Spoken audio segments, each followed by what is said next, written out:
Test tower. The fire was burning in the hall. The swords were stuck into the floor. The number of attempts was reported to be 79, and the number of deaths was 315,850. This was all the result that humanity achieved. It was reported that the destruction of humanity would occur in 58 minutes and 33 seconds. In the office of the guy who saw this message, he scattered all the documents and hit the table with his hands. The destruction of humanity was reported to be in 58 minutes and 32 seconds. People on the street were very excited when they saw the message about their destruction. The destruction of humanity was reported to be in 58 minutes and 31 seconds. People looked at their phones in horror as they received the shocking notification. Test tower, 48th floor. The whole hall was on fire. Dead players lay on the floor. There were messages in the chat from Raccoon Man, who wrote that everyone did their best. His message was answered by Claymore123, who wrote, "Just a second." A man, enveloped in a strong blue aura, landed on the burning floor in a hall shrouded in flames. It was reported that a challenger had set foot on the territory of the 48th floor of the Red Dragon Destia.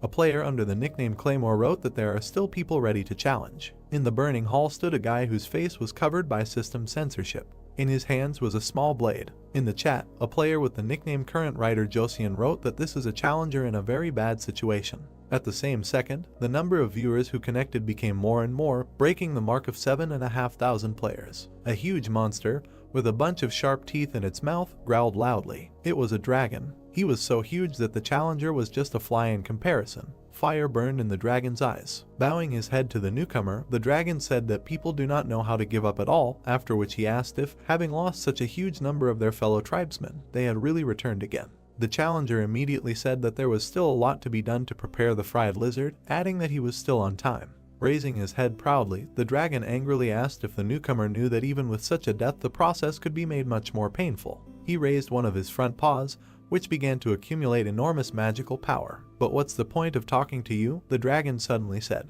At the same second, chains began to envelop the challenger's legs. Below him was a huge magic circle. His legs were quickly wrapped in chains, preventing him from moving. "Your ending will be insignificant," the dragon added. After these words, he directed a strong blow with his paw at the last opponent, who, although he could not move, stood up. A second later, the dragon's paw crushed the challenger, breaking everything within a radius of several meters. Suddenly a voice was heard asking if driving into a corner and immediately attacking was not an obvious pattern. Hearing this, the dragon looked in the direction of the voice in shock. Not far from the point of impact stood the unharmed challenger, saying that just by looking at the movements, it becomes clear what the dragon is going to do. The dragon became enraged and fire poured out of its mouth. He asked himself if his opponent had really dispelled the effect of his skill in an instant.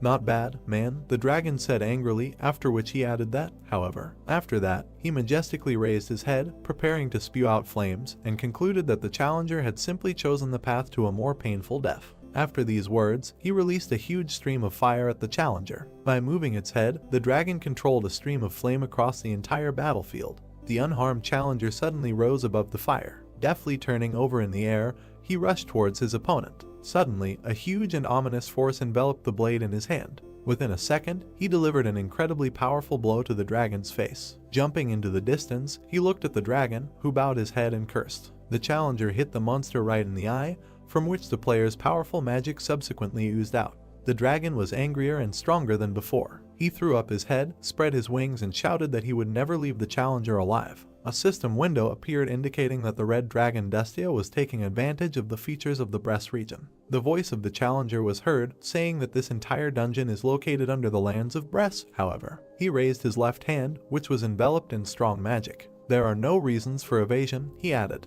The aura enveloping the player's hand became increasingly stronger, and particles of the system appeared around it. The message window said that the memories of the world were being read. Suddenly, behind the challenger, the holographic construction of a huge building began. The player extended his hand in front of him. An alert appeared indicating that a limitless stock of recorded skills was being formed. "Hellfire," said the challenger, after which a sphere of flame appeared in his outstretched hand. Raising the blade, he told it to burst into flames with black tears. After these words, the blade of his weapon burst into black flame. "Fool," the dragon said in a terrifying voice, looking at the player. Strong fire magic enveloped him. The dragon asked the player if he really believed in the power of some skills and was now shouting at the top of his lungs, after which he added that he would never kill his kind. Raising the burning blade to his face, the challenger calmly said that at this level it was truly impossible, after which he said that this is why he would create it himself. "Hellfire and black tears," the player said, waving his blade, when suddenly he shouted, ordering the two skills to unite. At that same second, the hellish flames began to mix with the dark flames. A notification immediately appeared, informing him that the S-level Hellfire skill and the S-level Black Tears skill had been combined. Both flames mixed, forming something new. In his head, the challenger said that this would be a skill higher by a whole rank. Then he added that even a dragon is not able to resist him.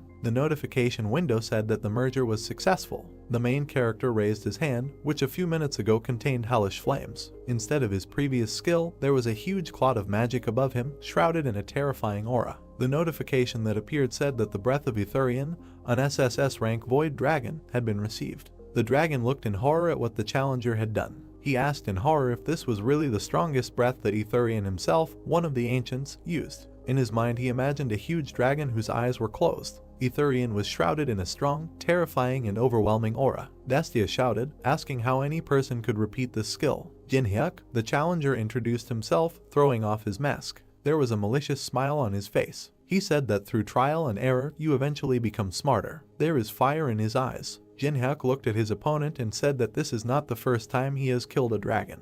"Old man," he suddenly called his enemy. Flop, the voice of an unknown person was heard. On the monitor screen there was a game of the MMORPG genre. Again a voice was heard saying that it is often used to mean uninteresting or unbalanced, adding that these are games with terrible controls. The guy was sitting at the table, and his face and body were illuminated by the light from the game.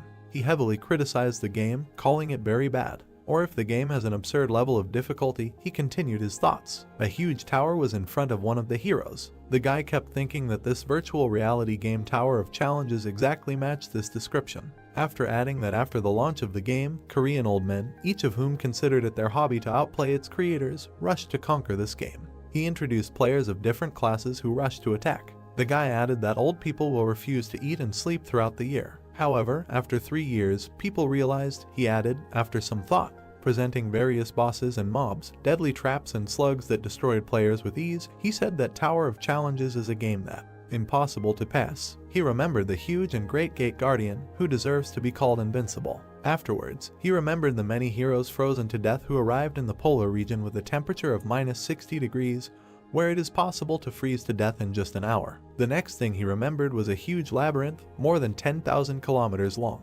This was not entertainment, but real torture, he said suddenly. After that, he forcefully threw the virtual reality glasses to the floor. After that, the game went bankrupt, the guy said. Or rather, it almost went bankrupt, he added, remembering the destroyed wall. Everything in the hall he remembered was destroyed. There was blood and shrapnel everywhere. He continued to say that there were still a small number of old people who defied this damn difficulty. Jinhyuk was breathing heavily, huge drops of sweat running down his face. He stood at the very top of the tower. He received notifications that the 50th floor had been captured. After that, another notification appeared congratulating him that Jinhyuk was the first to clear the challenge tower. Is this really true? The main character asked himself exhaustedly, holding his hand, from which blood was flowing.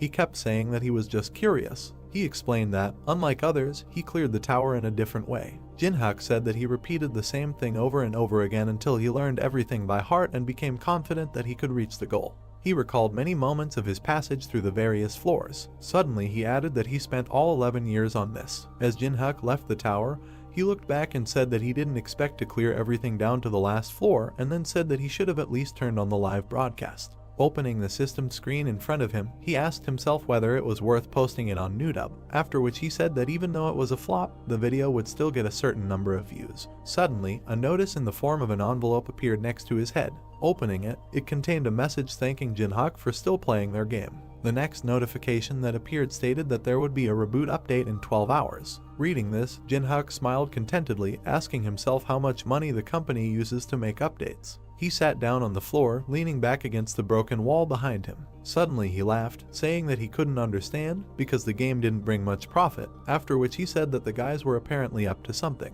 The playing space began to collapse. He said that no matter what reboot update there was, he was no longer going to return to this game. After that, the main character took off his virtual glasses and said that he was going to broadcast the broadcast, which can be considered the source of his income, for the last time. He reported that he had no family to take care of, although he was already 27 years old, after which he said that with all this, he could not live forever on only 500,000 won a month. Jin-hyuk looked at his room, which was littered with bags of trash. There were energy drink cans on the table. "It is necessary to tell the captain that he will not be involved in sports for some time," he added. The main character went to the window and opened it. Afterwards, he looked up at the night sky, dotted with stars, and said that he had once been told that he should aim to become a professional fighter, but now money is definitely more important than sports. It was late at night outside. The moon was already at its peak. Jin-hyuk started a stream, and 20 people joined in 3 minutes. In the chat they asked why he started the stream too early. The main character laughed while reading the chat. His table was filled with various foods and sodas. People in the chat noticed this and laughed and joked. Suddenly the face of the main character changed.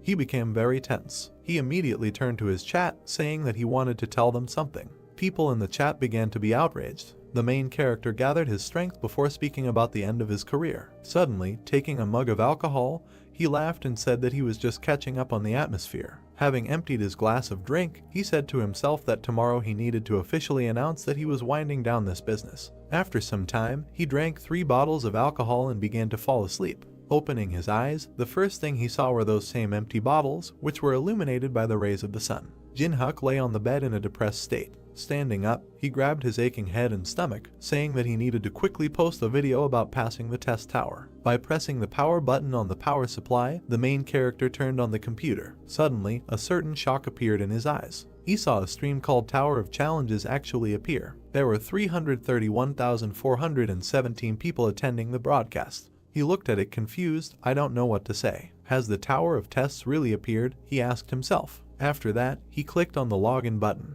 Once on the broadcast, he saw that all the people on the street were looking at a huge tower that had appeared in the middle of the city. The camera suddenly turned to the guy who started this broadcast. He shouted that this tower was from the game Tower of Challenges, launched 11 years ago. Immediately the camera focused on the sky, which took on a blood red color. "It can't be," the main character said to himself, who watched the broadcast in surprise, after which he said that this happens when you first start the Tower of Tests. At that very second, a notification appeared in front of him, which greatly frightened Jin-hyuk. It said that the first stage of updating the new version of the challenge tower had been completed. The city was engulfed in darkness and the sky was red. The new message stated that all players must move to the next floor of the tower within 90 days. Exactly the same message appeared in front of all people, no matter where they were. In case of failure, it was written on the next system window. Mothers and their children read in amazement what was written before them. Humanity appeared in the following notice. The chair in the main character's room fell with a crash. Shocked, Jin-hyuk looked at the system screen in front of him. A drop of cold sweat ran down his face. He was confused. "Will be destroyed," the last notice stated. It was again reported that the first phase of the update had been completed. The main character was no longer in the room, only an overturned chair remained. A notice appeared indicating that people's level of adaptability and acceptance of reality was increasing amazingly. "You need to remain calm," Jin-hyuk said, but he himself didn't really live up to his words. Drops of sweat were running down his face, and there was hidden fear in his eyes. As he left, he quickly put on his jacket. In his head, he said that if the Tower of Testing had actually become a reality, then now was not the time to hesitate. Opening the door, he ran out of the apartment like a bullet, saying to himself that he should hurry to the place where he could get this item. Running out onto the landing, he said that the world might be destroyed. Grabbing the handrail, he began to quickly descend, saying that nothing could be done. In one leap he jumped over all the steps, and there was a malicious smile on his face. Jin-hyuk said that his heart felt like it was going to jump out of his chest. Central City. There is panic on the streets. One of the guys was looking on the internet to find out what time and how quickly he could get to Busan. Another of the townspeople shouted that it was impossible to stay in Korea at all. The guy in the yellow jacket, pointing with his hand, said that you can only survive abroad. Immediately the girl, showing everyone her phone, said that there was no point in going because these towers are everywhere. The main character rushed past all the townspeople. He ran to the subway descent. Stopping, he looked down, thinking to himself that now is not the time to run, but the time to move forward. He began to hastily go down the stairs with the thought that in the north of Korea this place was chosen as one of the territories outside the tower, adding that if you look at the countries, there are only 40 of them, and this place is the closest of all. At the top of the sign it said Central Underground. Below there was a beautiful fountain with statues of angels. Once below, a notification appeared in front of the main character, informing him that he had entered the event area. Jin-hyuk was serious. Looking at all the people below, he said that they were all people who played the first part of the Tower of Trials. He walked calmly between all the people who cast quick glances at him. In his head he said that everyone was just watching each other and there was nothing else left to do. Then he realized that the number of items that would soon appear here was limited, and, if he was lucky, there would be about 5 of them. Suddenly the guy behind called out to the main character. Jin-hyuk turned around in surprise. The guy had a wide smile on his face. Recognizing Jin-hyuk, he said that it was a miracle that he really came, because the main character spent all day playing with toys, hiding in the corner of the room. It was Jongsu, BJ partner of Paprika TV and owner of 500,000 subscribers on YouTube, a so-called successful celebrity, and at the same time, a representative of the company of which the main character was a part. Looking at him, Jin-hyuk displeasedly asked if now is not the time for a live broadcast. Pointing to everyone gathered behind him, Jongsu asked if he could see what was happening there. What other broadcast? Having slightly pushed the main character, Jongsu, with a smile on his face, asked what floor he had risen to and why hide this from a colleague with whom he works in the same company. Colleagues, the main character asked himself displeasedly in his head without answering anything to the guy who approached him.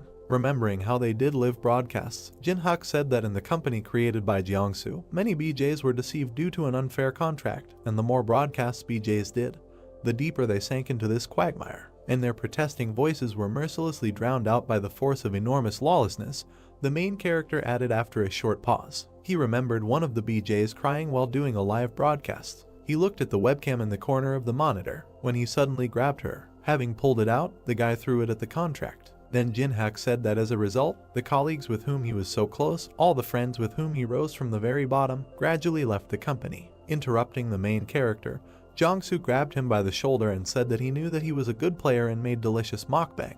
Jongsu had a kind smile on his face. He said that especially for Jin-hyuk, he was ready to change the terms of the contract to more favorable ones. Jongsu, the main character, coldly addressed his interlocutor. The world has changed. After that, he hit the guy hard in the nose, from which blood immediately sprayed out. Jin-hyuk shouted at him not to throw around words. At that same second, 2 of Jongsu's teeth fell to the floor. He covered his face with his hand, from which blood flowed non-stop. Jongsu fell to the floor, and the main character, looking down at him, said to himself that he even felt better in his soul. Turning away and walking away, he said that gradually he should begin to appear. Particles of magic were flying around the fountain. Suddenly something began to bubble in the water of the fountain.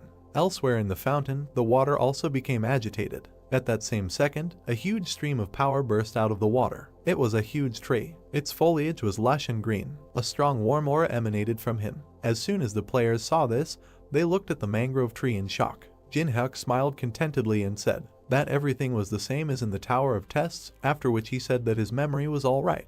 The message that appeared was that the mangrove of greed continued to grow. Suddenly people saw red fruits appearing on the tree. Seeing them, the main character said, "These deliciously ripening fruits." The fruits were in drops of water, and under the warm aura that barely illuminated them, they seemed magical. Jin-hyuk added that they have an effect that increases the stats of agility, strength, and mana. Suddenly it dawned on him. His view changed. In his head he said that this was all without a doubt very good, but there were only 4 fruits. People around looked at each other. Quite harshly, said the main character. All those present at that very second climbed the tree for 4 fruits. They pushed, fought, kicked, just to get to the fruit. Suddenly a bloody handkerchief fell to the floor. It was Jongsu's handkerchief, who was covered in blood, and said, turning to Jin-hyuk, that if they unite, they will divide the fruit in half and it will be a victory for both. Suddenly he shouted that otherwise the main character would miss the fruit, adding that he was already late. Jin-hyuk looked at Jongsu coldly and did not answer. Turning away, he told him to sit quietly if he didn't know anything.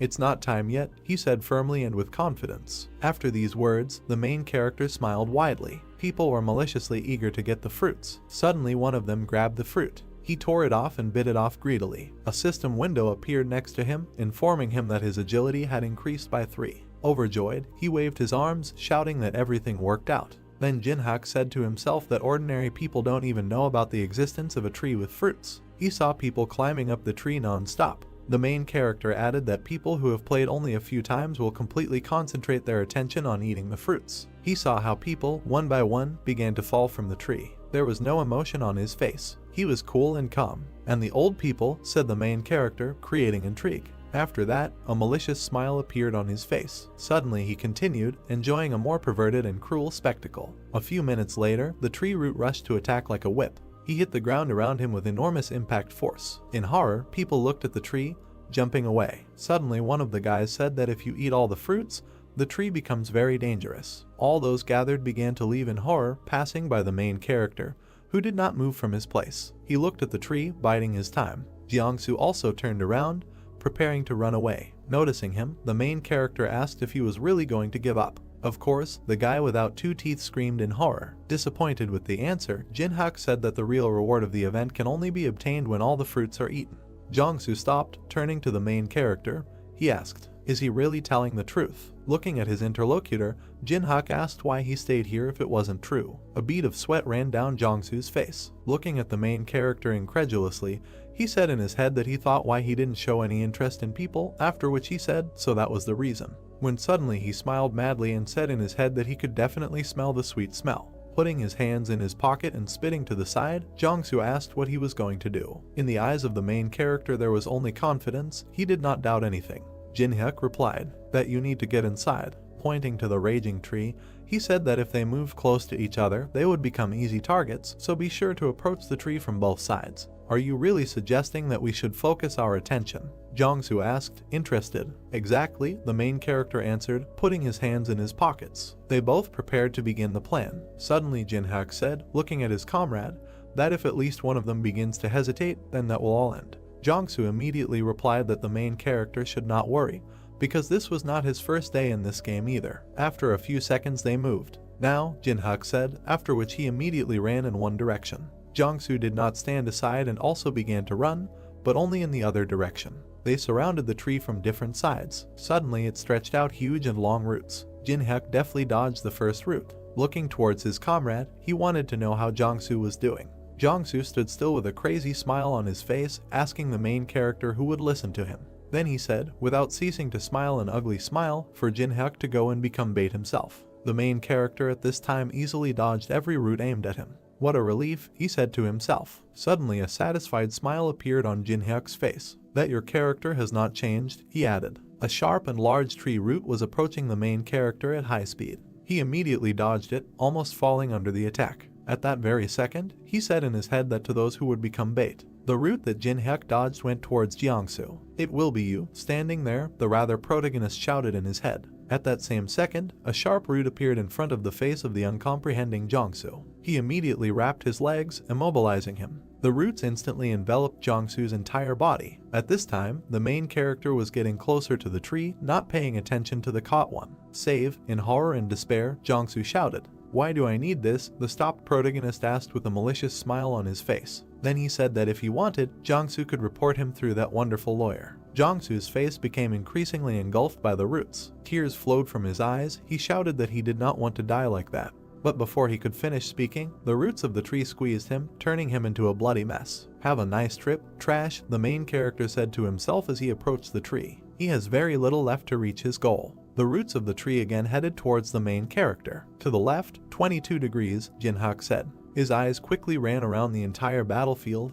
He watched all the roots attacking him. The roots were getting closer. Looking in the other direction, he said, "To the right, 35 degrees. In his head, he immediately said that it would be easy to evade. At that very second, the roots surrounded him. Suddenly they collapsed, but Jinhyuk was no longer between them. Having collapsed, they bounced off each other and hit the trunk itself in the very center, breaking it.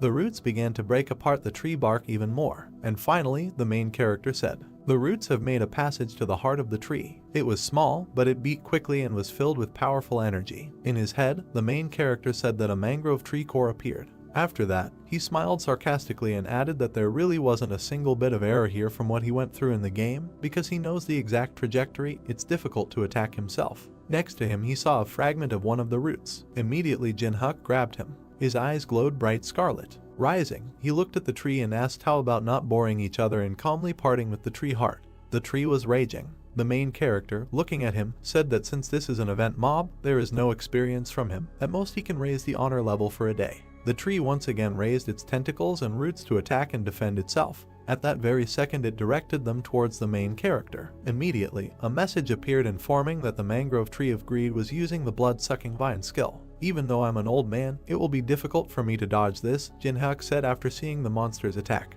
The roots of the tree, shrouded in an ominous aura, flew towards the main character. Jinhyuk became very tense and prepared to defend himself. "However," he said. After that, he turned the blade over in his hand. With a deft blow, he repelled the attack of one of the roots, but he passed so close that he scratched the protagonist's cheek. The reflected root hit the ground with enormous destructive force. The following roots, Jinhyuk also accurately reflected. In his head he said that he had the power to twist the trajectory and change it to his heart's content.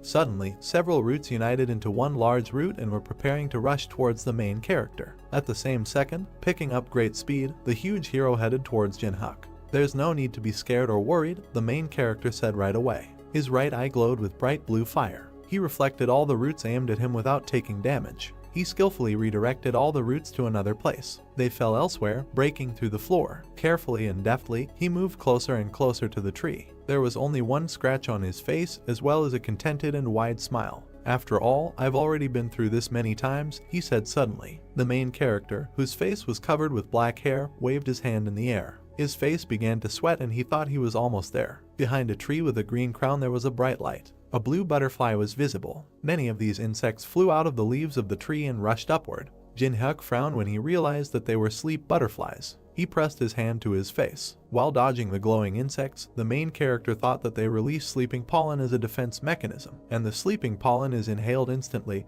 and if you don't know how to protect yourself, you can instantly fall under this influence. Jinhyuk waved the butterfly away with his hand and thought that the method of defense was very simple. He rushed towards a tall tree and thought that the butterfly would not be dangerous if he simply held his breath. Bright-winged insects flew around the tree, inside of which there were red veins. Jinhyuk extended his hand forward and attacked the hollow tree. Then the branches shook. The main character clenched his teeth tightly, raising one hand. He slammed his palm down on the trunk. A shock wave passed through, the space was illuminated. Jinhyuk's black hair flew away from the wind.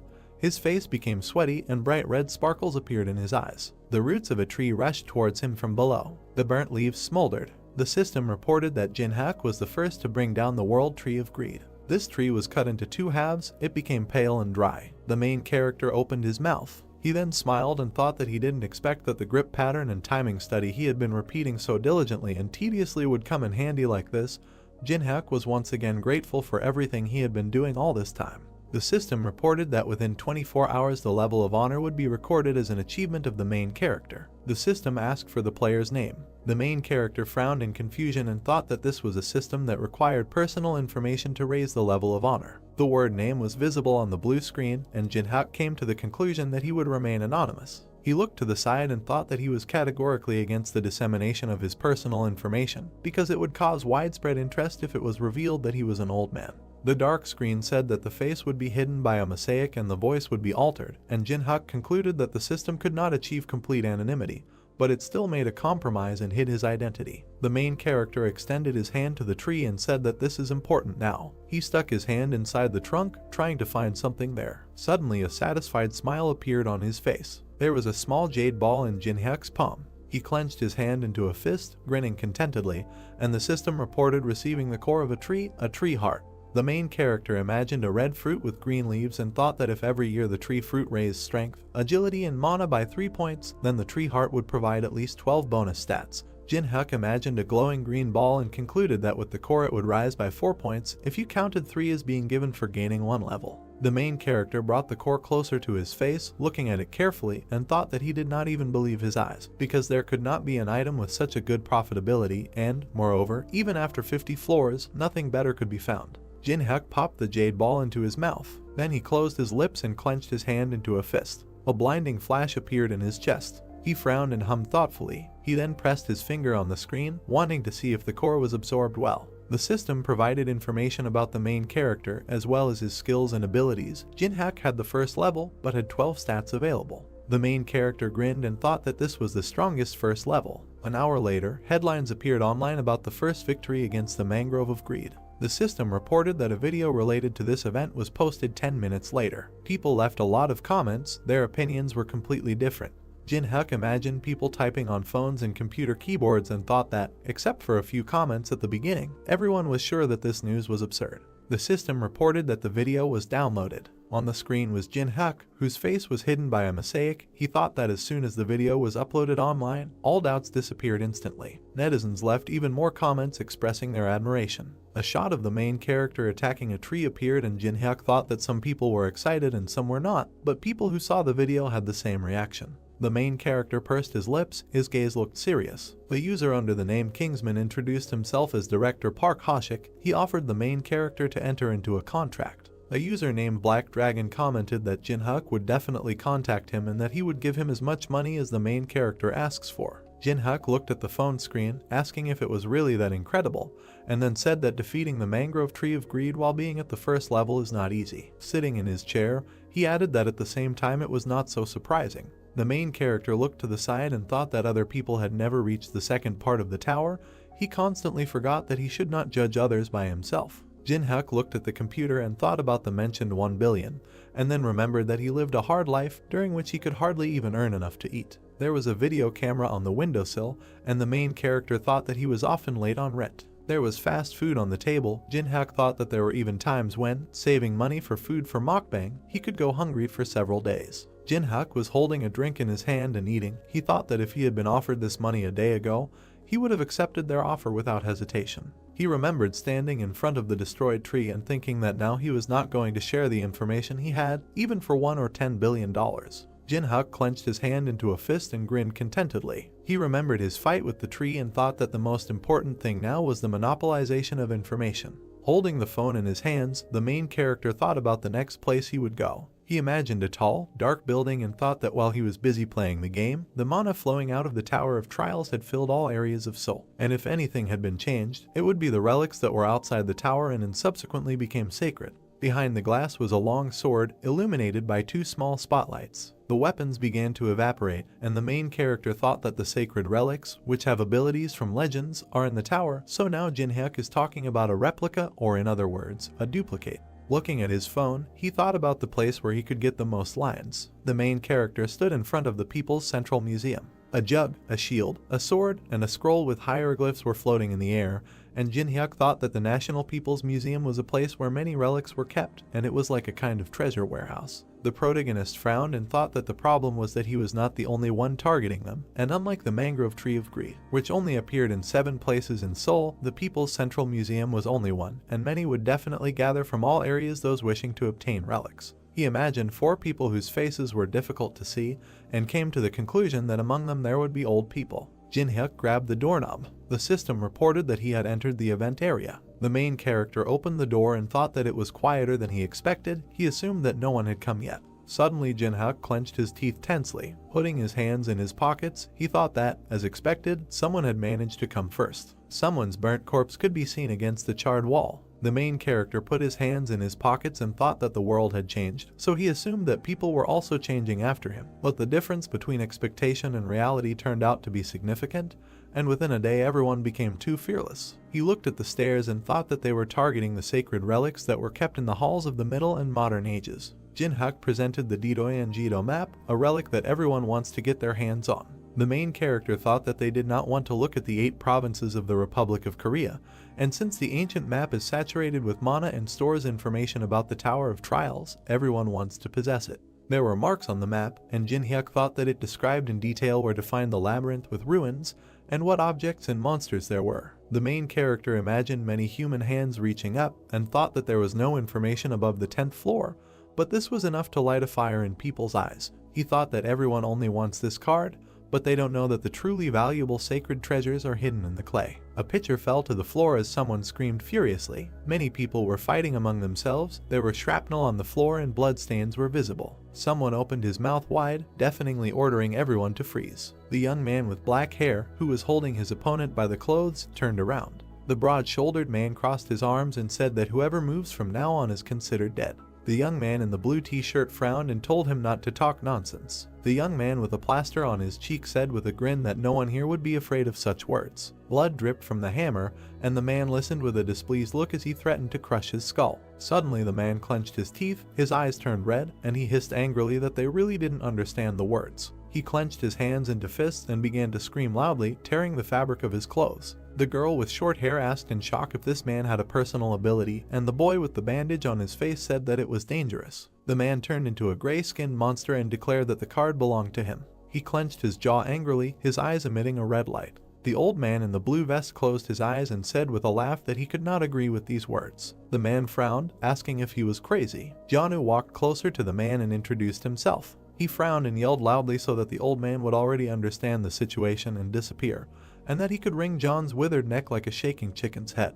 John said with a slight smile that the man was very rude. Then he snapped his finger. With an angry expression on his face, the old man asked whether the man would quickly break his neck or turn him into a coal. Fire appeared on John's finger. The man frowned in shock, suggesting that it was magic. The old man extended his hand forward and released a fiery attack towards the enemy. The man's eyes reflected the flames approaching him. The fire completely engulfed his body, causing him to turn black and scream in pain. All that was left of the man was smoldering flesh. He opened his mouth wide and thick steam came out. John, who put his hands behind his back, turned away and said that this was a disaster brought on by the man's tongue. The old man smiled as Yuri came up behind him. He asked her to get the items and take care of the rest after that. The girl said with a smile that John could rely on her. She touched the small statue of Anubis and said that he would be enough. Yuri's eyes began to emit a purple light. Bright lines appeared around her, and she said that he would deal with anyone who decided to stop them. The man in the wolf mask held a long spear tightly in his hand. A dark silhouette of a creature with sharp fangs and red eyes could be seen. The figurine darkened against the backdrop of a blinding flash. The gold sparkled. Yellow lines were visible on Anubis's body, creating patterns. Yuri crossed her arms, saying human. Whoever moves from his place will be considered an enemy of Anubis. The black-skinned warrior raised his weapon. The girl smiled and offered to cooperate. The young men looked at her in horror. One of them asked why there were so many awakened old people here. Bloody weapons fell to the floor and they screamed that they were giving up the card or anything else. Yuri clapped her hands happily and thanked them. Suddenly a look of surprise appeared on her face. Someone stepped on the fragments. The main character put his hands in his pants pockets and walked around the room. He tilted his head and pointed at the mess. Jinhyuk walked over to the crumpled scrolls and came to the conclusion that these people didn't even have basic antique etiquette. Shaking off the yellowed paper, he said it was a relief that nothing had been torn. The main character bowed his head and fell silent when he heard his name called. Yuri, her eyes burning with rage, asked if it looked like she was joking with him. Anubis stomped his foot, sending dust into the air. The girl with a crazy smile ordered him to kill Jinhyuk. The monster opened its mouth and rushed towards the main character, holding a spear in its hand. Jinhyuk stood motionless. He frowned as the spear blade came in front of him. The main character waved his hand. The weapon fell to the floor behind him. Yuri opened her mouth in surprise. There was a deep crack on the floor behind Jinhyuk. Those around him couldn't believe what he had just done. Two guys looked at him with their mouths open in surprise and discussed what had happened. They did not notice how the guy dodged. Besides, his hands were fine. The main character smiled and thought that these people did not know how much stat he had. He looked at the dark figure of the ancient Egyptian deity and asked Yuri what she was going to do after losing her only weapon. The schoolgirl bowed her head, opened her backpack and said that no one said that she only owned one figurine. She pulled out dark objects from her school bag. A magical glow surrounded the figurines of ancient Egyptian gods. They hovered in the air. The system notified that a replica of a sacred relic called the Incarnation of Anubis had awakened. The main character's eyes widened in surprise. He watched what was happening with his mouth open. Sweat flowed down the girl's face. Dark streams of energy surrounded her. She asked Jinhyuk what he thought about it. Yuri stood behind a group of dark creatures. She asked the main character if he still felt the urge to laugh. The guy smiled, called her idea a good one and thought that she had a good level if she was able to maintain 5 of these things with such a small amount of mana. The main character imagined an old man with glowing eyes and thought that there were many experienced players like John. He remembered how the fire engulfed the body of the guy who insulted the man. Yuri looked at him displeased, clenched her teeth and quoted his words. Jinhyuk raised his hand to show the approximate level and said that to be precise, he rates it somewhere between good and acceptable. The girl looked at him with displeasure and said that he was trying to act cool and that she didn't like him. The main character squinted, looked displeasantly at the schoolgirl, opened his mouth and said that in this case it would be better to show her himself. He clutched an old piece of paper in his hands and thought that it was impossible to feel the difference if the skills were too different. Jinhyuk threw a piece of paper into the air and thought that a small demonstration would be enough for Yuri to see everything with her own eyes and understand what he was talking about. A tiger was drawn on the sheet, and streams of magical energy emanated from the raised palm of the protagonist. The system window said that he had injected mana into the Pine Tiger Sacred Religion replica. The guy tilted his head forward and smiled. The system notified the appearance of the ruler of the mountain. The main character extended his hand forward, guiding the tiger that appeared at his side. Yuri's eyes widened in fear. She clenched her teeth and said that this was impossible. The ground shook from the paws of the animal. The tiger's eyes glowed yellow. The system window said that it was an unnamed creature from the Joseon era. The ancient Egyptian creature bared its teeth. Jinhyuk stroked the tiger and asked how dare some jackal show his teeth to the ruler of the mountains. He waved his hand. The main character pointed his finger at his opponents and said that food was served. The tiger opened its mouth and rushed forward. The opponent raised his shield and growled. The ruler of the mountains raised his clawed paw. A horizontal stripe appeared as the tiger cut off the enemy's head with a wave of its paw. The 3 other incarnations of Anubis bared their teeth and raised their spears. The tiger opened his mouth wide and roared. The animal knocked down another opponent. The muzzle of the ruler of the mountains was stained with blood due to the fact that he tore his enemies to pieces. His eyes continued to glow and he moved so fast that the image was blurry. Sweat was running down the girl's face. She couldn't believe what was happening.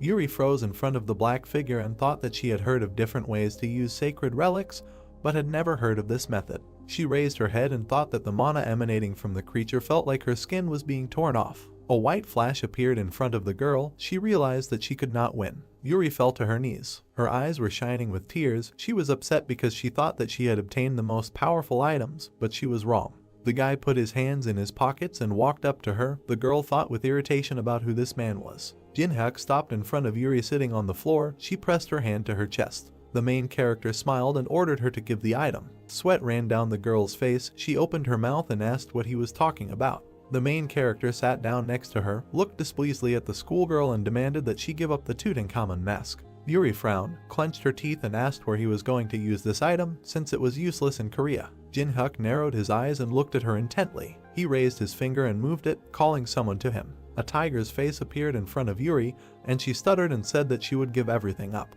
An open backpack lay on the ground among the shards of glass. A mask with the face of an ancient Egyptian pharaoh hung in the air. The system reported that a replica of the relic mask of Tutankhamun was received. The main character squeezed the object in his hand and thought that he had easily obtained the second sacred relic. The girl raised one eyebrow and asked if he was targeting Tedunjido's card. Jinhyuk tilted his head and said that it was none of her business, but in reality he just forgot about the card. He stroked the tiger and asked the creature to check everything. The animal bared its teeth when the protagonist said that no one should follow him. Yuri pressed her hand to her chest and looked at the tiger in horror. The ruler of the mountain opened his mouth. Dark streams of power emanated from his paws. The main character watched what was happening over his shoulder and thought with satisfaction that all preparations were completed. He looked at the steps leading up and thought that the time had come. Jinhyuk raised his hand and thought that he should get the strongest skill of the trial tower. There were numbers and letters written on the wall indicating the floor. In a dark room, under protective glass, there was a luminous vase. Sweat was running down the old man's face. He didn't understand how Yuri allowed this to happen. The elderly man and the main character stood nearby. Jinhyuk clenched his fingers into a fist and thought that it was not so easy for John to get here. Continuing to sweat, the man thought about how this guy was able to get past Yuri. The doorway in front of them glowed blue. The guy pressed his hand to his face and said that it looks like this is a level 1 barrier. John closed his eyes and said that it looks like the guy knows about it. He reached out, touched the barrier and said that this was the first time he had seen something like this. The man shook his hand and said that physical impact and magical attack would be useless. Jinhyuk extended his hand towards the barrier. He closed his eyes and thought that he needed to find a place where the flow of magic diverged. Blue smoke emanated from a white ball, inside of which there was some kind of inscription. The main character opened his eyes and mentally said the word Carpo. Without lifting his hand from the barrier, he turned to John and said that he seemed to know how to destroy the barrier, but he had one condition. The man closed his eyes and asked what he meant by condition. Jinhyuk opened his mouth and said that if John-woo continuously applied his flame magic to the barrier, they would be able to weaken it. The guy pointed at himself and said that this would have to be done until he returned with the necessary relics. John rubbed his chin, smiled and said that it turns out he should stand outside and influence the barrier while the main character is inside. Jinhyuk gritted his teeth, waved his hand, and said that he himself cannot continuously use powerful attack magic that can damage the barrier.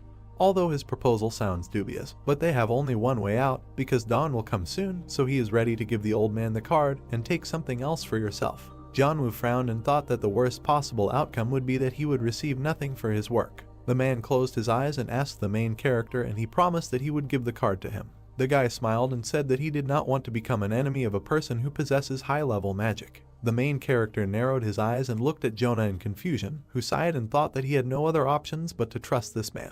The man hid his hands behind his back and told the guy that he believed him. The young man looked at the barrier and asked to take care of it.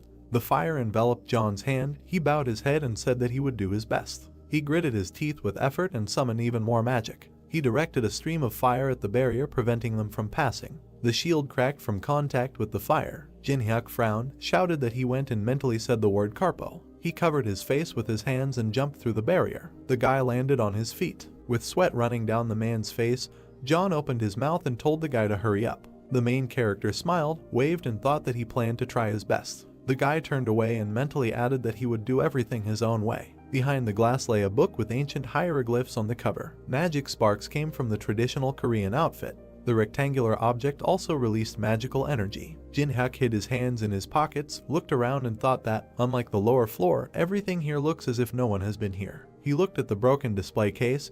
This was the only exception. The system window said that there was a sword engraved with Kai and Long. The main character imagined a man with a sword and thought that this man took what he wanted, put a protective barrier on the room and left. The guy pursed his lips and thought with disapproval that the man didn't want to take risks, so he just took what he came for and left, despite the fighting people. Jin-hyuk walked up to the broken display case and started counting something. The main character smiled and said that he had found what he needed, rejoicing that the player ahead of him did not suspect that he had taken the second most important relic. On the red pillow lay a bunch of gold coins. The system window said that these were coins from the Lai dynasty. Jin-hyuk took the item in his hands and thought that this was the last element needed to create a unique strong skill. The guy narrowed his eyes. He squeezed the right eye of the Tutankhamun mask, and there was a ceremonial Persian casting mold on the table. He watched with a smile as the golden streams of energy surrounded him. Energy emanated from the eye that lay on the ceremonial Persian uniform. The system notified that a reaction had occurred between the two relics. The guy pulled the thread and thought that if he wants to move forward, he needs to pay the appropriate price. He broke the thread on which the coins were strung. Jin-hyuk waved his hand and the coins began to fall down. The main character put his hands in front of him, protecting himself from the golden streams of power. The system reported that a reaction had occurred between the three relics. The system window said that Jin-hyuk had overcome the disgusting probability percentage and succeeded in unification. Without lowering his hands, the guy smiled. The system notified that a new relic of the Eye of Truth of rank SS had been received. A golden glow surrounded the black eye. In the system window it was said that this relic allows you to open a window of another person's state and distinguish truth from lies 3 times a day. The main character looked at the object hovering above his palm and thought that the Eye of Truth was the best among the 5 eyes existing in the world, but he did not come to the museum that night for this. The system sent a notification that Jin-hyuk completed a hidden quest by combining 3 replicas below Class B to create an SS class item. Blue streams of energy surrounded his legs. The system window said that he had fulfilled the necessary conditions. The guy closed his eyes. The main character imagined white squares and thought that he would copy and collect the abilities that exist in this world, and then use these skills to create stronger ones. Jin-hyuk imagined a flash of light and thought that this would be his weapon to become the strongest in the trial tower. His body was surrounded by blue streams of energy. The system reported that he had received the personal ability of unification and that the memories of the world were in the process of being created. The system window contained information about the protagonist's personal ability. The level of the fusion skill was impossible to measure. It allowed them to copy other players' personal abilities, store them in the world's memories, and then combine them to create top-level abilities. Jin-hyuk's eyes glowed blue. The system advised that the conditions may be changed if difficulties arise that prevent the skill from being copied. Janu continued to attack the barrier with fire and called out to the protagonist. Sweat was flowing down the man's face and body. He asked the guy to hurry up because he was not sure that he could hold out longer. Jin-hyuk turned his head, pursed his lips, and thought about what he had to do to copy the old man's abilities. His eyes glowed yellow. The man released another stream of fire. The conditions for copying the ability appeared in the system window. It said that since John always hides his feelings, in order to get his abilities, the main character must force him to show true emotions. The guy smiled. He looked contentedly at the system window hanging in front of him and thought that he just needed to anger the old man. Using fire magic, Janu asked his ally to hurry up. With his back to him, the protagonist stated that the old man might not use this skill anymore. The man knitted his eyebrows in confusion, never ceasing to release fire from his hands. Looking around, Jin-hyuk arrogantly added that there was no particular need to use magic. The fire cleared. Janu lowered his hands and asked what this meant and why his ally asked him to do this. The barrier blocking the passage began to disappear. The guy cast the Carpo spell, which was a destruction spell in Latin, with the help of which the barrier was broken through more easily. The player narrowed his eyes as he mentally cast the spell. Covering his face with his hands, he crossed the barrier and the wall of fire. In fact, the old man did not contribute in any way to the destruction of the barrier. The man stretched his hands forward, watching the barrier crumble into small particles. The youth thought that the man's mana was almost completely depleted due to the fact that he believed that his endless attack on the barrier would do no good, although it was impossible to break through it. There was a huge map hanging on the wall. The guy was on the safe side, and now he needs to piss off the old man. Looking at the map, he thought that he already knew everything about the tower down to the smallest detail, so a map with information up to the 10th floor would be absolutely useless to him. Smiling slyly, the young man flicked his lighter, deciding that he was not going to give the card to anyone. Jong-woo screamed out of breath, not understanding what his ally wanted to do. With his eyes flashing, the main character recalled what he had said just recently. Taking the lighter to the card, he stated that he did not need it. The fire broke out and engulfed the poster hanging on the wall. With this map, anyone could find out all the information up to the 10th floor, so there were fears that the player's advantage might disappear. The man opened his mouth in shock. The flames completely engulfed the wall. The surest way to maintain an advantage was to avoid the chance of losing it. Raising his tense hands up, the old man shouted angrily, promising to kill and grind into powder the man who burned the map. The protagonist's eyes lit up. The notification announced the fulfillment of the condition. A blue book appeared above the guy's head. A notification informed about the successful copying of the Fire Element B skill. A save button appeared in front of the book. The new notification said that the copied skill was saved in the memories of the world and that it allows you to control fire and increases affinity with the fire element. Looking at the notifications, Jin-hyuk thought that the fire element was a good stat for the first copy. Summoning a fiery clod in his hand, Jong-woo declared that the boy would regret what he had done and would pay for it. Smirking, the player asked if the old man knew why he burned the map. The alert announced the activation of the first level fire element. The guy's hands were engulfed in flames. The man widened his eyes in bewilderment. Looking at the guy's gloating grin and the rising flames, he realized that this was definitely the same skill as his own, but his strength was many times more powerful. John thought that this was no mere mortal in front of him if he had such a high level, and if he really didn't need some kind of card. Beads of sweat ran down his face. Squinting, the man wanted to ask something, but the player interrupted him, grinning and saying that if the old man was going to continue to calmly climb the tower, then he needed to obey him well. The young man went down the stairs. Imagining the faces of the people he met along the way, he thought that, counting himself, only 4 old people appeared in the National Central Museum, and that now that the test tower had become a reality, everyone's desire to reduce risks had become clear. The guy stretched his arms up to warm up. He was worried about the desire to be ahead of everyone by doing this. A status window appeared in the air, describing the player's characteristics and personal abilities. The main character crossed his arms contentedly, thinking that he should take possession of as many personal abilities and skills as possible, no matter what. Jin-hyuk hovered over Jong-woo, promising to contact him later. Looking down at the old man, he asked him to raise his level with the girl on the bottom floor. The man humbly knitted his eyebrows. The player received a toy with which he could do whatever he wanted for a long time. The girl pursed her lips in fear. The skill book was covered with a blue haze. The player had a long way to go, so the first thing he needed to do was collect the most necessary abilities for him. Walking down the street, he thought that he only had one body, so he did not have the opportunity to monopolize absolutely all ironic destinies. Smiling, the guy decided that he could only get a few. Putting his hands in his pockets, he realized that the coolest and most important destinies would be in his hands. Hearing the sounds of an unhappy stomach, the young man put his hand to his stomach and said that this was his limit. It was time for rice soup, and there was a cafe sign above the glass door. The people inside looked worriedly at something in front of them, not understanding what it was. Their eyes were fixed on the television. The news anchor announced that an incident had occurred at the National Central Museum in which at least 23 people were killed and more than 50 were injured. The man in formal attire added that some of the victims were seriously wounded, so the death toll would continue to rise, and he said that the instigators were allegedly targeting relics kept in the museum. The news showed a destroyed building. Attacks occurred not only in South Korea, but also in the United States, Europe, China, and Japan. The next shot showed the destroyed Louvre. The news anchor stated that similar incidents were happening all over the world. Sitting down at the table, the guy thought that, as expected, players in other countries were also not sitting idle, preparing to conquer the tower. Looking to the side, the journalist suggested watching a CCTV video filmed inside the building. One of the frames showed Yuri standing next to Anubis. In another shot, a man with a blurred face waved his hand. In the third frame, a huge tiger sank its fangs into the body of the enemy. The presenter said that it was hard to believe, but all this happened in reality. One of the cafe visitors, watching what was happening on the screen, asked if an ordinary person could do this, and suggested that this was the guy who had recently appeared in the Trial Tower community. Remembering the video of the destruction of the mangrove tree,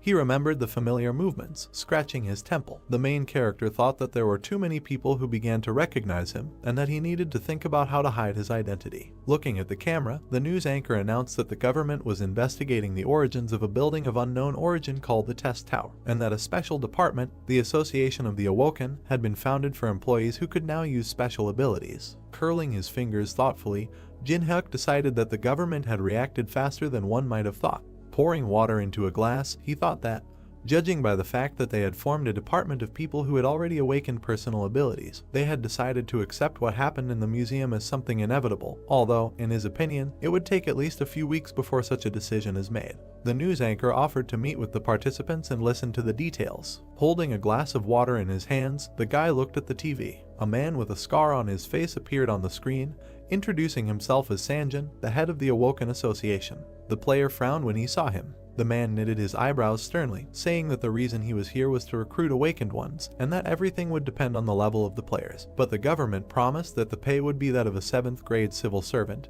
and the minimum annual salary would be 60 million won. Hearing that the people who appeared on the broadcast would be an exception, the guy looked at the TV from under his brows. Maintaining a confident look, Sanjin said that he was ready to put the name of the head of the association on the line. Raising his eyebrows, he promised that if these people joined the association, all their needs would be financed by the government, no matter what they wished for. One of the cafe visitors said that he envied these people, no matter who they were. The girl called the sharp turn in their lives incredible. Smirking, the young man thought that, in the end, he was their target, since they said about the people who appeared on the broadcast. The government considered him a serious threat. Hiding his smile with his hand, the main character thought that he was not going to belong to anyone, no matter what price they offered him. Imagining the head of the association with his hands clasped, he thought that one experienced person had much more value than 100 similar players. And since Sanjin also understood this, the man tried to lure such a person to his side by luring him with a bank check. Looking at the TV screen, the player wondered if the fact that Changjin was entrusted with the position of head of the association meant that he had a pretty good ability. Putting his hand to his chin, Jinhak wondered if the man was invited to this position because of his experience in the test tower,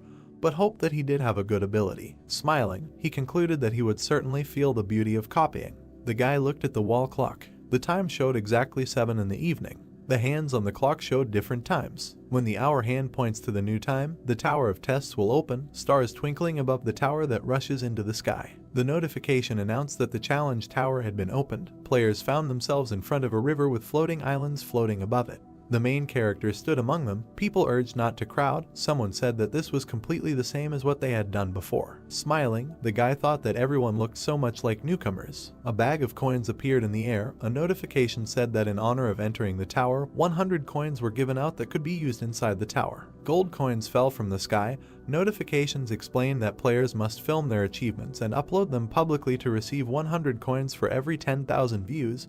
The commission will vary depending on the level. A blue eye with a plus sign appeared in the air. The notification said that viewing videos by those living outside the tower only counts on the first view, so players need to be careful when choosing videos to watch. The man in the robe spread his arms in front of the army of monsters. The notification said that the live broadcast function can only be used when clearing boss monsters to get to the next floor. The old man in armor looked at his hand. The minotaur let out a loud roar. A skull with the inscription warning appeared in the air. The alert said that if falsification of views and other illegal actions are detected, appropriate measures will be taken. The guy thoughtfully put his hand to his chin, realizing something. Residents of the city fixed their gaze on their phone screens. The live broadcast system was a bridge connecting the people rising in the tower and those who lived outside. Viewers watched the video, wanting to see the end of the tower, and thereby increase views. One of the videos depicted pagodas. 900 people watched it. In another video, the warrior stood with his back to the camera. In the third video, the player was about to defeat the dragon with his bare hands, while 1,200 people watched. In front of a huge number of videos, gold coins fell. This system through which famous people could earn money was the most interesting installation of the challenge tower. The people ran forward, planning to first conquer the goblin cave in order to hunt, get their share, and have fun. Someone hit the guy with their shoulder. The man pushed him away. The main character thought that everyone was in too much of a hurry. Standing in the middle of people running forward, he assumed that the newcomers wanted to clear this place as quickly as possible and be ahead of everyone. But for him, getting coins was not difficult, because he already knew everything. But the guy was not going to upload the video so as not to share important information, even despite the reward. Looking back, he decided that this could cause him great damage. Satisfied with his hands in his pockets, Jinhak had already decided what he needed to do first. Smiling, the guy thought that this was a slightly different road, different from the others. At that time, after clearing the beginning of the 30th floor of the tower, there was a period when there was no way to advance further. So the player collected hidden parts, searching the lower floors to climb to the next ones. The young man pulled back the lid of the stone box. Using a torch, he searched it. Moving further through the dark dungeon, the guy constantly analyzed every step of the path traveled. The light of the torch illuminated the carved walls of the dungeon. The player managed to find solutions in the ruins alone. His expression suddenly became very tense. Dropping the torch, he realized that his character was worthless from the very beginning. His hand, clenched into a fist, shook with anger. The result of searching all the lower floors was the realization that the character whom the player had been leveling up, having spent several years in suffering, was himself pathetic. A notification popped up asking you to confirm deleting the character. The guy clenched his teeth in disappointment, thinking that he had devoted himself entirely to such absurdity. Time spent on doubt was an unaffordable luxury for him, so he decided to go all the way from the very beginning and confirm the deletion of the character. Blue particles sparkled around his body. With his eyes flashing, the main character decided to definitely reach the end next time. Looking up at the sky, he thought it was 6 years ago. In front of him stood a huge gate strewn with human skulls and bones. A notification said that inside was the Level B Labyrinth of Crete, the feature of which was incredible intricacy, and the presence of traps of various types. Crossing his arms over his chest, Jin-hyuk thought that the foundation for a breakthrough above the 30th floor would be the accumulation of the base, and the key to the essence of the cleanup was in the Livarento's labyrinth. Gritting his teeth, the guy thought that he didn't expect to have to do this again.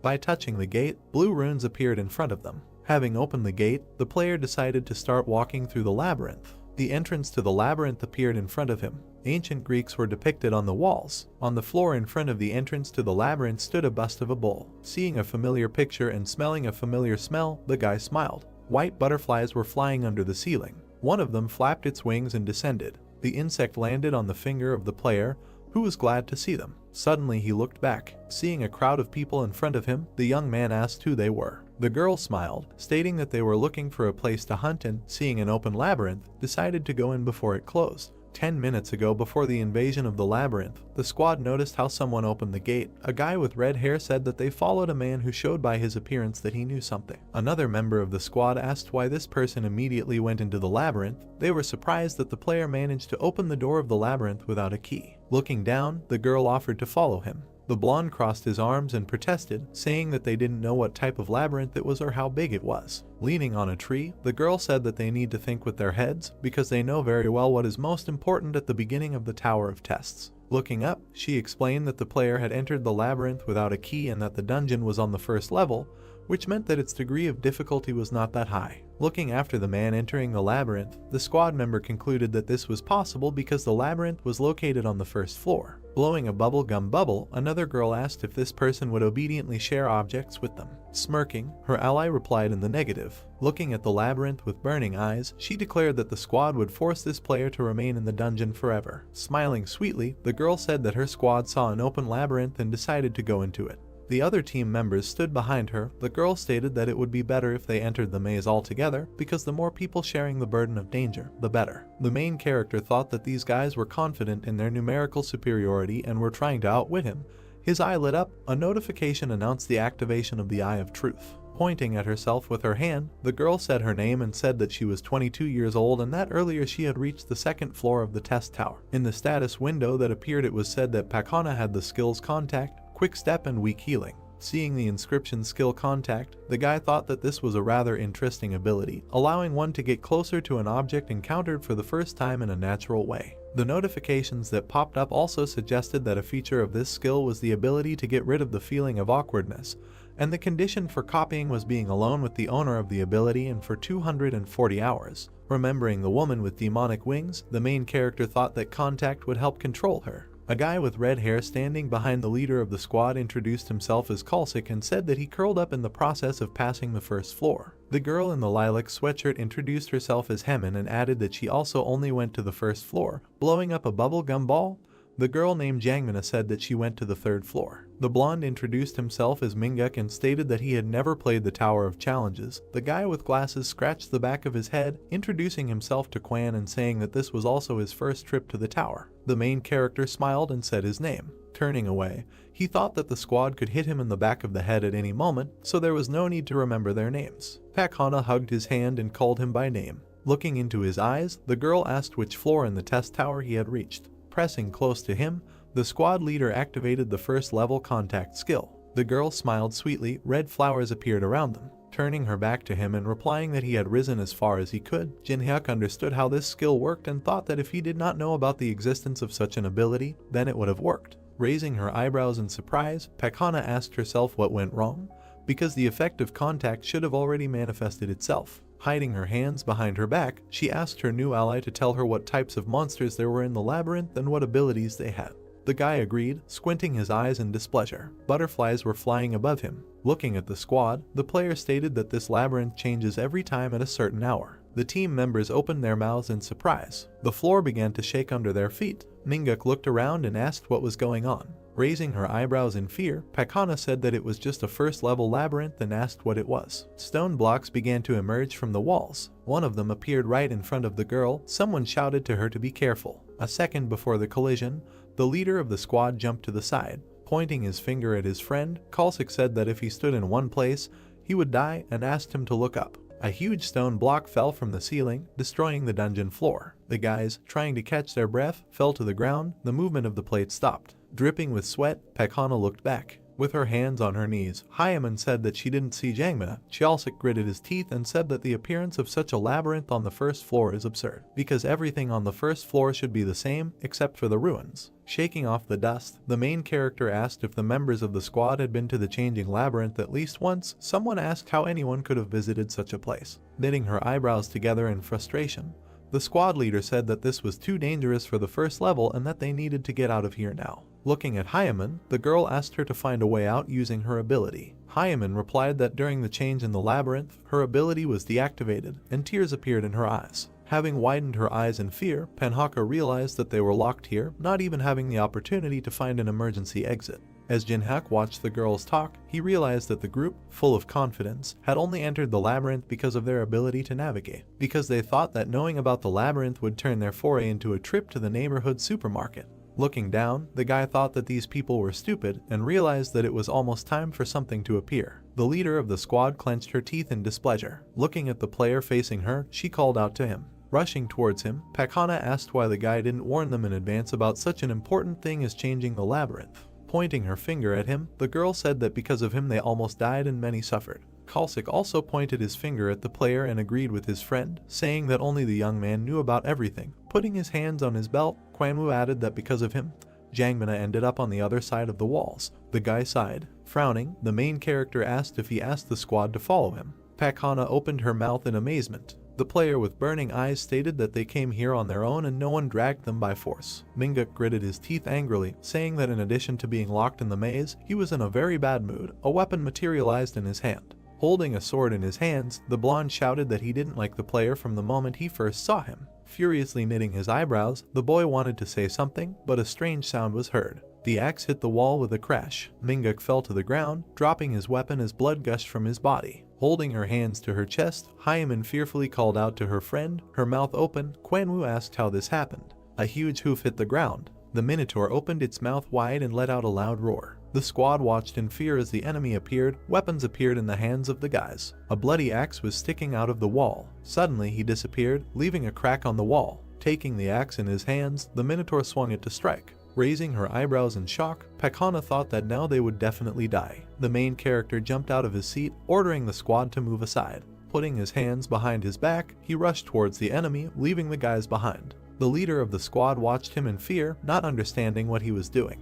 Just as the monster was about to strike with his axe, Jinhyuk ran up close to him. The monster hit the ground in front of him with force, throwing shards of tile into the air. The player ended up in the air directly above the enemy's head, a notification announcing that the dodge was successful. Smiling, he thought this was a great opportunity. The wound on his shoulder didn't bother him at all. The notification said that the hidden breach stat had been obtained. In the new notification it was written that this stat reduces the excessive difference in levels in a battle with a strong opponent and, conversely, increases it in a battle with a weak opponent. By grabbing the horn of a monster, the player thought that the difference in levels decreases for every 3 points. The Minotaur clenched his teeth in anger when he noticed him. The guy landed on the floor. This skill allowed him to grow even while remaining at the first level. The monster's eyes lit up. The young man thought that this was the only way that he had learned about through countless trials and errors. A satisfied smile appeared on his face. Opening its fanged mouth, the monster again raised the axe above its head. Having dodged the attack, the main character thought that he had already been hit by these attacks tens of thousands of times. The notification reported that the breach stat had been increased by 500s. After another evasion, another similar message appeared. The player's body remembered all the patterns of this monster. Thanks to numerous evasions, identical notifications appeared in the air one after another. The Minotaur once again swung his axe. Jumping at the right moment to dodge, Jinhyuk thought that he was an old man. The breach stat was increased again. Jumping back, away from the enemy, the guy thought that no matter how strong his attacks were, they were of no use if they did not reach their target. The squad members opened their mouths in surprise. Mingak asked if they really wanted to deceive such a person. With her eyes widening in fear, Pakhana thought that it was crazy to plan to kill such a monster and take away the rewards. The Minotaur clenched his teeth furiously. The player smirked, stating that his enemy was swinging the axe very slowly over and over again, but still hoped to hit at least once. The monster bared its fangs and growled. The axe headed towards the enemy. The blade ended up right at the guy's neck, but the way to become stronger in a short time was simple. This method was to take a chance by placing a bet and putting your life on the line. The blade flew past. A small cut appeared on the neck. The reward was given based on the life-threatening danger. The notification said that the player managed to evade a fatal attack at the last second, so the breach stat was increased by 1. Looking at the notifications, the young man thought that getting 1 stat point for a scratch was a good exchange. His fingers were stained with blood. Having dodged the next blow, he thought that the situation would become much more dangerous if he made a slight mistake, so he needed to finish it. Looking at the squad standing by the wall, the main character thought that the secondary characters had decided to leave of their own free will. Grabbing her friend's hand, Hyaman said that she wanted to leave here as quickly as possible. Pakhana asked her to walk, leaning on the wall, because then there would definitely be a way out. Approaching her from behind, the player asked where they were going. The girl looked at him in fear, trying to say something. She opened her mouth in shock when she saw something in front of her. Pointing to the Minotaur, Jinhyuk said that the squad should join the battle if they also want to get stats, because they will be given a hidden stat if the guy's dodge attacks. He added that rewards should be shared. The monster swung his huge axe for another blow. Pakhana jumped back. Hyaman put her hand forward in fear. The leader of the squad began to cry, her mouth open in horror. A powerful blow rolled across the entire room,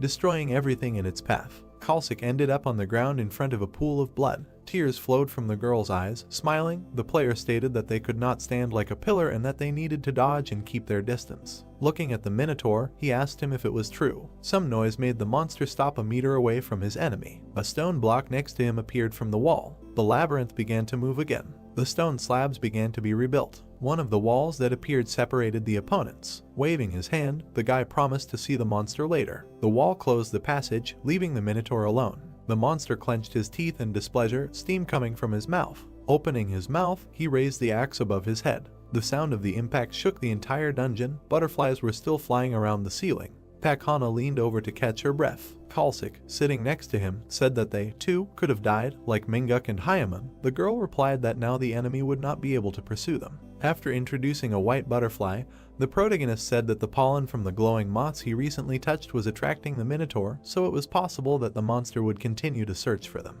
Raising her eyebrows in fear, the squad leader asked why their ally would do something so reckless. Looking at her incomprehensibly, the young man replied that he had to raise his stats. Reaching for the knife lying on the ground, he added that every time the maze changes, there is time to rest and replenish stamina. Waving the knife, Jinhyuk stated that it was fun for him when the monster found him. Looking up at him, Pakhana asked how long her ally would do this. Sticking his index finger at the shocked squad members, the player replied that he was going to leave the maze in a month. Kalsik helped his friend get up.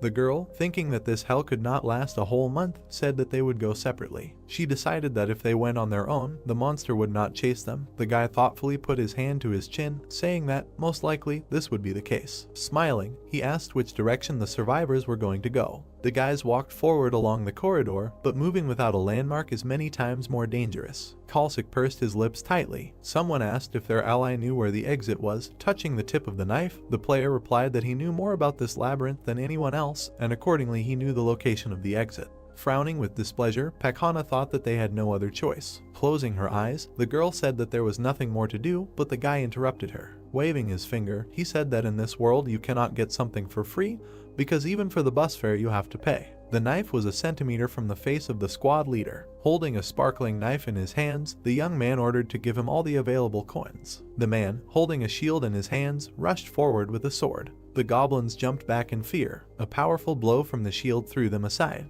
The guy with the bandage on his forehead struck with a sword. The video of his battle was paused, and there were a lot of rave reviews underneath it. The video became popular, gaining more than 1 million views, and someone laughed. Smiling, the hero of the video said that this would be enough. The squad members smiled happily. The guy sitting in front of the laptop adjusted his glasses and said that all the headlines on the message board were only about him and that his fierce battle with the goblins brought in 1,000 coins just from views. Putting his finger to his upper lip, the guy with the headband said that it was all thanks to our common efforts and thanked his team.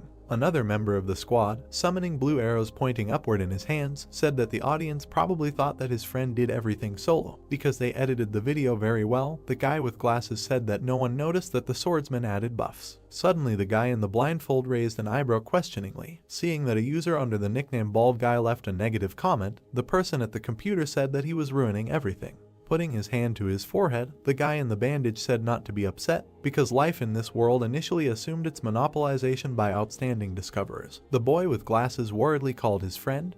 The notification said that a new video had been uploaded to the Walk of Fame. Because of the new video, the squad's video ratings immediately dropped. Approaching the screen, the guy in the blindfold asked why this happened. The preview video, titled "For the First Time in the World," succeeded in strengthening an object tenfold, showed a shining knife. Looking at the many positive reviews, the young man called it absurd. The number of views exceeded 1 million. 10 minutes ago, the main character crossed his arms over his chest and asked everyone to mind their own business. Waving his hand, he asked the squad to pick moss and prepare a sleeping place, as well as find logs to start a fire. Kalsik agreed and walked away. Gritting his teeth in dissatisfaction, he looked back at his maliciously smiling ally. Looking to the side, Jinhyuk called up the status window and opened the exchange. The message that popped up in front of him said "Welcome to the exchange." Moving his hand over the notification, the guy thought about what he needed to buy. Enchanted tarot cards worth 70 coins appeared in the air. Then a fragment of an old worn bronze key appeared, worth 80 coins. Behind him appeared a piece of a wooden cartwheel worth 300 coins. Then a scroll appeared, a lotto booster worth 10 coins. The player smiled contentedly. These items were no different from garbage that no one would buy. His finger pointed at the purchase confirmation button. The notification thanked for the purchase. The most important thing was the knowledge of how to use these items. Holding his hand over the wave of blue energy, the guy decided to combine the key, tarot cards, and a piece of the wheel. Blue energy surged through his body, a notification announcing that the merger was successful. A wheel of fortune appeared in the air with a picture of fortune in the center. The notice said that this artifact could raise luck to its highest value for 10 minutes, but since it was not completed, the scope of use was limited. The wheel of fortune shone in the air above the young man. Summoning a knife in his hand, he thought that if you do not know the limit of its use, then, to the best of your ability, the luck you receive can be what pushes a person from heaven to earth. Grasping the wheel with his hand, the main character thought that its limit was known to him because his life remembered everything. The wheel spun in the air. A notification announced that the highest luck value had been reached. Sealed scrolls rained down from the sky. The value of the number of scrolls in the inventory was 10. The enhancement lotto was famous for its worst chance of successful enhancement, but now luck was at its maximum level. The probability of success was 100%. The guy raised his sword to the spinning wheel of fortune. Smiling, he decided to use all the scrolls on the dagger, and a flurry of notifications about the successful enhancement began to pour in.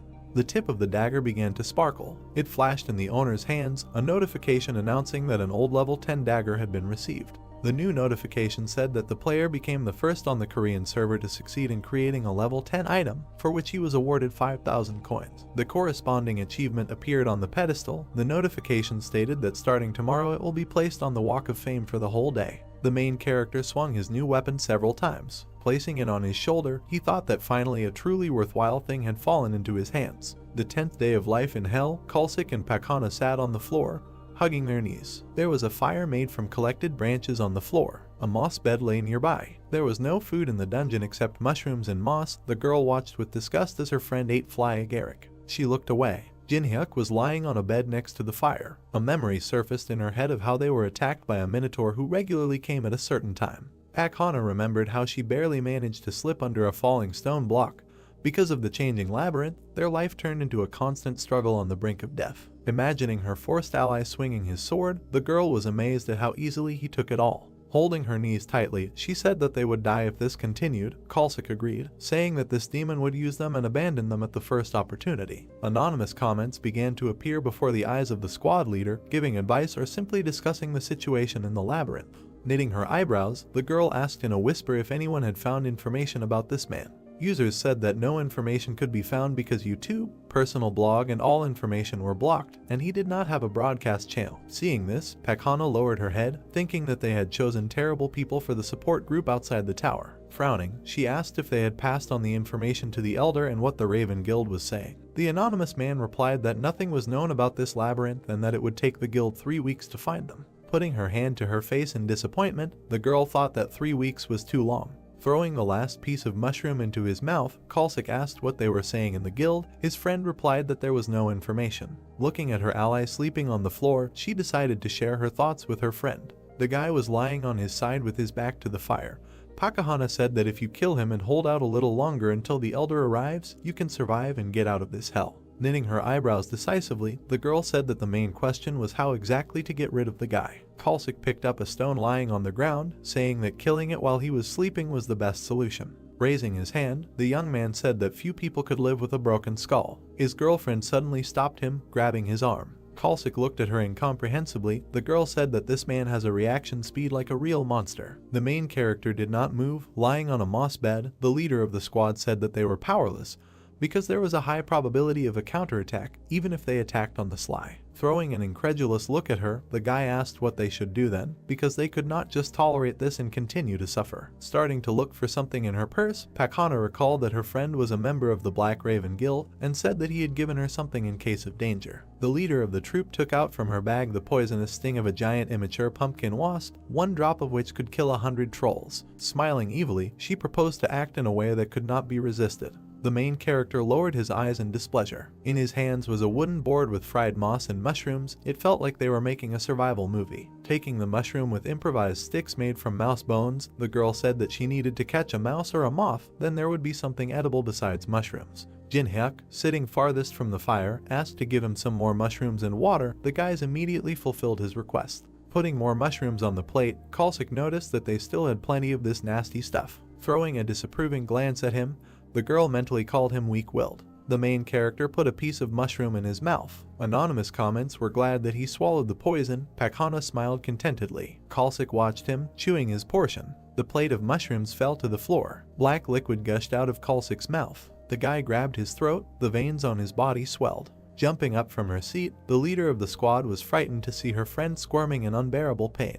Looking at the player, the girl asked if he knew about the poison. The guy asked the counter whether they really thought that he would mindlessly accept food from their hands. Kalsik's body turned black. The player explained that he changed the plates as soon as they were distracted. Summoning the report button in front of him, the young man said that secretly broadcasting live is definitely illegal. Furrowing her brows, Pakna asked what evidence he had. The anonymous users were surprised that anyone had managed to notice this. Looking at the status window, the main character read that the live broadcast can only be turned on during a boss battle, and if cheating and illegal actions are detected, the perpetrators will be punished. The notification clarifies whether the player wants to file a statement about the discovery of illegal actions. Tears appeared in the girl's eyes. Jinhyuk said that during the broadcast you need to watch your facial expression. Smiling maliciously, he added that the disappointment on her face was too noticeable. The guy pressed the confirmation button. A notification with the inscription warning sparkled around the frightened Pakna. The notification said that the application had been successfully submitted and all anonymous names had been deleted.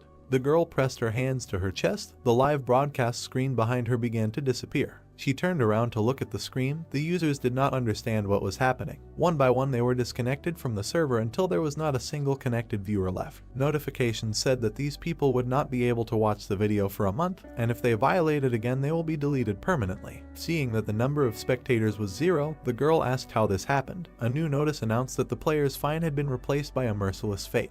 Kalsik's body melted. Pakana turned around, noticing something behind her. The Minotaur walked along the corridor, holding an axe in his hands. The next moment he came around the bend. Seeing the enemies, the monster opened its mouth and let out a battle cry. The monster rushed forward at full speed. Hiding behind the player, the girl asked if he would fight this time. Slapping him on the back, she asked him to tell him where she should hide. The young man turned around, calling her impudent because the girl had recently tried to poison him, and now she was asking for help. Holding her hands to her chest in fear, Pakana stated that he always told them what to do. A plea for help was written on her face, and a notification popped up stating that the conditions for copying the contact skill had been met. The main character gave her an arrogant look and said that he no longer needed her. A skill book materialized above his head. Knitting her eyebrows, the girl said that the guy would regret it. Putting her hand to her chest, she said that her older brother served in the Raven Guild. The thrown axe hit the ground, causing Pakana to jump back. Jinhyuk jumped into the air, ending up above the monster's head. Having fallen to the ground, the girl watched what was happening. The player asked her to carefully look at what the difference was between him and the guild.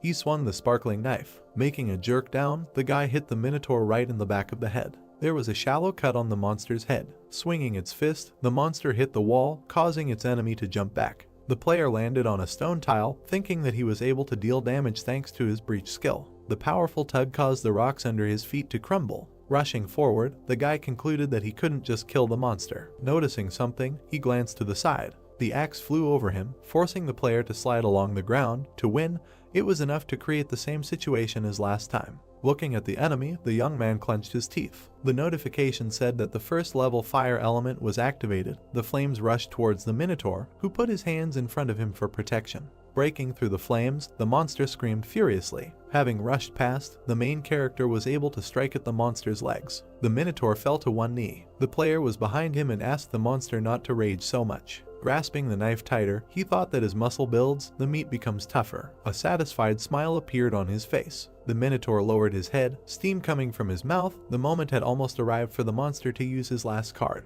The monster's eyes lit up. The notification announced that the Guardian of the Labyrinth had activated the 10th level frenzy. The minotaur straightened his arms and opened his mouth. The muscles in his arms became larger. The hoof pressed through the floor, breaking it into small fragments. Its horns and axe became covered with green energy. The monster bared its fangs and growled furiously. Jinhyuk confidently held the knife in front of him. Pakana clenched her teeth in fear, wondering if it was possible to somehow defeat such an enemy. The monster's eyes lit up with red fire.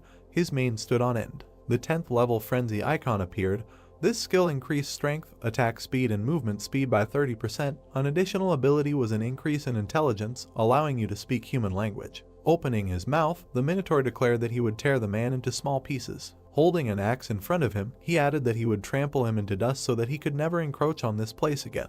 The knife was enveloped in a purple haze. The guy said that his mana efficiency had improved a lot compared to before. Holding his weapon out in front of him, the player smiled and called on the enemy to attack. The monster swung his axe, wanting to get even with his opponent. The young man was able to block the attack by raising his knife in time. His blade was able to deflect the blow of even such a powerful weapon. The axe slipped, crashing into the ground. The next blow was blocked by a precise swing of the knife. The minotaur continued to attack, but all his blows were reflected. Watching the battle from the side, Pakana could not believe her eyes. Opening her mouth in surprise, she realized that her ally had stopped dodging and began to take the full power of the blows. The monster swung its axe with renewed vigor.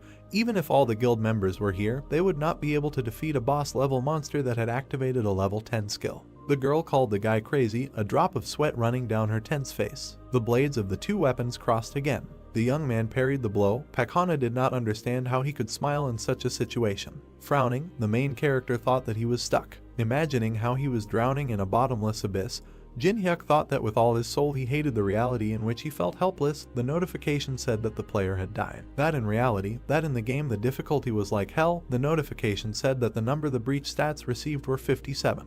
Memories of the battle flashed through his mind. The guy clenched his fist victoriously. A huge tiger burst out from behind him. This world reacted to him. Smiling, the player parried another blow, and a notification about increasing the breach stat popped up. Thanks to the knife, he managed to avoid being hit. The axe made a hole in the stone slab. The minotaur raised one eyebrow in confusion. Stone fragments rose into the air. The young man put a knife in front of him and rushed to attack. Thanks to his lightning-fast strikes, the monster's body was covered with wounds from the knife. The main character rushed forward decisively, his knife covered in purple energy. Raising his fist, the monster declared that his opponent was only capable of tricks. Declaring that there was not even a scratch left on him, the monster aimed his fist at the enemy. A bright flash appeared in front of him. A shockwave swept across the room. The player landed on the stone floor. The monster's fist stopped right in front of his face. The notification said that the Labyrinth Guard's level 10 frenzy time had expired. Looking at the immobilized enemy, Jinhyuk stated that 5 minutes had passed. The minotaur clenched his teeth in irritation.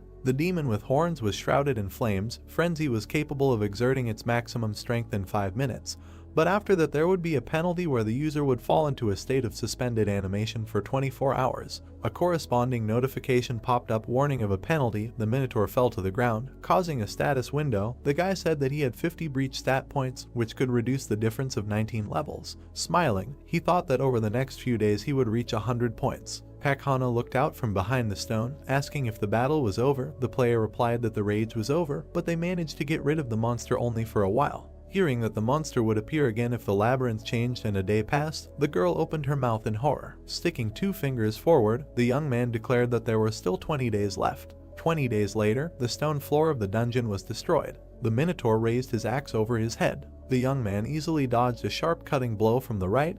The notification reported an increase in the breach stat. Jumping up, he avoided the lower blow. A notification appeared saying that the number of breach stats received was equal to 100. Furiously opening its fanged mouth, the monster rushed to attack. The enemy's fist slammed into his chin, the Minotaur becoming weaker with each point he gained. Throwing the enemy back, the young man said that it was all because of his mood. His foot pinned the bull's horn to the floor. Towering over the defeated monster, the main character declared that the time had come for them to part. Smiling, he looked back. Looking at Pakana, Jinhyuk said that he needed to decide how to deal with her. The girl, pressing her hand to her chest, asked what it meant to deal with her. Hearing that from now on the player was gathering interns into the company of old men, Pakana opened her mouth in surprise. Squinting, the guy asked if she really wasn't interested. Knitting her eyebrows, the girl shouted that she was very interested in such an offer because she had long wanted to join something like this. The player praised her for her determination. Approaching her, he asked to tell her how the girl could be useful for the company in the future. Putting her hand to her chest, Pakana replied that her personal contact ability would definitely be useful in managing the company. Thinking that he had already mastered this ability, the guy raised his eyebrows questioningly. The girl replied that she would never betray him. Taking a step forward, the young man asked what other proposals there would be. Hovering over his ally, he called her a complete disappointment.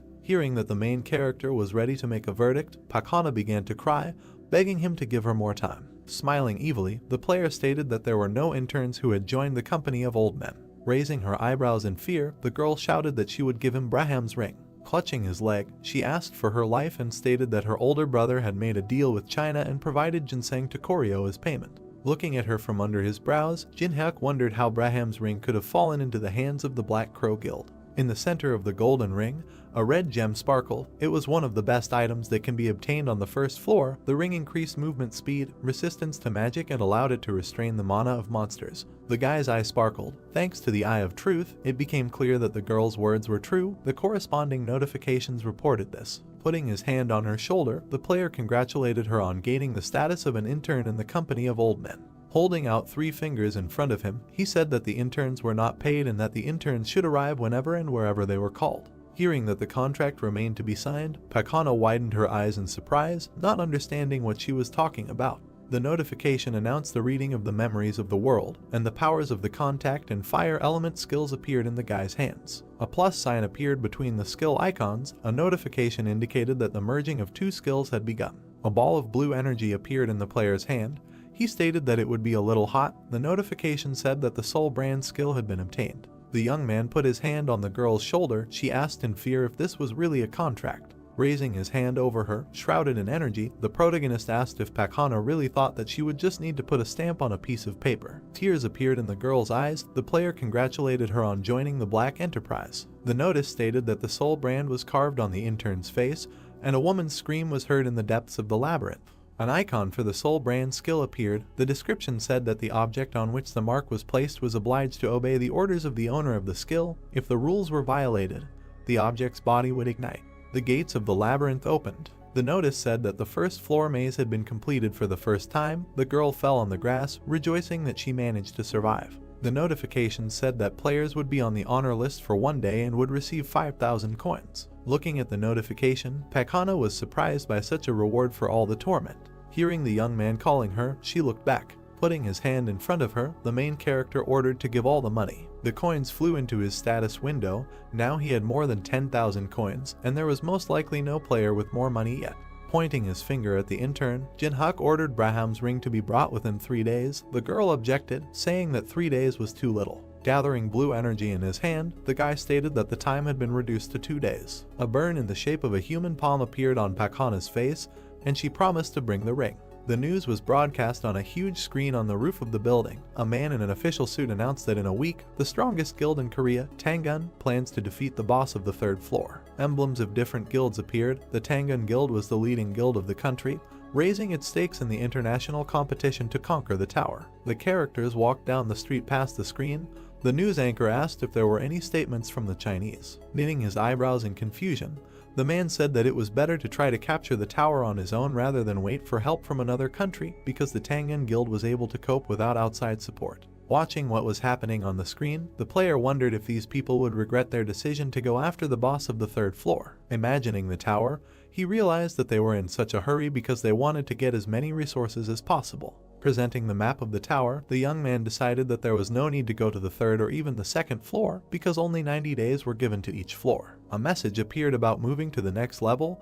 Many monsters appeared in front of the player. In his opinion, the guild would not be able to cope with completing the floor due to the constantly increasing level of difficulty, and humanity would not have a second chance. The light was on in the window of the apartment building.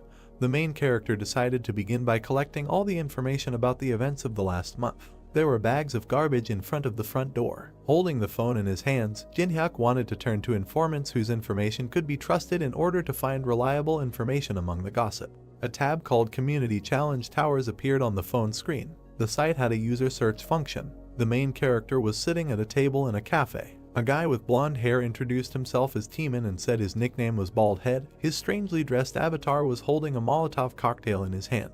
The girl with black hair hit her chest and introduced herself as Yanghwa. Her nickname was Firefist, and her avatar was a children's inflatable ring and boxing gloves. Jin-hyuk opened his mouth in surprise, thinking that these guys with whom he played together 2 years ago were not at all similar to their characters. Imagining himself surrounded by avatars of his old friends, the guy thought that this was not how the first group should have been created. The notification announced the use of the Eye of Truth skill. Teeman smiled. All the information was displayed in his status window, including personal skills. The Machine King's ability icon appeared. This magic was quite powerful and had no serious drawbacks, so it was useful in large-scale battles. Yeonhwa took a sip from her plastic cup, her status window describing her stats and abilities. A sign of the Taekwondo Master skill appeared, which helped fight in close combat. The main character realized that the guys were hunting together because they had the same level. He smiled, thinking that they got along well before. The notification that popped up said that the player would only be able to copy abilities if they reached the 20th floor together. Pointing his hand at his ally, Teeman said that it was his turn. Distracted from his thoughts, the young man introduced himself, saying his name. Putting his hand to his mouth in embarrassment, he added that his nickname was Captain Boar, and thought to himself that he created this nickname 11 years ago. Sitting down at the table, Jin-hyuk said that he was 27 years old and that he streamed Paprika TV. Teeman's mouth opened in surprise. He was surprised that his friend was a streamer and said that he also sometimes watched Paprika. Smiling, the player replied that he had already stopped streaming. With a wave of his hand, the interlocutor said that they could relax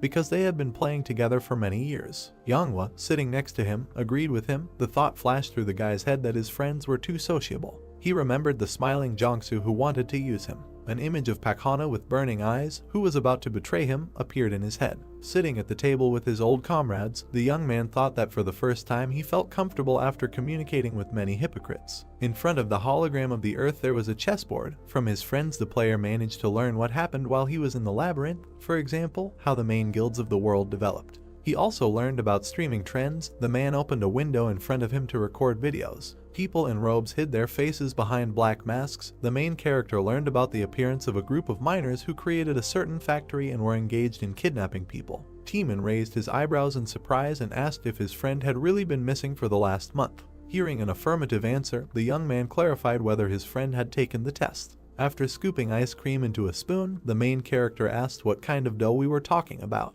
There was a taxi and a traffic jam on the highway. Looking back from the front seat, Teeman explained that a stream of players poured into the tower when it first appeared, but from the second floor the number of deaths increased. The tower rushed high into the sky. The association set a restriction due to which only those who passed the test could climb to the second floor. Pointing to the barcode on her wrist, Yanghwa added that the association issues a verification code to everyone. Remembering the face of the head of the association, Jin-hyuk thought that Sanjin was gathering people with powerful abilities under the guise of reducing the number of casualties. Smirking slyly, he decided to use the system created by the association for his own benefit.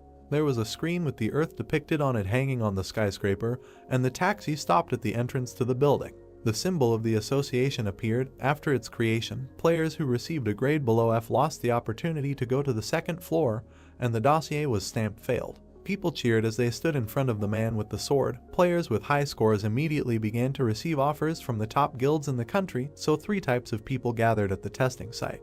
The first were those who desperately wanted to get the right to enter the tower. The guy clasped his hands, hoping to get a good rank. The girl bit her thumb, expecting to get at least E rank. The second were those who met players with high ranks, reporters prepared to do the interview, wondering which guild would take the A rank player this time and wanting to do a special report. The man with the camera noticed something in front of him. The journalists opened their mouths in surprise. The third were those who wanted to show their right to enter to the whole world. Pakana from the Black Crow Guild and her brother Hajin, a rising star of the guild, passed along the road. A man walked behind them, camera flashes shining right in his face. Gait from the guild father of wrestling sternly knitted his eyebrows. The journalist asked the cameraman not to miss a single frame. Taking off his sunglasses, the man asked where the crowd came from. Hajin looked at him and explained that many people want to get rich quickly or gain fame. Frowning with displeasure, the man said that he did not have time and asked the guy to clear the way because reporters were waiting for him. His eyes lit up. Guide said that he came here for the sake of the young guys from Black Crow, so they need to try. Raising her eyebrows tensely, Pakana asked him not to worry and promised to do everything necessary. Hajin agreed with his sister. Security guards began to push the crowd aside to make way for the celebrities. Among the crowd stood the main character along with his friends. The guard pointed his finger at him and ordered him to get out of the way. Pointing to himself, Jinhyuk asked why he needed to move if he had his number and was waiting in line. Hajin pushed the guard away, accusing him of not doing his job well. Pointing a finger at the guy, the Black Crow Guild member said that he was making a big mistake by not moving. Hearing a voice from the crowd that said that he was opposing Hajin himself, the player realized that it was his trainee's brother, but did not even move, putting his hands in his pockets. Due to the use of the Eye of Truth skill, his eyes lit up. Hajin looked at him blankly and asked why the young man was staring at him.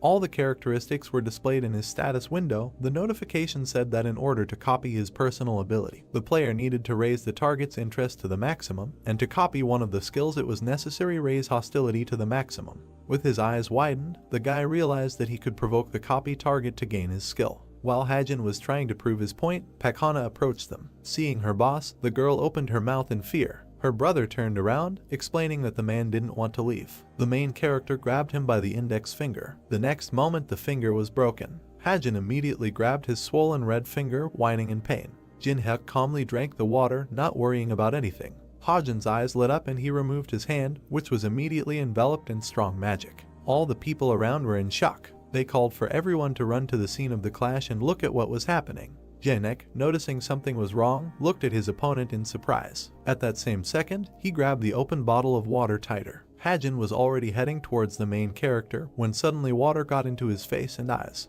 He threw a strong slash, but Jinhyuk was no longer there. All that was left was the bottle, which flew towards the attacker, when suddenly he received a strong blow to his leg, causing his stance to buckle. Within a second, Hajin fell to the floor with a loud cry, holding his knee. Not far from him, with his back turned, stood the main character. Everyone around was in shock. No one understood what happened. Among the uncomprehending crowd was Hana. She looked at Jinhyuk in horror. Drops of sweat were running down her face, and there was fear in her eyes. She asked herself why the main character was here. Quite suddenly it was heard from the crowd. It was Gait, who was holding his hands on his chest with displeasure. Jinhyuk looked at Gait emotionlessly. He immediately tried to use the level 1 Eye of Truth skill. At the same second, an error appeared with the inscription, failure. Immediately another error appeared, informing that the use of the skill was impossible due to the difference in levels. There was rage on Gait's face. Gritting his teeth in anger, he advanced on the main character. His eyes burned with a bright, warm flame. This guy's level was reported to be above 20. As soon as Gait approached the main character,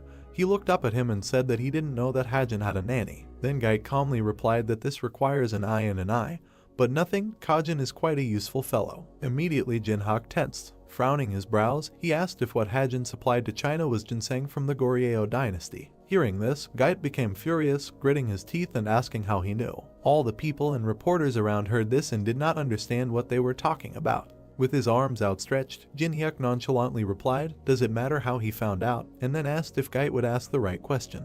A malicious smile appeared on his face, and there was a certain idea in his eyes. For example, how to get rid of side effects, Jinhyuk suggested the question. Gait said rather sharply. A message immediately appeared informing that Gait was using the 3rd level dungeon skill. Walls began to appear around Jinhyuk and the enraged Giddy. Hyung, Teeman shouted, throwing himself into the closing walls. Veins appeared on Gait's forehead with anger, and fire burned in his eyes. It exuded strong magical energy. Jinhyuk, Yonghwa immediately shouted when she saw that the dungeon had closed. "Is this really a protective wall?" the main character asked in surprise, touching the impenetrable wall. Gait did not answer the question, but simply asked if Jinhyuk was really asking for 10 dungeons, after which he asked if then the main character could prove that he was not lying. Then Jinhyuk began to explain that the edible item needed to restore stamina and mana was ginseng from the Goryeo dynasty, after which he, imagining the exhausted magician, said that if you simply eat ginseng, a side effect will occur, magical poisoning. After that, he raised 3 fingers and said that the guys were probably suffering about this right now, but 3 objects could help with this. These were Carasian juice, moonstone, and most importantly, mandrake root. After which he said that he thought that the guys were now looking for the mandrake root. After thinking a little and throwing out his hand, he said that he would tell him where he was, after which he asked if Gait now believed him. Drops of sweat were running down Gait's face, and it was clear from his face that he was very excited. He said to himself that everything he said coincided with the words of the scouts and researchers. Well, I agree, the main character asked with a malicious smile on his face. After thinking a little, Gait replied that he would believe Jinhyuk. But, he suddenly said, sharply holding out the knife that appeared in his hand. I'm warning you, no tricks, Gait said in an angry and threatening voice, adding that otherwise it wouldn't seem like much. He clenched his teeth in anger and said to himself that the main character had asked for as many as 10 of the most valuable dungeons and this was an excessively high fee. He held the blade shrouded in strong magic in front of Jinhyuk's face and said in his head that he needed to end everything here. Suddenly fear and shock appeared in his eyes. Jinhyuk smiled madly, his eyes glowing with a bright purple flame. Looking at his opponent, he said that it seemed that Gait had not yet understood. Both our deal and your life, the main character continued to say. In my hands, he added, raising the blade, which was shrouded in strong, terrifying magic. And at this time one of the guards broke through the floor. Jinhyuk's comrades were surrounded, but they successfully defended themselves. Get away, Yenba shouted furiously, adding that unless, of course, they want to die. There was a raging fire in her eyes. Suddenly a notification appeared saying that the level 3 dungeon skill had been cancelled. The magic has dissipated. The guys went in different directions. The main character, with a smile on his face, shouted to Inui to calm down the girl. Are you okay? The guy's voice was immediately heard. They immediately ran up to him, shouting that he had been kidnapped just like that, and they would kill everyone, he said. Waving his hands, the main character said that everything was fine. Pointing to the departing Gait, Jinhyuk told them not to worry because he and Gait had found a common language. At that same second, Hajin rushed to the enraged Gait in a rage and asked if he would really just let the main character go. Bowing, Hajin, with a drop of sweat on his face, said that if he gave him a chance, he would come up with a good plan. At that same second, he received a strong blow to the neck from Gait. Raising him with one hand high above the ground, he told him to understand that Jinhyuk is stronger than everyone, after which he said that if Hajin does something like this again, he will greatly regret it. The guy was already out of breath, veins stood out on his neck, and saliva was flowing from his mouth. I understand, Hajin said in a trembling voice and out of breath. Throwing the guy on the floor, Gait and his guys left. Hajin asked himself in horror what happened in that dungeon. A fire immediately lit up in his eyes, he was angrier than before. In his head he screamed that no one could humiliate him, which means he would kill him. It was immediately reported that by raising hostility to the maximum, you can copy one of the skills. A notification immediately appeared that the conditions were met, which means Jinhyuk copied the stealth skill. It was reported that stealth is a passive ability, difficulty in obtaining, description, breathing, and pulse can be controlled. The next message states that the copied skill is saved in the memories of the world. Jinhyuk, with a malicious and at the same time satisfied smile on his face, looked at the enraged Hajin. After that, he began to walk away while the people around him admired him. In the table rating, Hana was in first place with scores of 1,755. The main character said in surprise, folding his arms over his chest, did the trainee really drink mountain ginseng? Suddenly a voice was heard inviting the next person into the office. With a blade in his hands, he entered the office and saw a crystal with a man standing next to it. He said that the test is simple, you need to hit the magic stone, objects, skills, you can use everything. The hidden power of the stone is revealed during the attack. The guy saw the blade in the hands of the main character and asked if he would really only use it. Jinhyuk immediately extended his hand with the blade in front of him and said that this would be enough. Okay, the guy said, putting his hand to his chin and looking at something on the tablet, after which he added that the main character would start as soon as he was ready. Suddenly the guy noticed that the main character approached a stone larger than the one he was supposed to hit. He immediately turned to Jinhyuk, after which he said that the stone he approached was a mid-level stone, and pointed to the stone that was needed and told him to go to the entry-level stone. A flame flashed in the eyes of the main character. The guy was enveloped in the strong aura of the protagonist. He looked at Jinhyuk in horror and shock and said that ordinary players could not even activate a mid-level stone. The stone fell with a crash onto the floor, divided into two halves. The guy added that it was impossible to break the middle stone in half. The result of the main character immediately appeared on his tablet, showing that Jinhyuk's rank was as shocked by such results. The guy shouted that he needed to report this to his superiors. Jinhyuk suddenly said not so quickly. Taking the guy's tablet, he told him to report back in a week. Immediately the guy asked in confusion whether he was really asking to postpone the report. There was a terrifying power in Jinhyuk's eyes. He said that this was for personal reasons, and in a week the guy can report wherever he wants. But, the guy mumbled, not knowing what to say. Then the main character straightened up, took out a blade and, playing with it, said that he knew several worldly wisdoms. One of them, the law is far away, but the fist is nearby. In horror, the guy screamed that it was true. The door from the office opened. The main character, standing against the wall with his hands folded on his chest, asked Hana passing by, but they quickly overtook her. Suddenly the girl extended her hand to the main character, which contained a ring.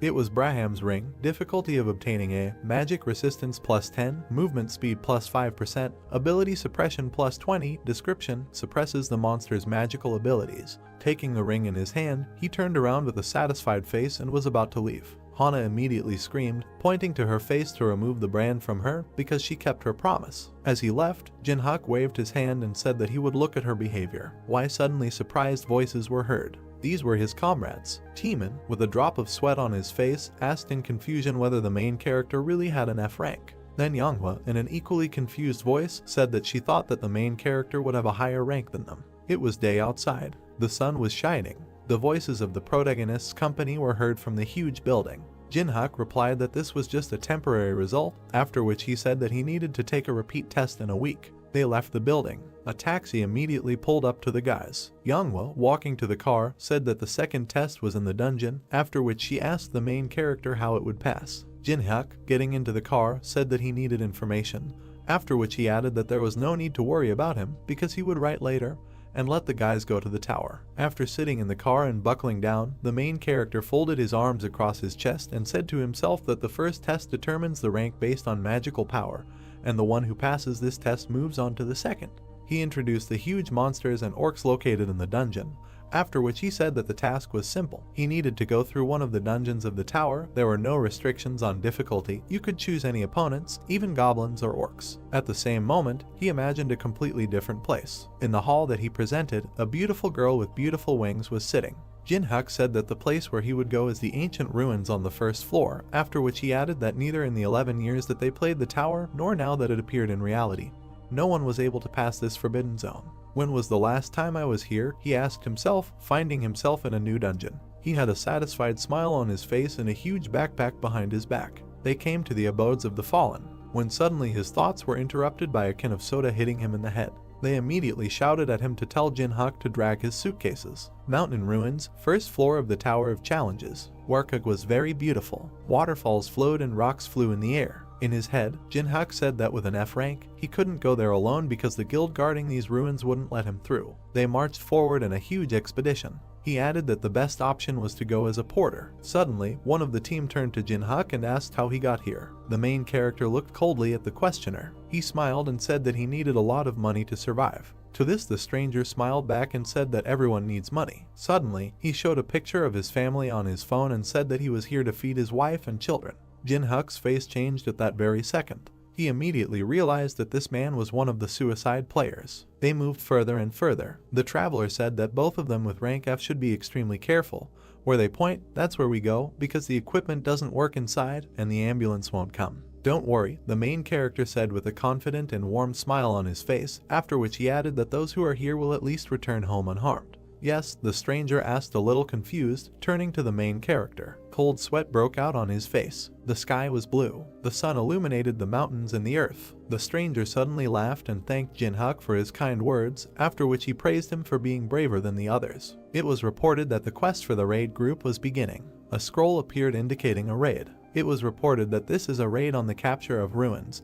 Difficulty S, conditions, kill the boss of the location, free the prince who is deep in the ruins, reward, relic of your choice. We are there, it was heard from up front. Then everyone threw their huge backpacks onto the ground. The leader's voice said that everyone was doing well, so now they can rest while they wait for the raid group. Jinhyuk put down his backpack and looked at the huge temple in front of them. The golden chest was a special reward. The notification that appeared announced a special reward for the first conqueror of the tower. Special, the main character asked himself in surprise, looking at the notification that appeared in front of his face. Is it really only me who can see this? He asked himself. The next notice was about receiving the award. The hero now has stats for plus 10 points of luck and plus 10 points of adaptability. The next message said that the luck and adaptability stats had been increased by 10. Frozen was also obtained. The lock under the frozen emblem was opened. It has been reported that Cold Heart is the ability to remain calm even in a critical situation, but may have trouble showing emotions. It was also reported that the passive skill Monopolization was obtained.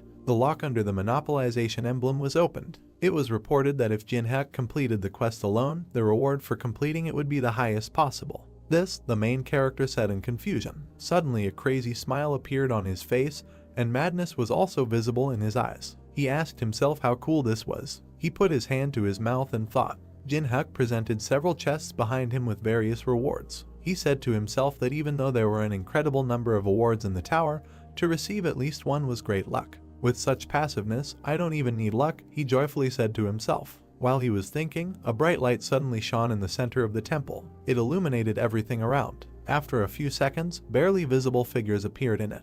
It was a raiding party. One of the guys was loudly indignant, saying that he couldn't get used to teleportation, after which he asked what the others were doing. More soldiers appeared behind him. One of them reported that all 50 people were alive. Ordinary workers looked with some horror and distrust at the arriving raid group. It was immediately reported that the Eye of Truth of the first level was being used. We are moving forward, the leader shouted, adding that they will form the formation on the move. The raid group is in the vanguard. It was reported that this guy's name was Jianghun, age 29, level 14. Ability, Relief. Jinhak was informed that the condition for copying the ability was to gain Yunwen's trust during the raid. The main character's eyes exuded strong magical power. Damn, he said, biting his lip in worry. He looked at Yungwen, who was gathering a squad, and then said that gaining trust would be difficult. Wait a minute, he suddenly said. His eyes showed that he had something in mind. Yunghun didn't even realize that the main character was watching him so closely. In his head, Jinhak was asking himself if the guild leader of the top 10 was only at such a low level.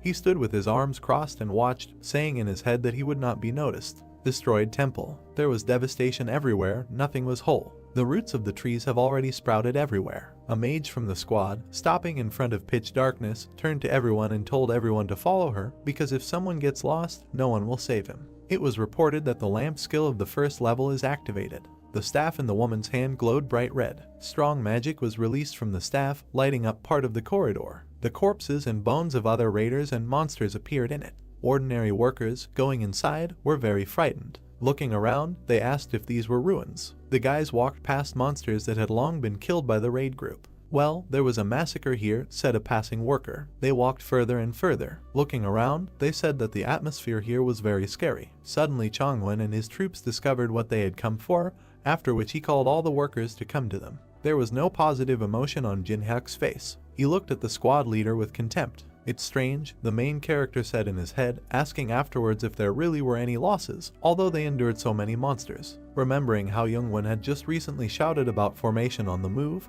he said that guy's strategy seemed rather strange. Suddenly, the main character's thoughts were interrupted by a strong blow on the shoulder from another porter, who angrily told Jinhak to go and distribute water. Then the main character remembered that he was just a porter. He smiled evilly, and veins stood out on his face. The man who hit him on the shoulder pointed his finger in the other direction, saying that here they could handle it themselves, telling the main character to help the foreigners. Foreigners, the main character asked himself in surprise in his head, looking at the guys in gold-colored armor, when suddenly he saw a strange sign on the shoulder of one of them. After thinking a little, he remembered that these were warriors of the Xian Guild. Suddenly he saw one of the soldiers in white robes and armor, which was unlike the others. Jinhak smiled mockingly, saying in his head that they were such fragile creatures, and then asked himself if it was worth making friends with someone. After a while, he handed over a mug of cold water. The knight in white robes looked at the main character in surprise. Jinhak said that the knight did a good job. The warrior thanked him. It was reported that level 1 communication was being activated. Jinhak smiled contentedly when he learned about this. It was immediately reported that there was little interest in him. Suddenly the knight began to take off his helmet. Taking it off completely, it was a beautiful girl with brown hair. What Jinhak saw shocked him. He understood everything immediately. She was the youngest daughter of the Laurentia family of aristocrats from Europe. She is a versatile player associated with divine power, with offensive, defensive, and healing skills. The girl looked incredibly heroic. She held the sword confidently in her hands. Jin-Hyuk continued talking in his head. She, the hero who saved Amsterdam from chaos, is one of the most famous players in Europe. She is the Saint of Amsterdam, Teresa de Laurentia. Looking at how Teresa greedily drank all the water from the glass, he said in his head that it was now clear why there were no losses, adding that Teresa showed herself best in battles with the undead and other evil spirits. But, he suddenly said, after which his eyes glowed with a bright flame. He added that many want to go higher, and Teresa is here, although there is now a raid on the boss of the 3rd floor. It was reported that the level 1 Eye of Truth was being used. The girl, holding an empty mug in her hand, blushed because she was refreshed. Suddenly an error appeared saying that using the skill was impossible due to the difference in levels. Is she really higher than the 20th level? The main character asked himself in surprise. Suddenly, another message appeared on top of the error, informing that the luck and adaptability stats compensated for the difference in levels. The Eye of Truth of the 2nd level was immediately used. Cool, Jin-Hyuk shouted joyfully in his head. It was reported that the main character can view the status of the target. Looking at the system screen in front of him, he said with a satisfied smile on his face that now he could appreciate everything. After looking at the girl's stats, he saw that her age was 22, level 29, and her special ability was the protection of heaven. Teresa was incredibly beautiful. There was no anger or greed in her blue eyes, only love and kindness. The conditions for copying were that Teresa is one of the top 100 players in the world, and if the main character rescues her from a dangerous situation, he will be able to copy one of the abilities or skills. Well, numbers, Jin-Hyuk said in shock, looking at her characteristics on the system screen, after which he added that now it's clear why everyone admires Teresa. Suddenly, at one of the points, he noticed a quest to choose a profession. It was then that he understood why the girl went to these ruins. At that same second, Teresa, with a wide and kind smile on her face, handed the empty mug to the main character and, thanking him, said that she had quenched her thirst. Taking the empty mug, Jin-Hyuk smiled kindly and said to himself that it was he who needed to thank her. Ability, which is highly valued by warriors, Jin-Hyuk continued to say to himself. He understood that now he had a chance to receive the patronage of heaven.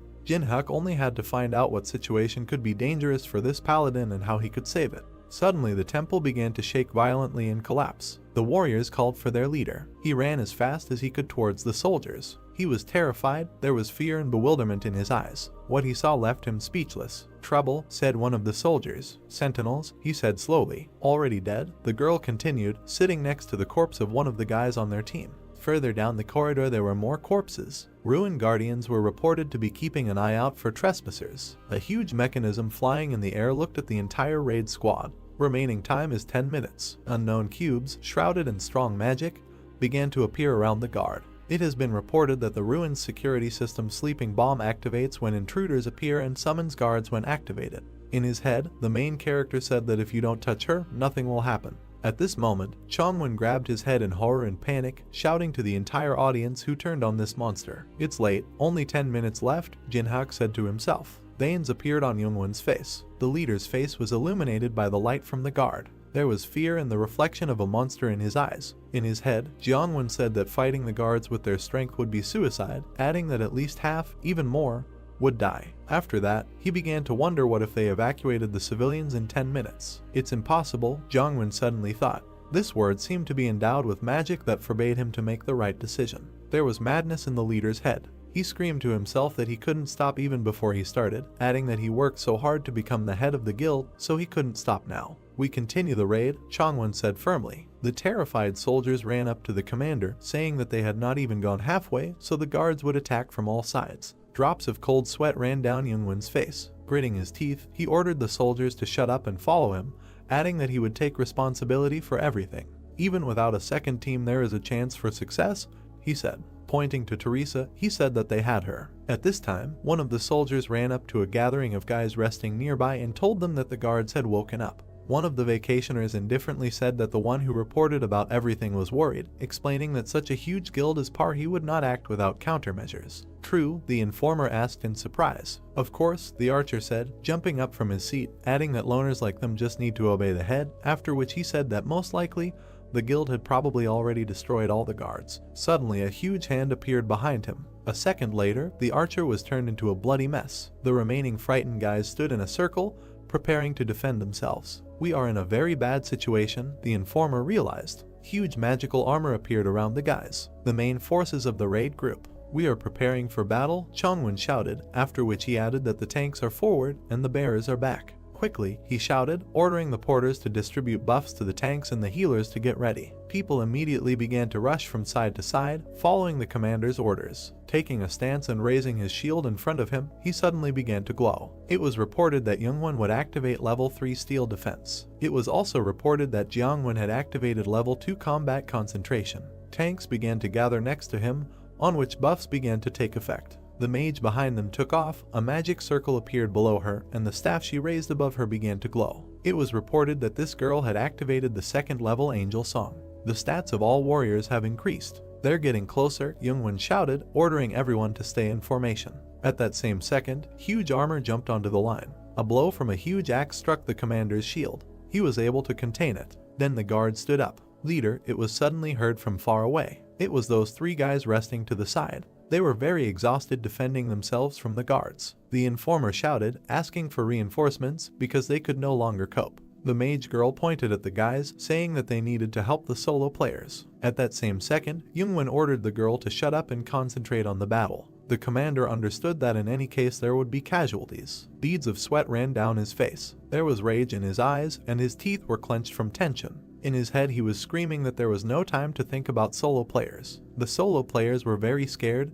They held on with all their strength. Jiangwon explained that, unlike guild players who act coherently, solo players are immediately lost in such battles. "They heard it, but," said one of the solo players, lowering his head in disappointment. He realized that they had been abandoned. Tears flowed from his eyes. He screamed, begging for help. Suddenly, quick steps were heard. Teresa soared above the guards, swinging a sword shrouded in powerful magic. It was reported that the 4th level cross skill was activated. There was a warm flash from the ceiling. At that same second, all the guards were struck by Teresa's strong, well-aimed and quick blows. The girl's eyes burned with a bright blue fire. The desperate guy suddenly saw the light. "Teresa," he shouted joyfully, looking at his savior. A bead of sweat ran down Teresa's face. There was composure and calm in her eyes. In her head, she analyzed that 2 guards had passed through the raid team's positions. The non-combat units were in danger. She immediately rushed to the defense of the soldiers. Teresa understood that she needed to hurry up and cover the rear. In the rear guard, there was devastation in the hall. Many of the porters were dead. One of the workers was sitting on the floor, saying that they were in trouble. Blood was pouring from his mouth. One of the guards swung a huge axe at him. Suddenly, cuts ran down the guard's arms and legs. "What are you talking about, uncle?" The voice of the main character was heard. At that same second, the guard fell apart into many pieces, out of action. In front of the man, who was already ready to die, stood Jin-hyuk, who, with a smile on his face and a blade in his hand, said that he had already said that he would return home alive. "Jin-hyuk," from behind, a man suddenly shouted. A huge hand of a guard was flying towards the main character from behind. Jin-hyuk avoided her without an iota of fear. It was reported that the level 1 fire element was being activated. At that same second, the protagonist's hand caught fire. He smiled madly and shouted, "What else?" Throwing his hand forward, a strong stream of fire was released from it, which was directed towards the hand. All that was left of her was fragments, although the fingers on her hand were twitching. Jin-hyuk, shaking off his hand, turned away and said that he would not finish off, let others do it, after which he said that he needed to remain at the 1st level so he could not kill. "Where did you get such strength?" asked the surviving man, holding his wounds. Scratching his head, Jin-hyuk smiled and said that he was just lucky. In his head, he wondered who woke up the high-level guards of the ruins, because there was no point. The old man looked at his savior in shock, in no hurry to get up. Suddenly, Teresa grabbed the man. A second later, he was already standing 10 meters away from the main character. Teresa stood with her back to the main character and said that she thought Jin-hyuk was a good person, but he turned out to be threatening the man with a knife. Suddenly, she said that perhaps it was he who woke up the guards. There was anger and contempt in her eyes. Turning to the main character and raising her shield, she said that Jin-hyuk was arrested. The main character was very confused when he heard the accusations. At the same second, a strong blow from a girl's sword flashed next to him. The main character barely managed to dodge. She turned to face Jin-hyuk, telling him not to move because she didn't want to hurt anyone. After thinking a little, the guy said that there was a misunderstanding. The girl again struck a strong blow, but missed. She shouted that she would listen to him later. In his head, the main character said that it seemed that Teresa was too angry and was not listening to him at all. He understood that he no longer had a choice. Teresa swung her shield at the protagonist again, wanting to deal a strong blow. She threw a strong punch, but missed again, so Jin-hyuk pushed with force. Teresa flew into the floor with enormous force, breaking a crater. There were stones on her face. She lay exhausted in the hole, holding back the pain. Jin-Hak put a blade to the girl's face, saying that he would not be a guard. Teresa looked in horror at the main character, whose eyes glowed with a bright blue light, and there was calmness and composure on his face. Jin-Hak said that if he had to, he would kill with his own hands. Mrs. Teresa, Mr. Jin-Hak, the rescued man suddenly started screaming. With his arms outstretched, he ran up to the enemies and shouted that Jin-Hak had saved him. Hearing this, Teresa was speechless. After a while, the man left, and non-stop apologies were heard in the hall. The girl bowed to the main character, apologizing. Jin-Hak asked her to stop, saying that his actions really seemed suspicious. He began to leave, and Teresa followed him, asking why the main character was hiding his identity. For what reason, Jin-Hak wondered, calmly walking forward. "The same as you," he answered after thinking. After that, he said that Teresa invited the Sion Guild as a cover, after which he added that the girl wanted to secretly obtain the contract of St. Peter for the quest to choose a profession. After thinking a little, he admitted that he also needed one item, the receipt of which no one should know. Teresa was shocked by what she just heard. Drops of cold sweat ran down her face. She asked herself in her head how the main character knew about everything. Jin-Hak smiled and said that he knows all the strategies for passing these ruins, so Teresa will help him with her skills, and the items they need are in one place. Turning to the girl, he asked with warmth in his voice if she would join forces with him. Teresa looked at the main character in confusion, wondering what to answer. The guards were defeated. In the crowd of vacationers, the commander shouted, saying that it was impossible. Throwing his arms forward, he furiously shouted that they should move forward in coordination, and then asked if they really wanted to go alone. Teresa, standing in front of him with her hand to her chest, explained that according to their map there were only 20 kilometers left. The strategy was known to everyone. Nothing would change if it didn't exist, after which she said that, in addition, according to the agreement before the battle with Boss, all squad leaders have the same rights. Hearing this, Youngwon broke out in a cold sweat and didn't know what to answer. Teresa stood silently opposite him, waiting for an answer. Exhaling heavily, he hit himself on the forehead and allowed the girl to separate from the group, after which he said that she should return before they reached the boss's room. Joyful Teresa, clasping her hands, said that she would join them before the battle began.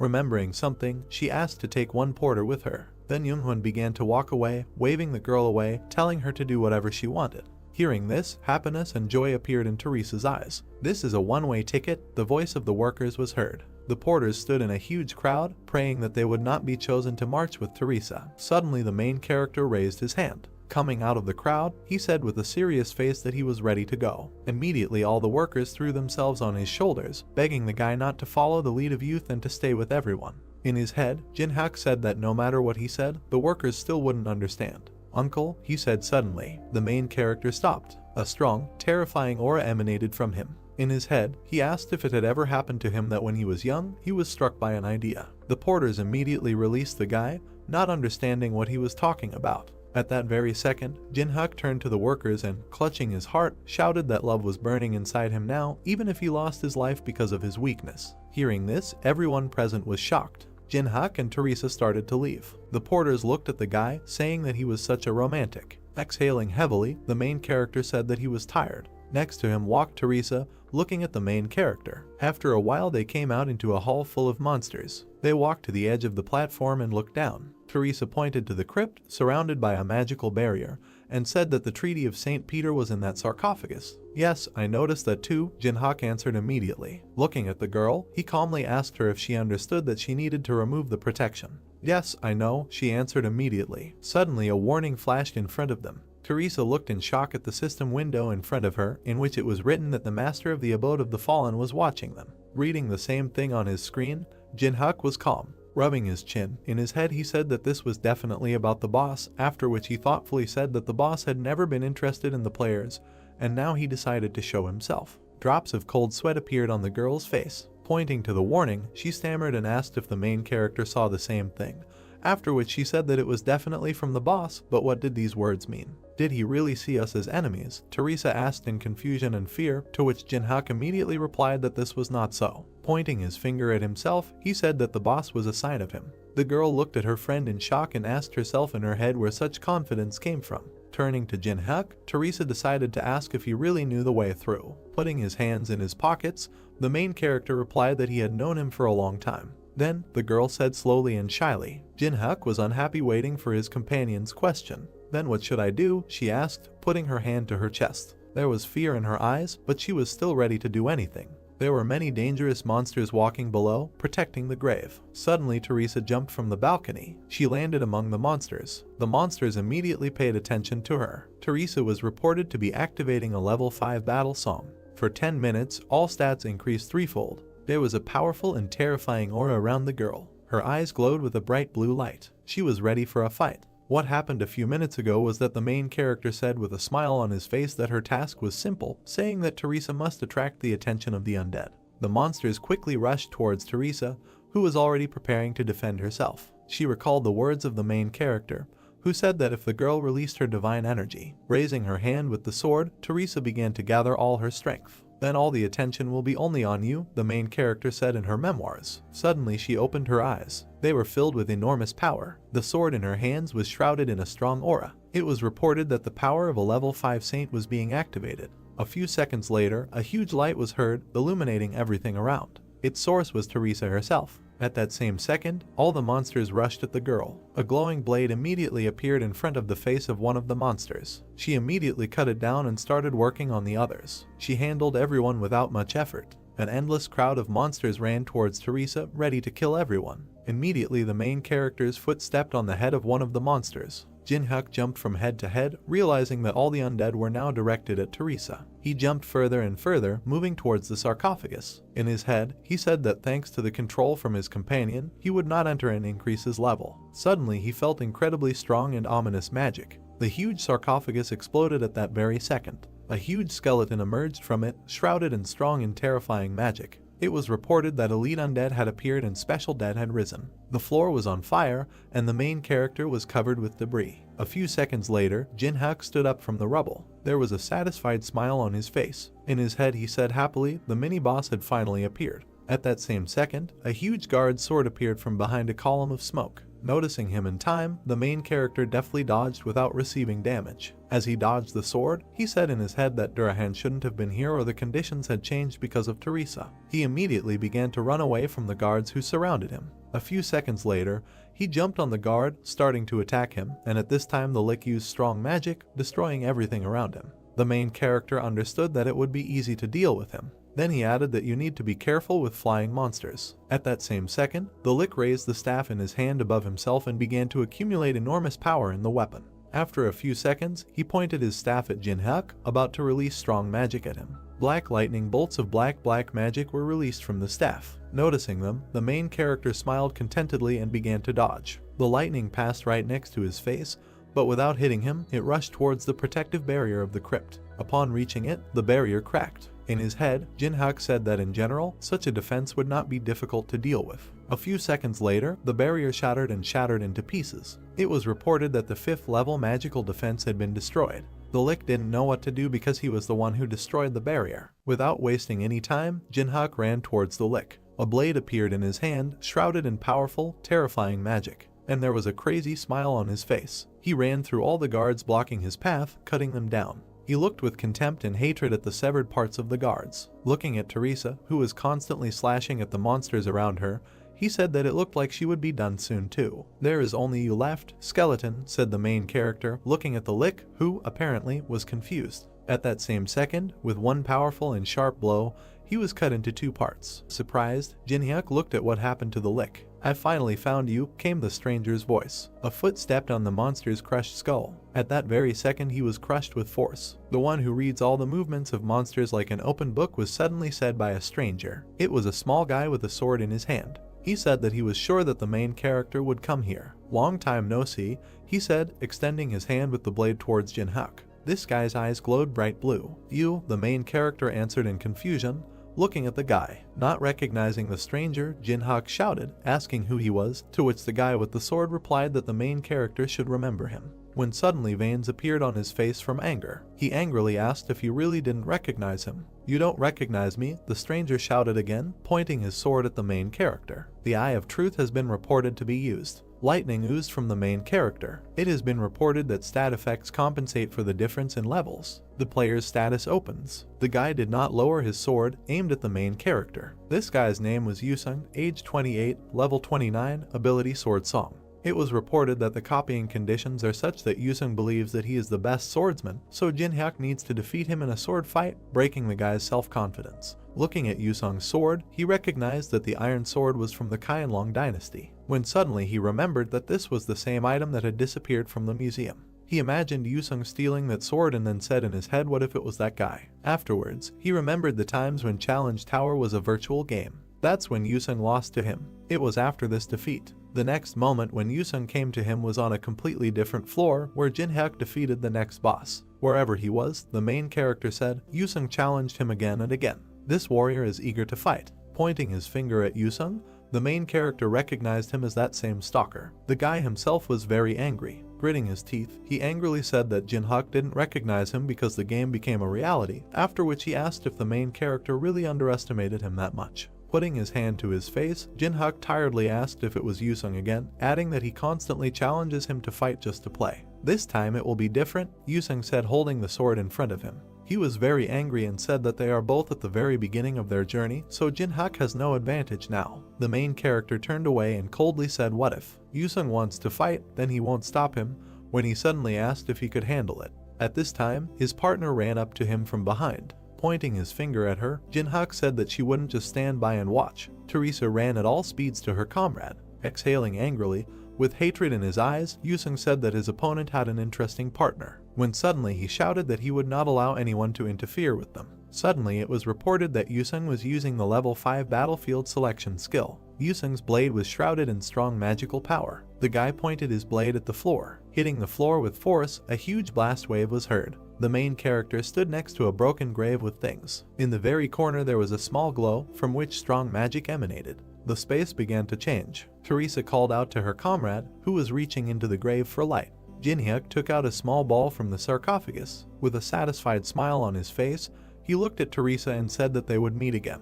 Within a second, he and Yusung disappeared. They both found themselves in some kind of space. Raising his blade and taking a stance, Yusung shouted that now nothing would hinder them anymore, after which he challenged the main character to a fight. It was reported that Yusung would activate the 5th level duel. All of Yusung's stats increased by 10%.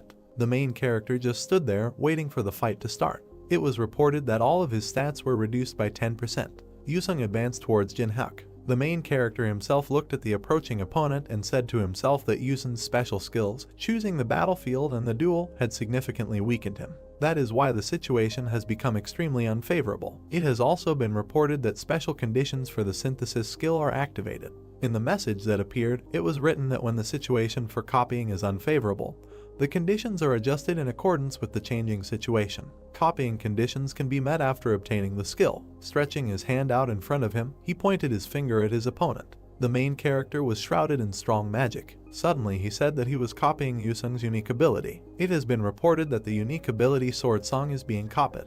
Right there in the notification it was written, Song of the Sword, Jinhyuk's skills as a swordsman are enhanced by 200%. The body itself uses sword fighting techniques and also significantly enhances the player's perception. Behind Jinhyuk, the protagonist's strong skill began to be used. There was a smile on his face. It has been reported that the copied ability is retained in the memories of the world. You're ignoring me again, Yusung shouted furiously. He immediately ran towards his opponent, shouting at him not to relax. A blade appeared in Jinhan's hand. At that same second, a fierce battle began. Every blow was repelled. The main character struck. An enraged Yusung, parrying his opponent's blows, shouted, asking what he was counting on, adding why he was fighting at medium range, using only a dagger. Jinhyun had a sly smile on his face. Inflicting and repelling blows, Oo replied that it seemed to him that this was enough, because fighting with swords was also interesting. Hearing this, Yusung's rage awakened. He pulled his sword behind his back and shouted that Jinhyun was still underestimating him. After that, he pointed his sword at the main character. It was reported that Yusung would activate the 6th level Sword Soul skill. At that same second, waving his sword, which was filled with enormous strong magic, he sent a shockwave towards the enemy. Easily dodging, the main character asked if he was trying too hard, adding that Yusung was just using the highest techniques in a fight with a newcomer. Hearing this, Yusung sent his opponent away and shouted that Jinhyun was no longer a beginner. It's a pity that the main character once said to himself, after which he rushed towards his opponent. He understood that if the enemy continued to parry the attacks, the dagger would come to an end. So it's time, he said. After these words, he took out the sphere that he had previously taken from the grave. For a skill that can withstand a sword, he added to the previous sentence. Immediately after this, he placed the ball on the blade of his blade. After that, he said that he was combining the sword song and the demon soul. Suddenly the ball disappeared, being absorbed into the blade. Synthesis was reported to be taking place. In the next window that appeared, it was written that the ability sword song and the item demon soul were combined. The light that appeared from the synthesis blinded everything around. Because of this, Yusung had to close his eyes. There was a fire in the eyes of the main character. The notification that appeared stated that Jinhan had received the unique ability Sword Graveyard. In the window that appeared, a description of the skill was written. All the owner's skills are enhanced by 500%, the body uses only the most effective sword techniques, perception is at maximum. One of the abilities required to obtain the title Demonic Swordsman. The glow faded, and then the main character extended his hand with the blade to the side. There was not an iota of fear on his face. It has been reported that the unique ability Sword Graveyard will be activated. It was immediately reported that the skill Knight of the Dark Moon of the first level was activated. A huge force spread through the protagonist's hand. In his head, he said that the ability so far produces barely a tenth of its total power. He understood that he did not have enough mana to control this power, so he needed to increase its supply as soon as possible. Yusung stopped. He didn't understand what was happening. A huge strong magical wave flew next to him. Cold beads of sweat ran down his face. He didn't dare move. In his head, Yusung only asked himself what kind of incredible power this was, after which he added that this is the most convenient battlefield for him. He tries not to fight at the distance familiar to his opponent in order to maximize favorable conditions. Yusung was furious, causing him to bite his lip and veins to appear on his forehead and cheek. He screamed to himself why he couldn't win. He remembered how many times he died in the game. And out of the game, he said. Yusung recalled how he collected many articles and photographs in the room in order to reach the main character. Because of his anger, he broke his virtual reality glasses. He kept saying that he did everything to defeat Jinhak. Throwing his head up and spreading his arms, he shouted, asking why he could not surpass the main character. "I will not put up with this," he shouted again, after which he sent many strong blows towards his opponent. Noticing them, Jinhak stood up. His eyes burned with a bright violet flame. Yusung's punches were right in front of his face. At that very second, he repelled them, cutting them with his blade. Did he really parry these attacks too? Yusung shouted in shock, looking at his opponent's results. Suddenly the main character appeared behind Yusung. With a malicious smile on his face, Jinhyuk said that he had already fought with someone who was much stronger and faster than Yusung, but now he was tired of it. Immediately after these words, he raised his blade, shrouded in terrifying magic, above his head. And within a second he struck a strong blow at Yusung, who managed to block it with his sword. Due to such strong pressure, he lost his balance and began to fall. His sword began to crack due to the enormous strength of the protagonist's blade. With a deft movement, Yusung's sword was knocked out of his owner's hands. Jinhyuk had a crazy smile on his face. The sword landed 10 meters from its owner and stuck into the floor. After lowering the blade, the main character said that it seemed like he had won again, after which he added that he didn't even remember how many times he had won against Yusung. "This is the 138th time," Yusung answered, standing on one knee and bowing his head. "Kill me?" he suddenly asked. Hearing this, Jinhyuk smiled contentedly. Suddenly he said that next time, it would be his 139th victory. Hearing this, Yusung was shocked. Waving his hand on his face, the main character told the defeated man that he himself knows that the Tower of Tests is no joke, because even the strongest players sometimes die here due to negligence. "But we need strong players," he added. After that, he extended his hand to Yusung and said that people as persistent as him are needed even more. Hearing this, the guy looked at the outstretched hand. A strong player, he asked himself. In his head, Jinhyuk said that he needed to wait 60 days to copy the player's abilities again. In reality, he smiled, looking at his opponent, but in his heart he laughed insidiously, saying that there was no need to waste energy on searching if there was an excellent target to copy. Yusung took the main character's hand, rising from his knees. It was reported that the first level communication ability is activated. Standing up, Yusung immediately turned around and began to leave, saying that he accepted defeat, after which he added that next time the outcome would be different. Hearing this, Jinhyuk laughed. He said that he would wait. It has been reported that the effect of the battlefield selection skill has been cancelled. The space began to break down. Before everything finally breaks down, Yusung said that he still doesn't know the main character's name. "Why do you need to know my name?" Jinhyuk immediately asked. Pulling the sword out of the stone, he said that then he would call the main character as before. As before, the main character asked himself in surprise. Suddenly he understood. Beads of sweat appeared on his face. Throwing the sword over his shoulder, Yusung turned around and called the main character by his in-game name. Not only he heard this, but also Teresa, who was a little confused by this. A scream was heard in the dark room. Someone called out to Jiangwen. There was a system screen hanging in front of the hooded guy. He looked at the leader and asked if they hadn't killed all the monsters. Chongwon asked what he was talking about. The guy pointed his finger at the screen and said that the scanning artifact had lodged something, although there shouldn't have been anything left there. The red dot moved quickly. Youngwon realized that someone was moving in their direction. The squad members looked fearfully at something ahead. A monster in armor approached them. It was an iron golem. A man with long blonde hair sat on a golem. Youngwon frowned. From the stranger's appearance, he guessed that this was a high vampire. The man put his hands behind his back and went down to them. He bowed, greeted the guests, and said that his name was Baluz. The vampire smiled and said that he was accompanying the lord, the owner of these ruins, and also his blood relative. Chongwon pointed his sword at Baluz, opened his mouth and asked why he came, because it's unlikely that he just went out for a walk. The vampire looked with hostility at the swords pointed at him and said that he had a proposal to the leader of the group. He held out his finger to the blade and said that he was giving them a choice. The first option was to simply follow him without arguing. The vampire pressed the tip of the sword, blood flowing down his fingers. A scarlet stream fell to the floor. The system reported the activation of a bloody plague of an unknown level. Red streams of magical energy wrapped around people's bodies. Youngwon opened his mouth, sweat running down his face. Magical currents engulfed the bodies of his team members.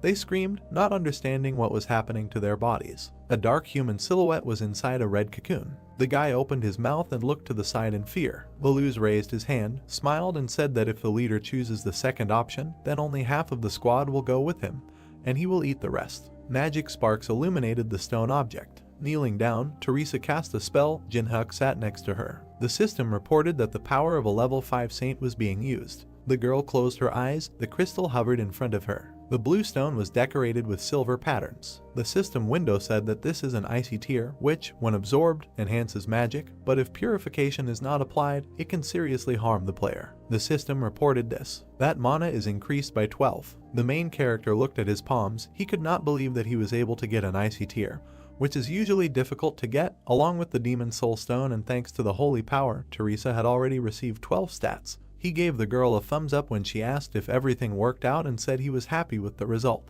Her eyes widened in surprise as the system window appeared in front of her. A system for notifying that an invitation has been received from the owner of the monastery. In the system window it was said that if Teresa wants to save the members of her group, then she needs to go to the farthest room. The reward for this will be a meeting with the owner of the monastery. The system also notified that upon accepting the invitation, all monsters and traps will be deactivated. Her eyes glowed blue. A drop of sweat rolled down her face. She opened her mouth and said that the entire squad had been taken hostage. The girl could not believe that someone could kidnap an entire group. Jinhyuk pursed his lips as he watched Teresa lower her head and say that she needed to act quickly to save anyone. She clenched her hand into a fist. Something was bothering her. Teresa imagined a woman with black wings and wondered if he could defeat the Lord. The girl imagined a dark figure with red eyes opposite her and thought that they might fall into a trap prepared for them. Teresa opened her mouth and said that without a raid group they could not defeat the Lord, and thought about whether the outcome could have been different if she had stayed with the squad. The girl imagined a multicolored symbol with a cross in the center and thought that she joined the party as a paladin simply because she wanted to protect other players. But perhaps she made the wrong choice. Yusun closed his eyes and sighed heavily. The guy leaned forward and said he would go because it had nothing to do with him. As he passed the girl, he said that he thought she was having a hard time making a decision, so he would like to give her some advice. Yusun looked displeased at the guy standing with his back to them and said that Jinhyuk doesn't have a drop of honor. He's simply selfish and in general he hates him. The young man frowned, clenched his teeth, and said that he could only guarantee one thing. The main character smiled and crossed his arms over his chest. Yusun said that if anyone could defeat the Lord, it was only him. Teresa pursed her lips and looked ahead in confusion. The swordsman went further and said that he was leaving. The girl clenched her teeth. She smiled and thanked Yusun for the advice. Teresa clenched her hand into a fist and told Jinhyuk that she was going to accept the invitation of the owner of the monastery. The main character put his hands on his hips, warned that his services were expensive, and asked if she was sure that she could do it.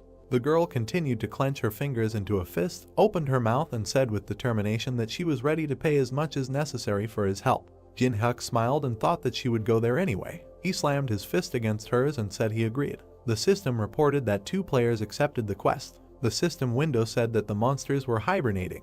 They approached the steps that led to huge doors. A drop of sweat rolled down Teresa's face. He thought that there were some unreal volumes of mana here. She opened her mouth and looked fearfully at the main character, who said that she did not need to be afraid because now they had an idea of the enemy's strength. Jin-hyuk put his hand in his pants pocket and said that in battle the strongest does not always win. Teresa assumed that he had a plan. The guy clenched his teeth, bowed his head and answered that he did. The doors began to open, revealing a red glow behind them. The girl pressed her hand to her chest, the shadow of the doors fell on her. Jin-hyuk said that no matter what happens, she must trust him and believe in him. They found themselves in a room with red flags, red carpeted steps leading to the throne. The main character and Teresa walked forward. Baluz narrowed his eyes slyly and pursed his lips. It was difficult for him to hide his glee. Jin-hyuk walked a little ahead of the girl. Someone said that they had finally arrived. On the throne sat a girl with silver hair. This was the Lord, also known as Alice von Ataraxia. She pressed her hand to her face, turned her head and said that she was tired of waiting for them. The main character calmly looked forward and asked if people were safe. The Lord snapped her fingers and invited him to see for himself. The system reported that a measurement gap was being applied. Tied up people appeared in front of Jin-hyuk. The guy's eyes turned yellow, and sweat rolled down Teresa's face. The dark-haired man's eyes and mouth were covered with black cloth. The main character recognized him as Hajin. The young man's eyes lit up when he suggested that Hajin had awakened the guards. Two people froze in the middle of the red carpet. Lord said that she invited them here because of the smell that comes from Jin-hyuk. The woman crossed her legs and said it was the sweetest smell she had ever smelled. She smiled, put a finger to her lips and said that she liked the smell of his blood. The Lord stuck out her tongue and said that this sweet smell, which was incomparable to the smell of other people, excited her. The main character opened his mouth and looked at her with disgust. Nothing like this had ever happened before. The Lord smiled and said that she felt his anxiety. Jin-hyuk bowed his head, pressed his finger to his forehead and said that a person cannot be calm when a vampire talks about blood. The woman smiled and said that he had nothing to worry about. She eats delicious things very slowly, so he can live another 60 years. A drop of sweat rolled down the guy's face.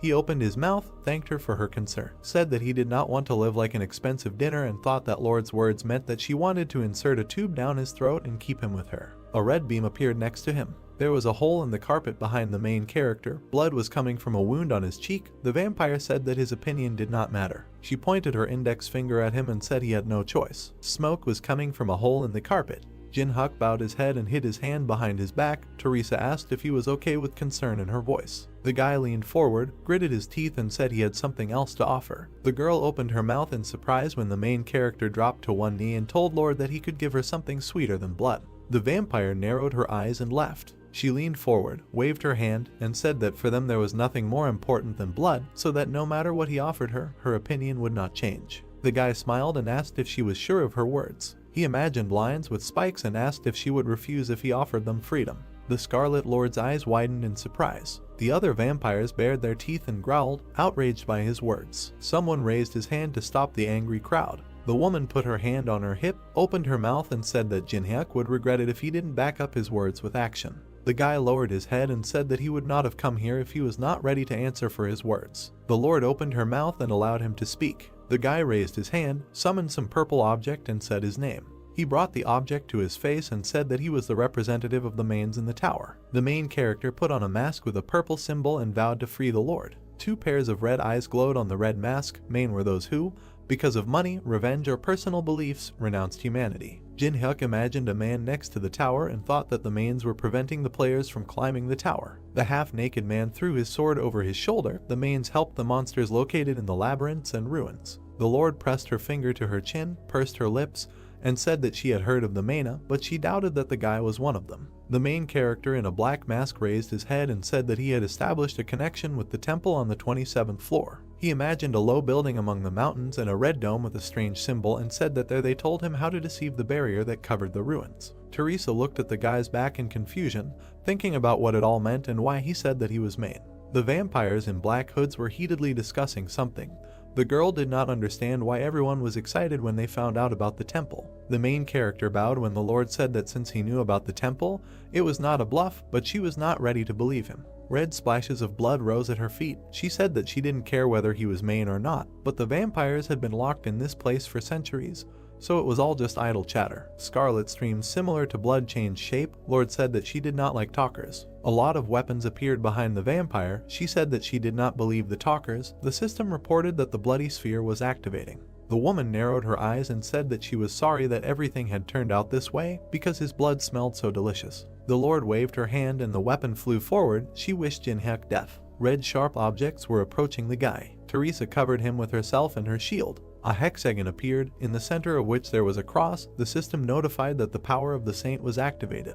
The huge cross shone brightly, surrounded by smaller crosses. The weapon collided with the golden protective dome. The cloak behind Teresa developed. She told Jinhyuk not to go out. Sweat ran down the girl's face. She clenched her teeth and said that she hoped that divine power would cope with this attack. The system notified that the connected shield was activated. Many weapons hovered in front of the barrier. Teresa opened her mouth with effort, trying to hold the shield. The Lord closed her eyes, laughed and said that it was funny to see how hard a girl would work to counter a normal attack. Her smile became smaller. The vampire clenched her teeth and said that she greatly hated everything holy. The system notified that a bloody explosion had been activated. The Lord raised her hand. A red ball and a stream of energy appeared above her. She said that she would destroy them with one blow. Teresa raised her head. A drop of sweat rolled down her cheek. She realized that she could not hold out for long. The girl smiled, remembering that Jinhyuk asked her to trust him and have faith in him. A black and purple blade whistled through the air. Teresa had a dagger sticking out of her chest. Tears flowed from her eyes and blood came from her mouth. The main character stood behind her. The girl looked at him in confusion and whispered his name. The Lord froze, thoughtfully watching what was happening. Blood sprayed. Teresa fell to the floor. Jinhyuk stood next to her with a dagger in his hands. He asked if the vampire would believe him if he could prove that his words were not a bluff. The main character looked at the woman standing near the throne. She said that she liked how he betrayed the comrade who protected him, but she needed more evidence. Teresa grabbed the hem of his trousers. With the last of her strength, the bleeding paladin raised her head and said that they promised to save the squad members. The guy in the mask was watching her. She asked if this was his plan. He raised his hand with the dagger and swung it.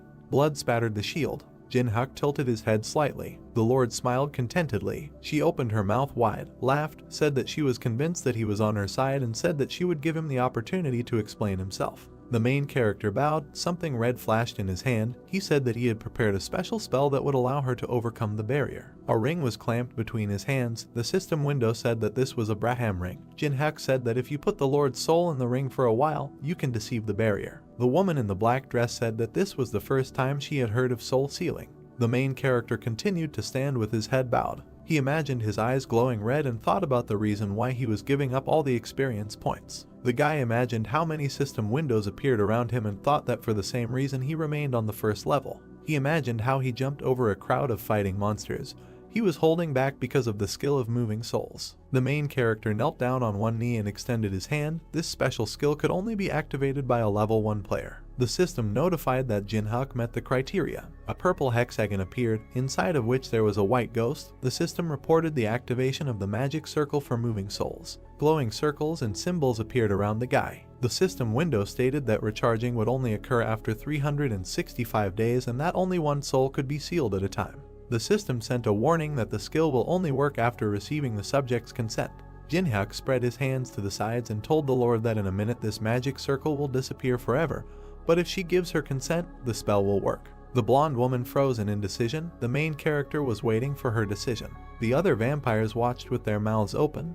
They were surprised that this circle was using it in such a way. A blue beam touched Beluse's forehead. The Lord turned to him. The woman pursed her lips and, using a mental connection, said that it was difficult for her to trust this person and asked to kill him and destroy the circle if Jinhyuk did anything suspicious. Beluse closed his eyes, indicating that he understood the order. The Lord began to walk down the steps, thinking that although it was difficult for her to trust her life to this guy, she had been imprisoned for several thousand years, so if she didn't try now, she might never be able to get out of the dungeon. She stepped to the edge of the circle. The leader of the vampires pointed her finger at the main character and said that she was asking for the last time whether she could trust him. The main character bowed, extended his palm to her and said that if she trusted him, she would not regret it. Their fingers touched. The system notified that Jinhyuk had activated the first level communication skill and that the subject was slightly interested in the main character. The woman opened her mouth, said her full name and said that she allowed her soul to be moved. The ring with the red stone began to glow. The system reported that the soul of the Lord, known as Alice, is moving into the ring of Braham. Blue smoke enveloped the woman's body. Blue smoke rose above the ring with the red stone. The woman said it was quite cozy here. The main character picked up the ring from the floor and said that he was glad. He looked at the item in his hands and told Lord that this was now her new home. The system notified that the ability to protect heaven was activated. Teresa moved her hand. The armored paladin stood up, standing behind Jinhyuk. His mask began to disappear. He turned his head and congratulated the girl on her return. There was a golden cross in the dark blue hexagon. In the system window it was said that the patronage of heaven allows one to return the deceased to life, but instant death did not allow this to be done, and it took 240 hours to recharge. The girl stood bent over and pressed her hand to her shoulder. She raised her head and smiled widely.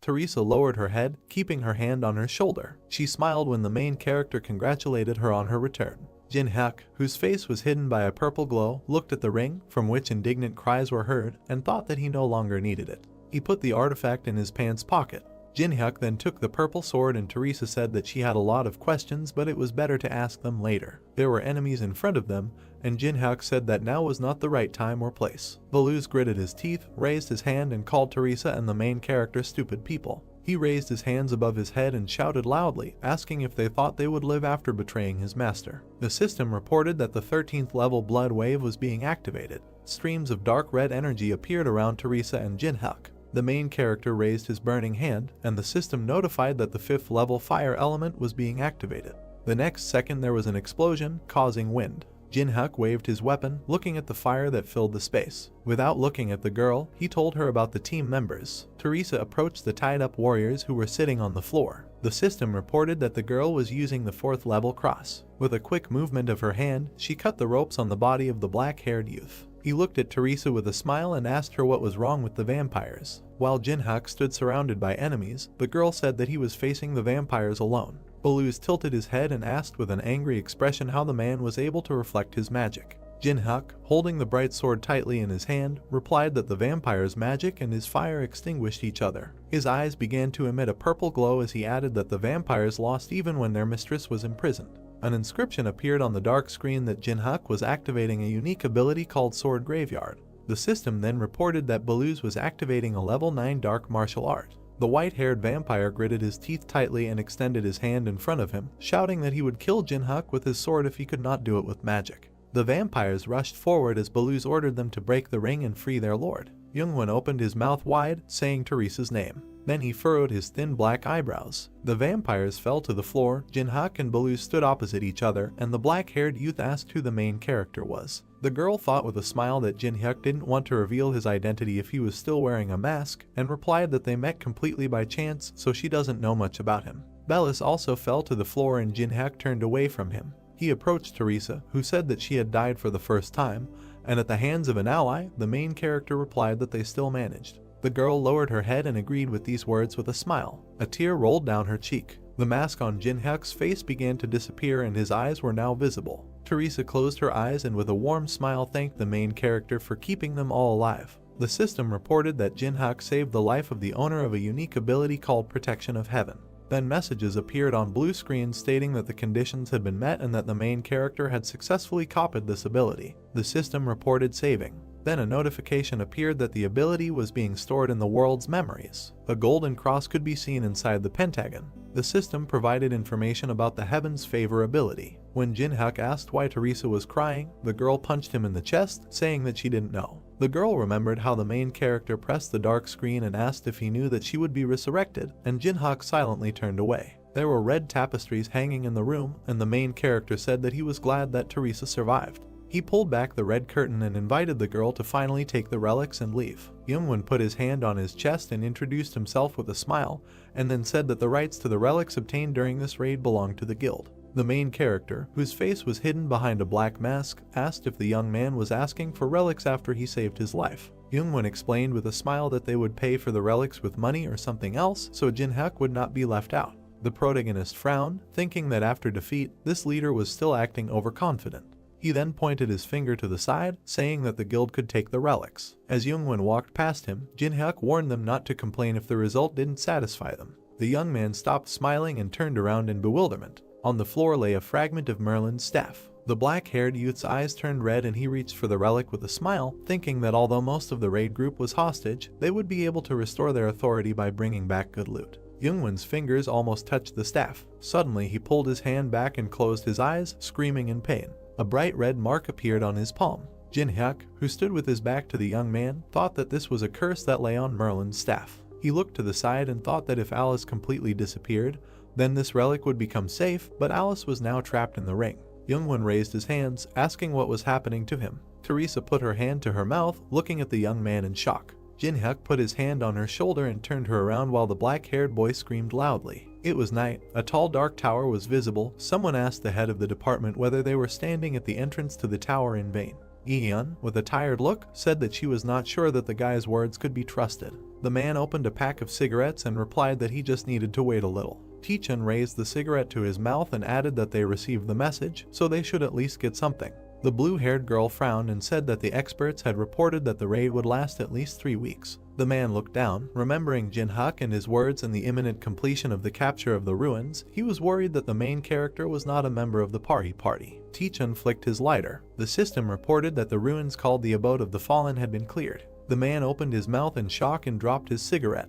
A crowd of people emerged from a bright blue portal. The black-haired boy and girl next to him looked tired. People raised microphones and cameras, congratulating them for clearing the ruins and asking what strategy they used. Opposite the bald man stood a crowd in which many flashes were visible. The guild members covered the face of Jeonghyun, who had lost not only his hair but also his eyelashes and eyebrows. The man in the suit opened his mouth in shock. Tae-chun and Lee-hyun stood in front of the crowd, asking what happened inside there. Teresa said with a wide smile that the ruins were not cleared by the Chongwon raid. People took pictures of the girl on their phones. Someone in blue pants and black sneakers took a step forward. Teresa looked at the main character and said that he managed it almost alone. Jin-hyuk's face was hidden behind a black mask, and the girl added that the others were just watching from the sidelines. Lee-hyun, with a bead of sweat appearing on her face, asked if she should call the association leader, and Tae-chun smiled, saying that was a good idea. The young man with bandages on his head clenched his teeth tightly. Then he turned around and walked away. People were moving away. White clouds swirled in the blue sky. A commentator with the nickname Truth asked who the man in the mask was. Water was pouring from the kettle into the plastic packaging.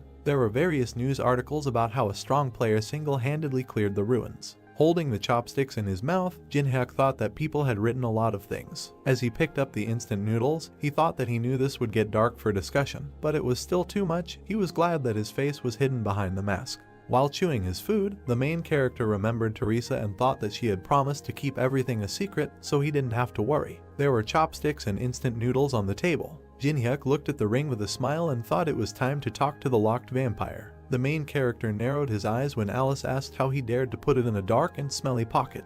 The girl frowned angrily, asking if Jin-hyuk didn't know who she was. With a malicious smile, the main character shook the ring, and Alice asked what kind of earthquake it was. The main character began to wave his hand, and the vampire screamed that she was dizzy. Jin-hyuk looked at the ring with a smile and asked if Alice had come to her senses. The girl lay on her back, saying that vampires never forget an insult. The main character narrowed his eyes suspiciously, and Alice ordered him to stop. He waved his hand and said that she still hadn't realized anything, so he would have to explain. The girl opened her red eyes wide and screamed that she was going to throw up. With a crazy smile and burning eyes, Jin-hyuk began to rotate his hand in the air. Alice screamed loudly as her white hair flew around. A red light was visible. 3 hours later, the ring was on the table and Alice was begging it to stop. The main character raised his hand to the artifact, which began to emit a red glow, and ordered the vampire to leave. The system reported that Jin-hyuk was releasing the power from the Braham ring. Alice sat on the floor, resting her hands on it. She then smiled widely and said that it was finally time for revenge. Suddenly the vampire looked at Jin-hyuk,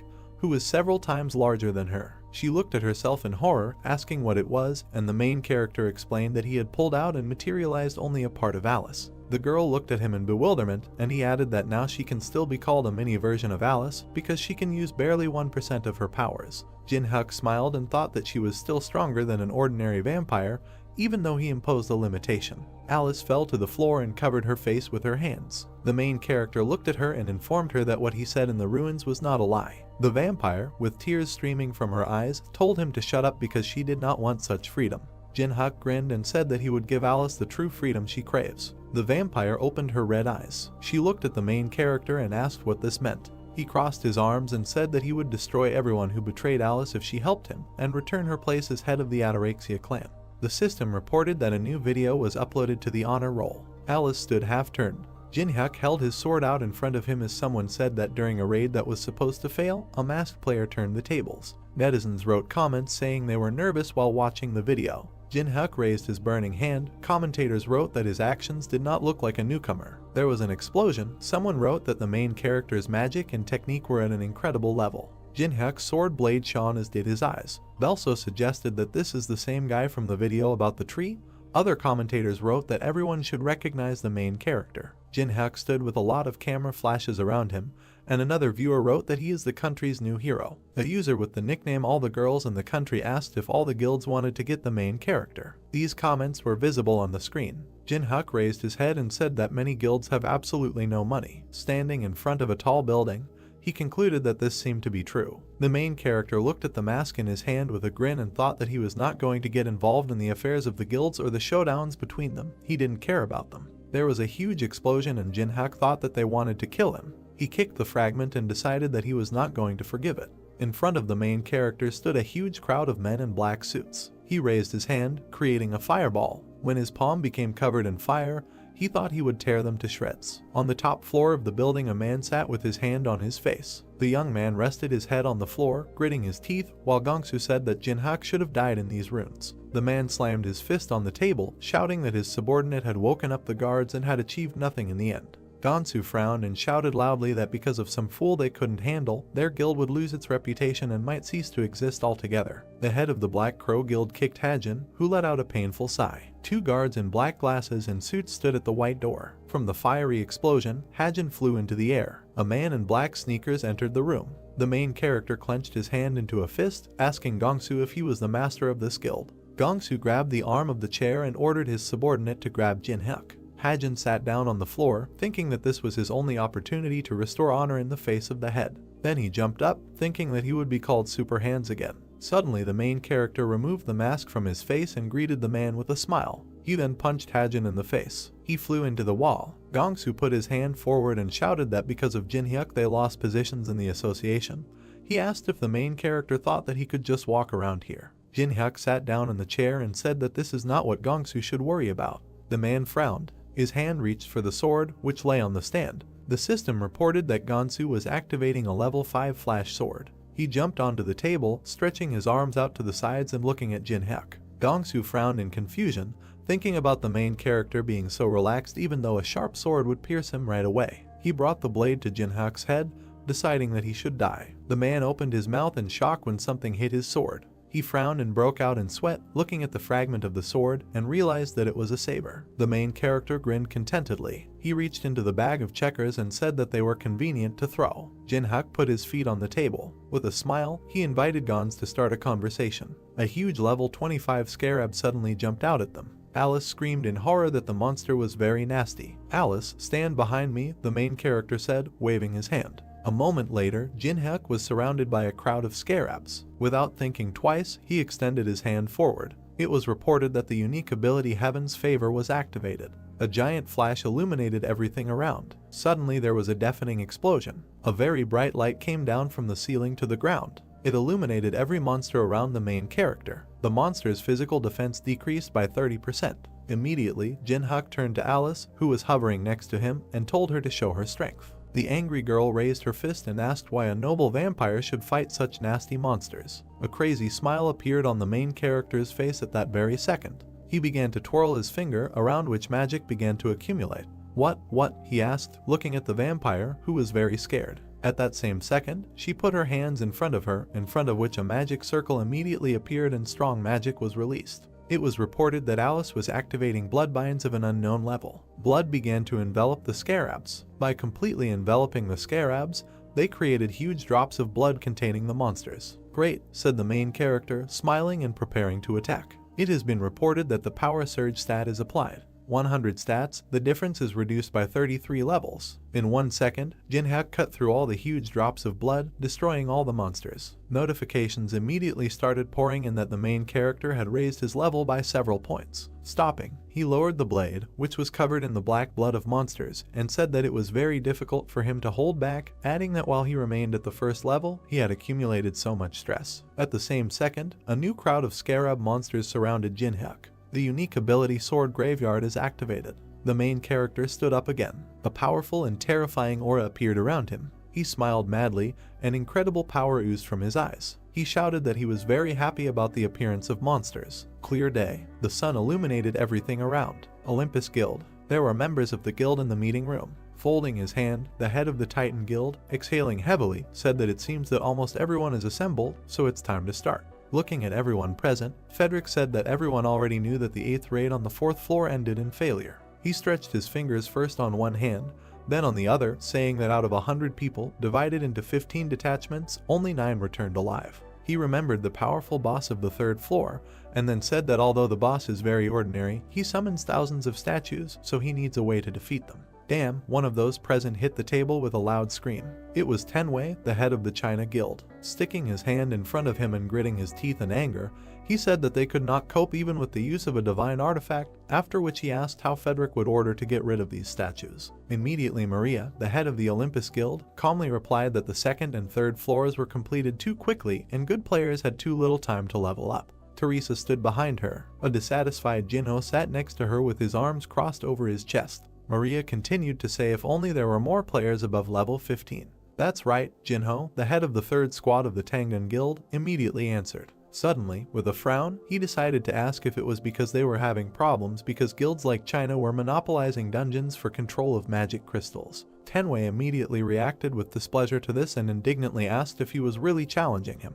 What did I say wrong? Jinho asked in response. At that very second they started shouting at each other. Their faces were several centimeters away. Tenwei shouted that they were just passing through the tower for the sake of humanity, adding that he would not tolerate insults. Do you think this excuse will help? Jinho shouted furiously. Frederick watched all this. When he got tired of this, he asked the guys to stop, adding that the only thing they were missing was civil strife. We have gathered to solve another problem, he said calmly, while those who had quarreled looked at him angrily. Jinho sank back into his chair, folding his arms across his chest. Maria, also holding her hands on her chest, asked if Frederick had any thoughts. Yesterday, he said, clutching his head, a message arrived from Maine. Having gathered his strength, he continued that if they fulfill one condition, then they will help them. Maria, Tenwei, and Jinho were shocked when they heard this. Drops of cold sweat appeared on their faces. There was silence in the meeting room for several seconds. Suddenly everyone started screaming, furiously asking whether to cooperate with them. After all, they are all on the international wanted list. They cannot work with such non-entities as Maine.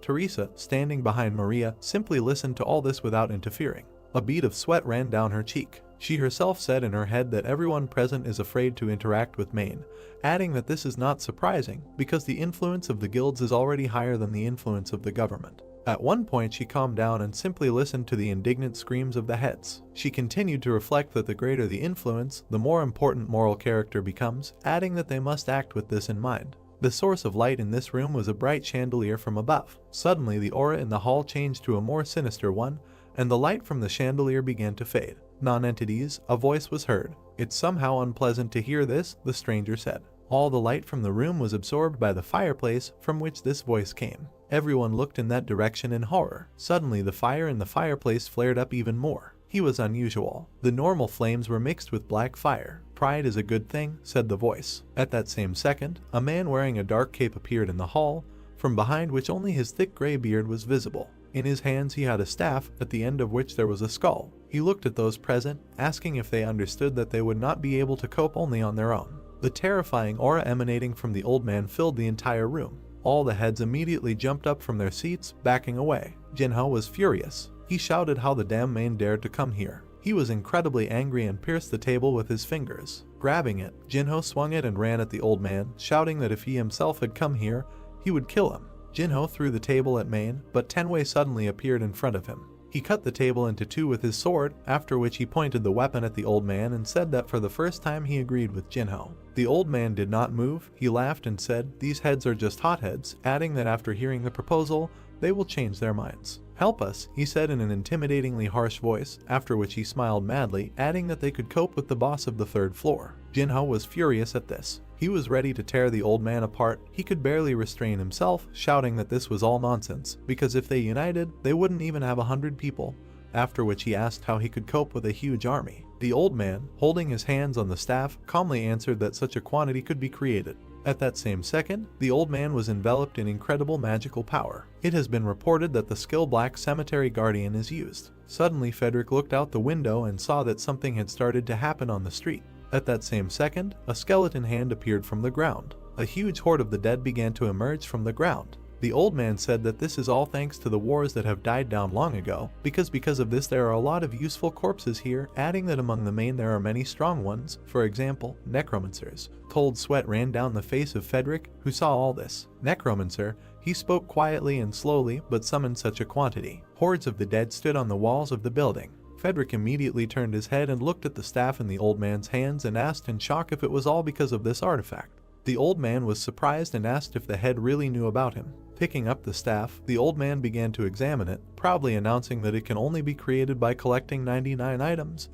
This is the Staff of Greed. Tenwei looked at the old man intensely, when suddenly, exhaling, he said quietly, a combination of the necromancer and the Staff of Greed. There is a chance to deal with the boss of the third floor, he humbly admitted, lowering his sword. At that same second, Maria shouted that Tenwei was even talking, because this was Mana. We know, Jinho answered, standing 5 meters from the old man, adding that now the right decision would be to kill him right now. There was no more rage and anger on his face. He humbly said that if the public does not know about the agreement, then the game is worth the candle. Even you, Jinho, Maria shouted furiously, to which he furiously asked if they had any other choice now. Teresa watched all this from the side, in her hand was a sword and shield. How did it all turn out this way, she asked herself. Everyone went crazy, she added in her head. She silently watched everything that was happening, not understanding anything. She imagined the image of the main character in her head, and then said to herself that if Jinhyuk had been here, then nothing like this would have happened. What should I do? She asked herself, abandoning her imagination. She continued to hear how the heads argued among themselves and could not come to a common decision.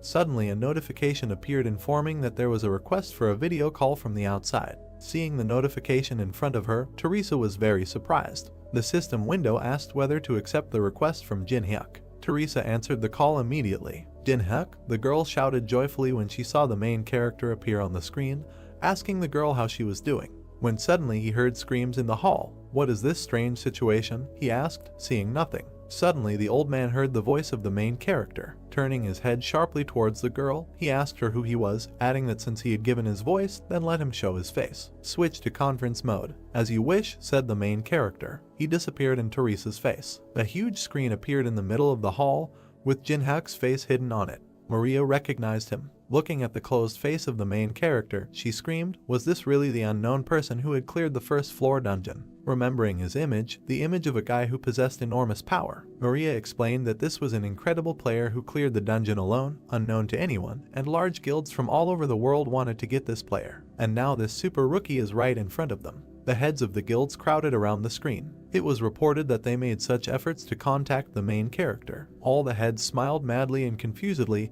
and drops of sweat ran down their faces. That is why everyone concerned's mouth went dry with joy due to the unexpected appearance. Interesting, the old man said, smiling madly, after which he added that he also heard about Jinhyuk, about the player who cleared the first floor dungeon.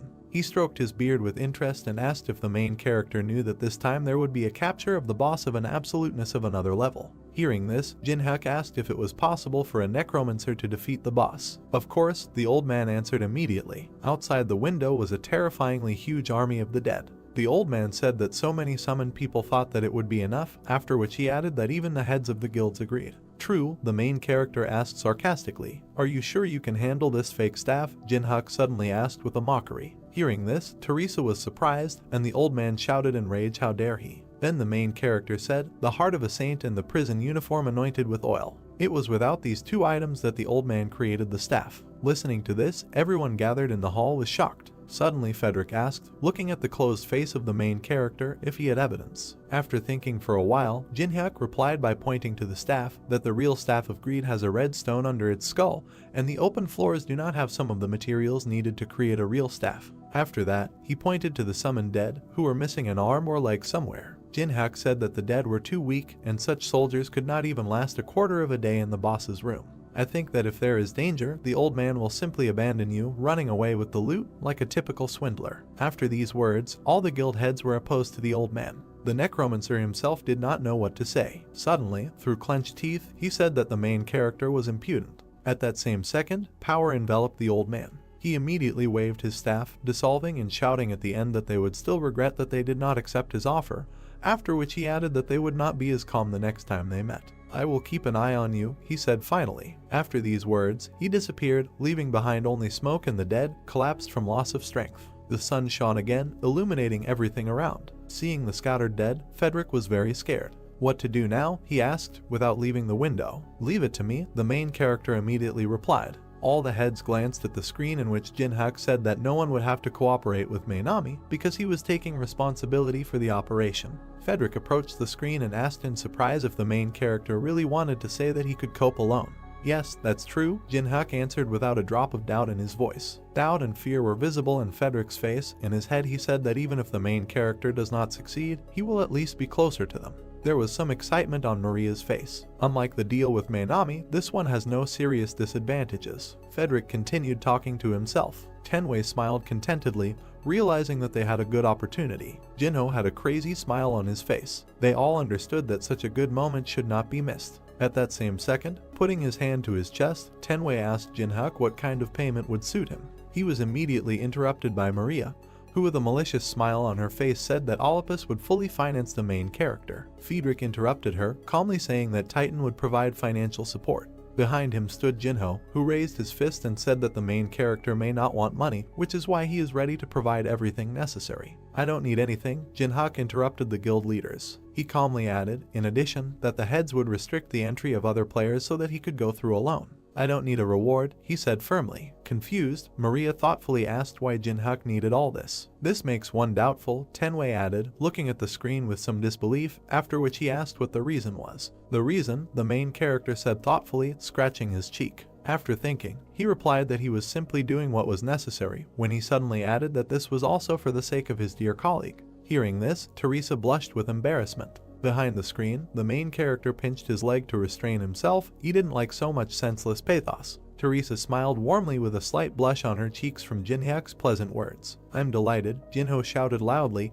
causing smoke to come out of his mouth. The main character looked at Jinho's face, who said contentedly that as a representative of the guild, he had nothing to add because Jinhyuk's words deeply touched him. Good atmosphere, the main character said to himself. There was a camera next to him, which notified that a video was being recorded. All the heads moved away from the screen and began to discuss something. At this time, Teresa was left alone with the main character. In his head, Jinhyuk said that ordinary players would ask for good payment, but here it is worth thinking about the prospects. Behind the mask, the main character had a crazy smile on his face. He said to himself that a player who sacrifices rewards for the sake of his comrades, after which he added that thanks to these words he could get much more than he would have been paid. He also understood that he could not conflict with the guilds, so he would upload a video, editing the moment with Main. Immediately after these thoughts, he ended the video call. Having opened his characteristics, the main character saw that his level was already 12. He was pleased with the results, so he had a satisfied smile on his face. Jinhyuk said to himself that he had only been in the spawning ground for a day, and was already level 12, adding that everything was going even better than he expected. When suddenly he was called from behind. He immediately turned his head in the direction of the scream. Evil Alice shouted at him, saying that he couldn't leave everything to her. At this time, mountains of scarab corpses lay behind her. Then Jinhyuk, turning to her, said that since she has the strength to argue, she will not die. Do you really think this is the norm? She shouted. When tears suddenly appeared in her eyes, Alice immediately began to wipe them away with a handkerchief, saying that they did not have equal cooperation, but slavery. Dissatisfied, Jinhyuk put his hands on his hips and said that this was an unfounded accusation. A few seconds later, he opened a store in front of him and, choosing an order, said that he just wanted to buy the girl mana replenishment. I'm sorry, but that's not enough, the vampire replied. Not enough? The main character asked in surprise, turning to the girl. Alice looked at the floor and said emotionlessly that this alone would not restore her strength, adding that if the mana ran out, how then would she help the main character? When suddenly she raised her head. There was a crazy smile on her face. Saliva was flowing from his mouth, and there was bloodlust in his eyes. She extended her hands towards Jinhyuk, saying that she should restore her mana the traditional way. The frightened protagonist, waving his hand, told Alice to calm down. In a second she was next to Jinhyuk's beckoning neck. Cold sweat appeared all over his face. There was a bite. Yummy, shouted a joyful and happy Alice, wiping her mouth with a handkerchief. Jinhyuk, holding his neck with displeasure, asked himself how much the vampire drank of his blood. Satisfied Alice behind him said that she had replenished her mana, and then asked him what they would do now. The main character again approached the screen with the store and said that first he needed to stock up. The main character's basket contained a strengthening pill, an incomprehensible cube, an ability counter, a sticky glue, a forest web, and a two-headed ogre's snot. Having purchased all this, a notification appeared thanking you for your purchase. Alice immediately flew up to the main character and said that he had bought some strange rubbish. Jinhyuk immediately told her with a kind smile on his face that although it may seem so, even trash is sometimes useful. Alice, the main character, suddenly turned to his companion. They stood in front of a huge hole in the ground. Jinhyuk said that from now on they will have a lot to do. Alice sat on his shoulder. The main character looked at the girl with a smile on his face and said that they must clear the minus floor in a day. Hang in there, he added. After these words, he jumped headfirst into the hole. He flew down with a calm smile on his face, and Alice, holding onto Jinhyuk's jacket, screamed that he didn't even know the depth. How could he even jump like that? Do I know the depth? The main character asked himself in his head. Opening his eyes, he looked at his approach to the ground and said that he had already jumped here more than 100 times, so he knew everything for sure. Alice, now, Jinhyuk said with a satisfied smile on his face and purposefulness in his eyes. Alice didn't understand at all what he was talking about. It was reported that reverse gravity of an unknown level was being activated. It was Alice's ability to soften her fall. The main character carefully stood on the ground, and Alice, falling on all fours, breathed heavily and said that Jinhyuk was too reckless. Suddenly he felt something. At the same second, the 4th level fire element skill was activated. The main character lit a torch in the destroyed hall. It's okay, he said. Huge worms with sharp teeth began to appear from everywhere. We came to the right place, Jinhyuk said. Huge beetles and cockroaches crawled out of all corners. Insects were descending from the sky. Looking at them, the main character said that such weak insects could not defeat him, and then asked if you could come out yourself. He asked this from a huge monster sitting on a throne in front of him in the form of a huge statue. So you know about me? Suddenly an ominous voice was heard. Of course I know, Jinhyuk answered with a satisfied smile on his face. The statue's eyes lit up, the monster's face distorted into a mad grin. It was the hound that roamed the desert, Anubis. The statue tilted its head towards the main character and said that Jinhyuk was the first person to come down here, so he wanted to have fun first, but the main character brought his death closer. There was not an ounce of fear on Jinhyuk's face. With his hands in his pockets, he said that he didn't come here to chat.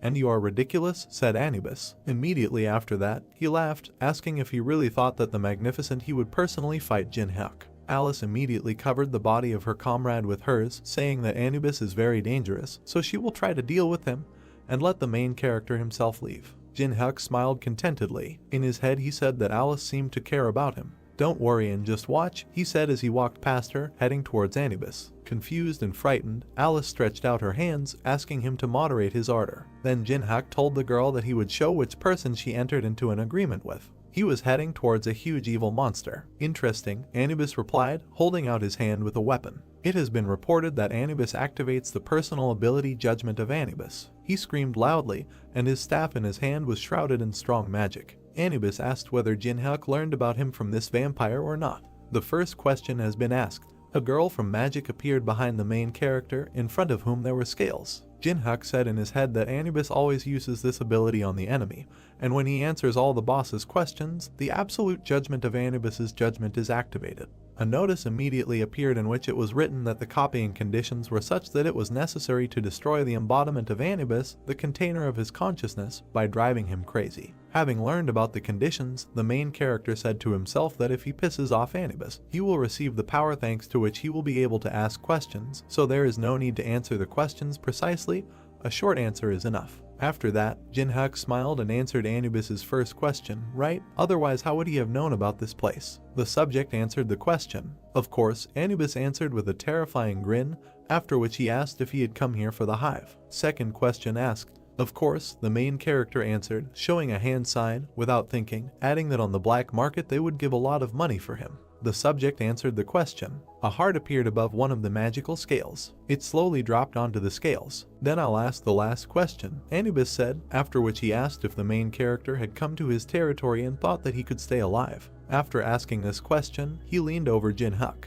The third question has been asked. Showing a dislike with his hand, the main character with a confident smile on his face said that if he couldn't win, all he could do was throw away all his things and die. The subject answered the question. At that same second, sharp stakes imbued with strong magic appeared around him. All conditions are met. The Court of Anubis is activated. A huge magical crocodile swallowed the main character and reduced all his stats by 50%.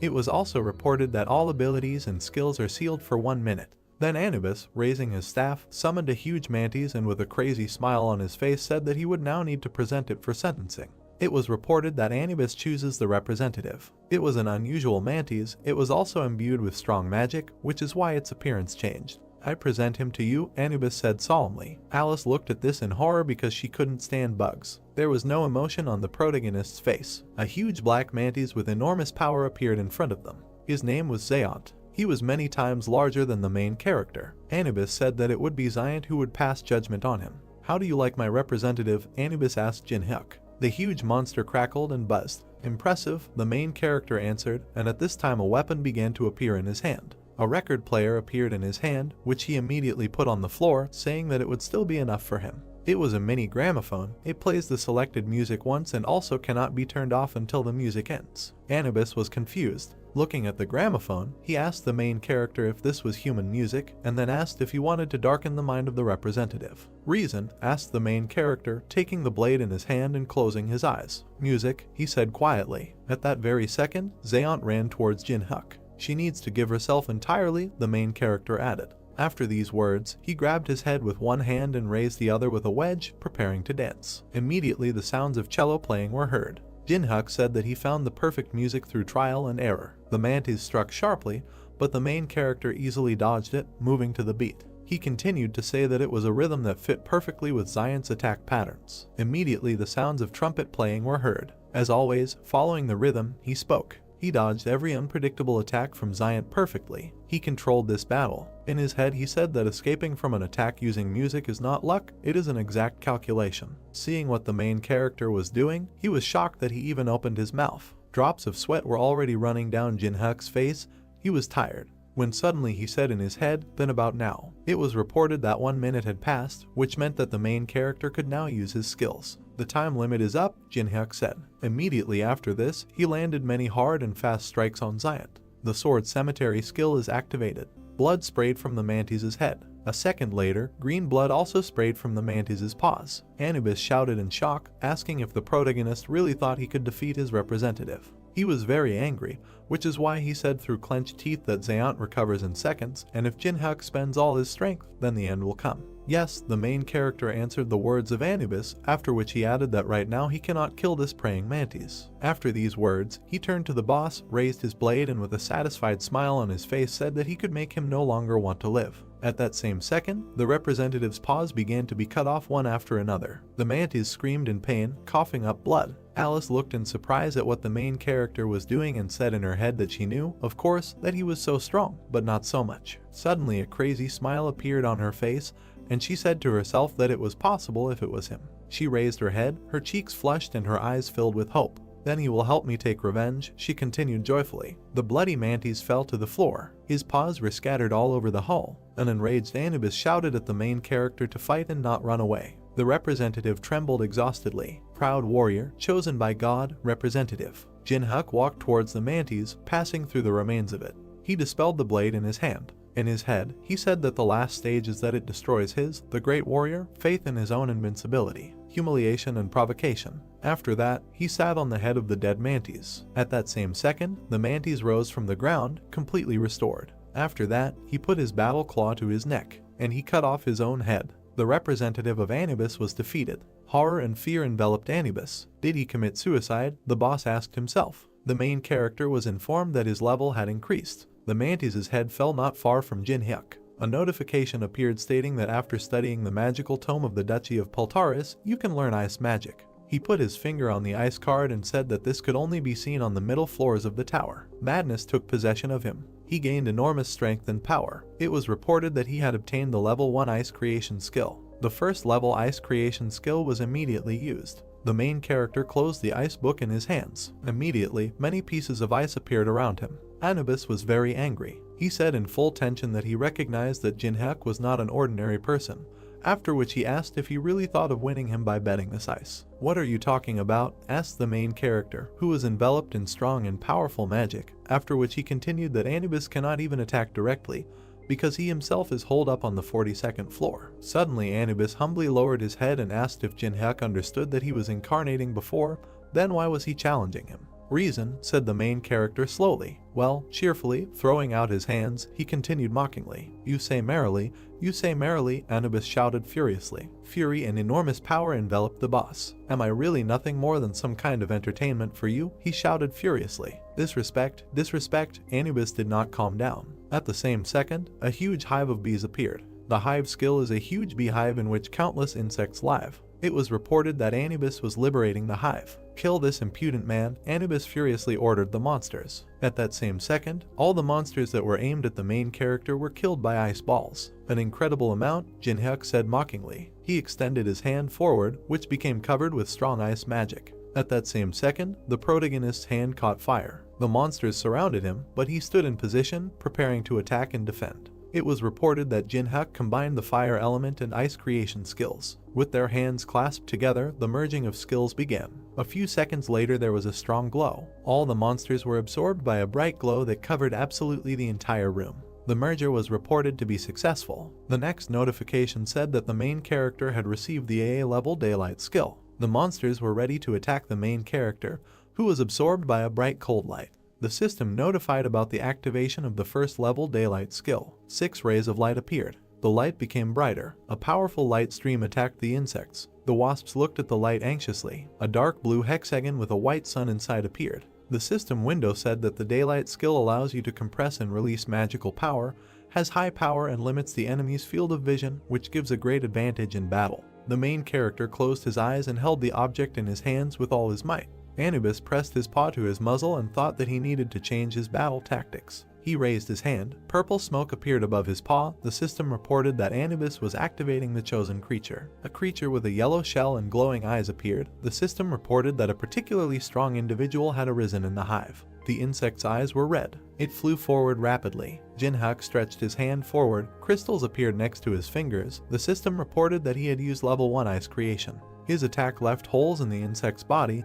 Anubis thought that it would be too easy. From the body of one wasp another appeared. The creatures chosen by the ancient Egyptian deity do not die, but multiply. 4 insects flew towards the main character. Surrounded by ice crystals, the guy raised his head and looked at the approaching wasps. Anubis thought that no matter how skilled the main character used, it would not matter. Jinhyuk squeezed a small object in his fingers, smiled and said that it had finally happened. The system reported that the enhancement pill increases the size of the object tenfold. The guy waved his hand. The white beam hit one of the wasps. The insect fell. The main character jumped up, hunting for others. The system reported that the effect of the pill would appear in 1 minute. The wasps fell to the ground. Jinhyuk jumped onto the back of one of the insects. He grabbed the insect's antennae. The main character wrapped his legs around the wasp's head and controlled it. Anubis opened his mouth, asked what they were doing, and ordered them to kill the guy immediately. Jinhyuk rode a wasp as he flew towards the hive, thinking that their ability to multiply rather than die would drive any opponent to despair. There were many insects behind him.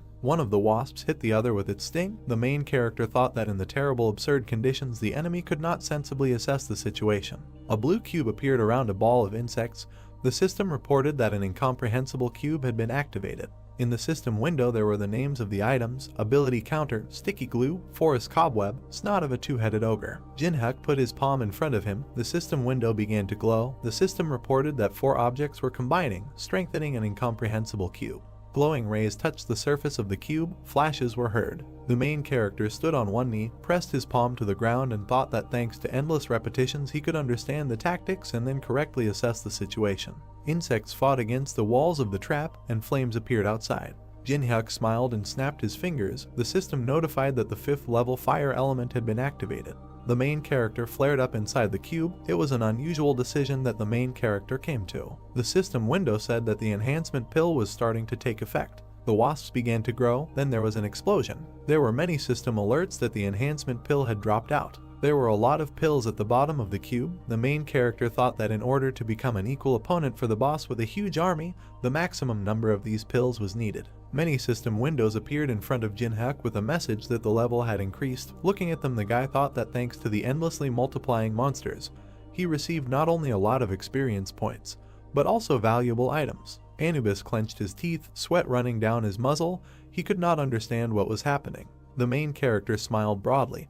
Behind him was a blue cube and a web. Anubis realized that he had prepared the items for unification in advance, learned the features of the hive, and created a trap. The guy's eyes glowed. He put his hands in his pockets and looked up. The ancient Egyptian god realized that he had succumbed to his provocations. Anubis slammed his hand on the armrest. His face contorted with rage. He raised his hand and cursed. God clenched his fingers into a fist. The system reported that Anubis had destroyed the hive. The fragments scattered in different directions. The main character clenched his teeth and, looking at the fragments, said that he was just getting the hang of it. Anubis frowned in irritation and asked how the man dared treat him with disrespect. God leaned forward and began kicking the floor, repeating the word disrespect. Anubis pointed his staff at the guy and said that he must survive and rise to him. Jinhyuk smiled and said that there was no need to shout like that, because he himself planned to do so. God smiled bloodthirstily and said that she would punish him for his disrespect. His eyes went dark. The system reported that the Anubis container had been destroyed. The system window said that the conditions were met. The main character smiled, and a square with the inscription saved appeared behind him. In the system window there was information that to activate the Judgment Anubis skill, you need to ask 3 questions, after which the enemy's strength is reduced by 50% and all skills and abilities will be blocked for 1 minute. A purple hexagon appeared with an ancient Egyptian symbol inside. The system reported that the skill can be used on one person only once, and if abused, punishment from the Egyptian gods awaits. The main character presented a fresco on which there was a creature with a bird's head and a human body. The system reported that the gods of Egypt were showing interest in him. He also presented an image with green skin. The system reported that some gods were experiencing hostility. Jinhyuk squinted, sighed heavily, and said that the local gods are quite picky. Lord's eyes were widened in surprise and she asked what happened here. The main character stood with his back to her and said that Anubis was tired. The characteristics of the player Jinhyuk were written in the system window. The Lord sat on his shoulder, studying the information. The guy thought that for the first time he was able to rise to so many levels in this place. 3 system windows appeared with a message that strength, agility, and endurance had been increased. The main character thought that he would pump up all his skills since he did not know what awaited him in the future. His eyes widened in surprise when the request for a video call came through. The guy in the dark shirt looked at the main character with displeasure when he asked why Yusung was calling him. Jinhyuk raised his hand when Yusung began to ask about where he was and why this place was not familiar to him. The protagonist said that it was none of his business and repeated the question about the reason for the call. A bead of sweat ran down his face when the guy on the screen said he had a proposition for him. Yusung introduced several people and said that in 24 hours, a martial arts tournament would begin at the Awakened Association, to which players of rank AA and above, including himself, were invited. Sweat flowed down Jinhyuk's cheek. He looked at his interlocutor in bewilderment and said that the association decided to hold the tournament despite more important things, such as the boss of the 3rd floor. Yusung frowned and asked the protagonist to take part in the tournament so that they could fight. The protagonist asked why he should waste his precious time on such nonsense and mentally added that his decision might change if the guy had new skills that he could copy. Continuing to frown, the guy in the dark shirt said that Jinhyuk couldn't refuse. The main character looked interestedly at the screen in front of him. Yusung showed a black card with gold designs and said that he had a pass to the black market. Someone tapped a brown object on the stand. The blonde man said the item was sold. The auction host waved his hands. According to Yusung's explanation, the black market was not a place where players could buy something with coins. The knight crossed his arms and smiled. This was a secret market where invited participants could purchase items exclusively for real money. The main character leaned back in his chair and thought that the Tower of Trials had become a reality and now people began to hold such auctions. And he just needed items to pass the boss of the 3rd floor, so perhaps he could buy a lot of good things at the secret auction for the rich. The guy looked at the system window and was surprised that his actions were already being discussed. He presented a website that posted a video of the upcoming raid. It was uploaded to a new channel by Unknown, and it featured the Unknown Masked Man, Teresa, and the leaders of the other guilds. There were 4 people in the still image from the video. Since Jinhyuk edited the moment from main, no one spoke badly about the guilds. And in any case, it was unprofitable to conflict with large guilds. There was a man in a mask on the screen. People in the comments admired him and asked to show his face. The main character imagined himself with a dagger on his shoulder and thought that people reacted predictably, showing interest in the masked player, who confidently declared in front of the heads of other guilds that he would go on a raid alone. There were red numbers in the corner of the screen. The main character was pleased that the video had 50 million views and expected to receive 50 coins for it, taking into account a commission of 90%. He smiled, looking at the screen, and thought that although the commission was simply incredible, the amount was still not bad. Jinhyuk yawned and told himself that this was all clear. The guy was sitting on the podium among other people. He couldn't wait for the tournament to end. In the arena, opponents crossed swords. The dark-haired girl blew a pink bubble. The tournament organizers selected 24 players of rank AA and above. What was happening was filmed because after several failed raids on the 3rd floor, the Association of Awakened and large guilds wanted to show the population the strength and greatness of the best players. The main character pursed his lips and thought that a show was happening before his eyes and that it was a good way to defuse the situation. He remembered how Yusung showed him the black card and said that he would give him the pass to the black market right away if Jinhyuk agreed to the fight. The guy closed his eyes, raised his hand and said that he had not yet reached the rank of AA, so he could not participate in the tournament.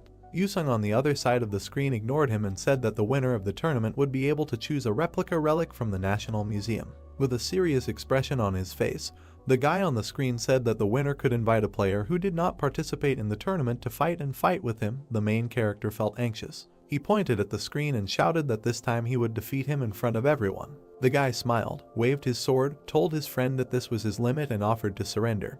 His opponent replied that he was deliberately fighting half-heartedly so as not to harm him. He raised his head. Anubis stood behind them. The tournament participants could not believe that the summoning had happened. The players scattered screaming. Other participants in the tournament were caught in the fire. There was a fire burning above Janu's palm. Someone said that these two were not bad either. Guild representatives in black suits sat on the podium and discussed which player they should recruit.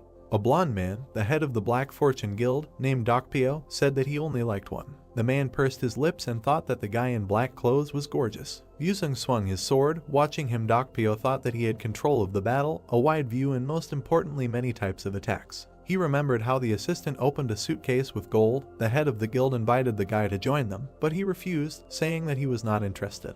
The man frowned in irritation and thought that it was the first person who refused to join his guild. This ambitious guy was different from the rest. Blonde Dokpyo thought that he couldn't watch the tournament anymore because he was too nervous. Another man adjusted his glasses and said that if he had participated in the tournament, he would have dealt with everyone present and forced the one who refused to join the guild to bend the knee. The man took off his glasses and asked the head of the guild if he was right. His name was Doan. He had the rank of AA and was a member of the Black Luck Guild. He put his glasses back on. Dokpyo said that he should think less about the tournament and focus on the interview because he was invested in for a reason. The player replied that he had nothing to worry about because he knew how to shine in front of the cameras. Doan opened his mouth wide and yawned. The head of the guild thought that the guy had every opportunity to rise to the S rank in a couple of years, and that if everyone knew that he had raised a rising star, then the prestige of the guild would greatly increase. The fight in the arena continued. The guy in the green hat turned around. The long-haired girl arched her back and screamed in pain. Yuri put her hands in front of her, protecting herself from the air currents. Janu fell to the ground and screamed from the pain in his back. Yusung held a sword in front of him. The host announced that they had a winner. There was a live broadcast of the tournament on the phone screen. Someone was surprised that the winner had been announced and asked to let him watch.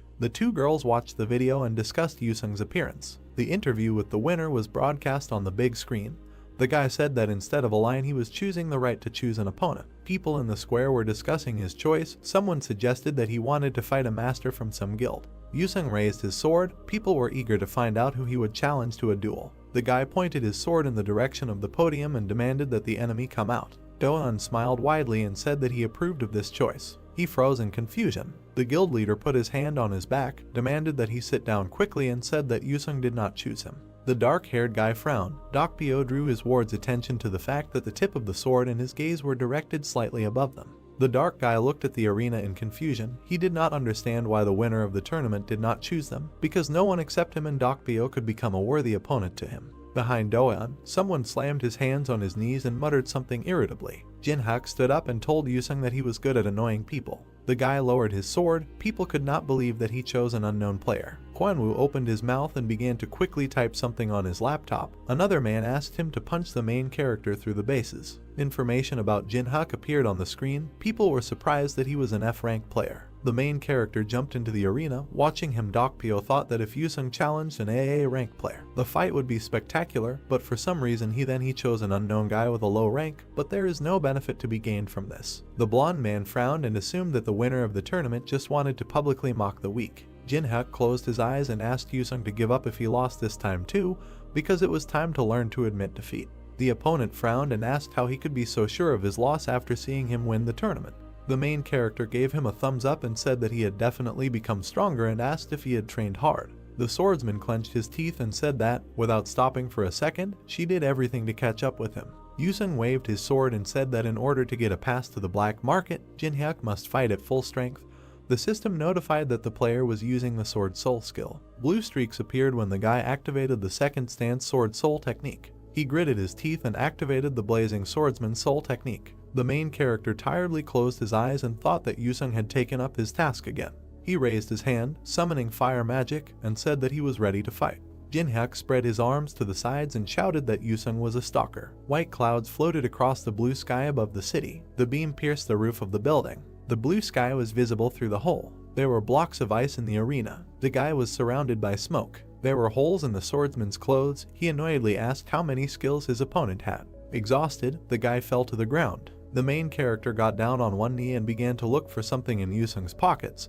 He believed that he was simply taking what was his since the enemy promised to give it back. He clutched the black and gold card and said that he would gladly take advantage of the invitation to the black market. People in the stands were discussing the battle that had taken place. Jinhyuk used a huge ice projectile and with some kind of beam smashed the ceiling. The audience doubted that there was a person in front of them. The main character sat down in front of Yuri and John and said that they had not seen each other for a long time. The girl pressed her hand to her chest.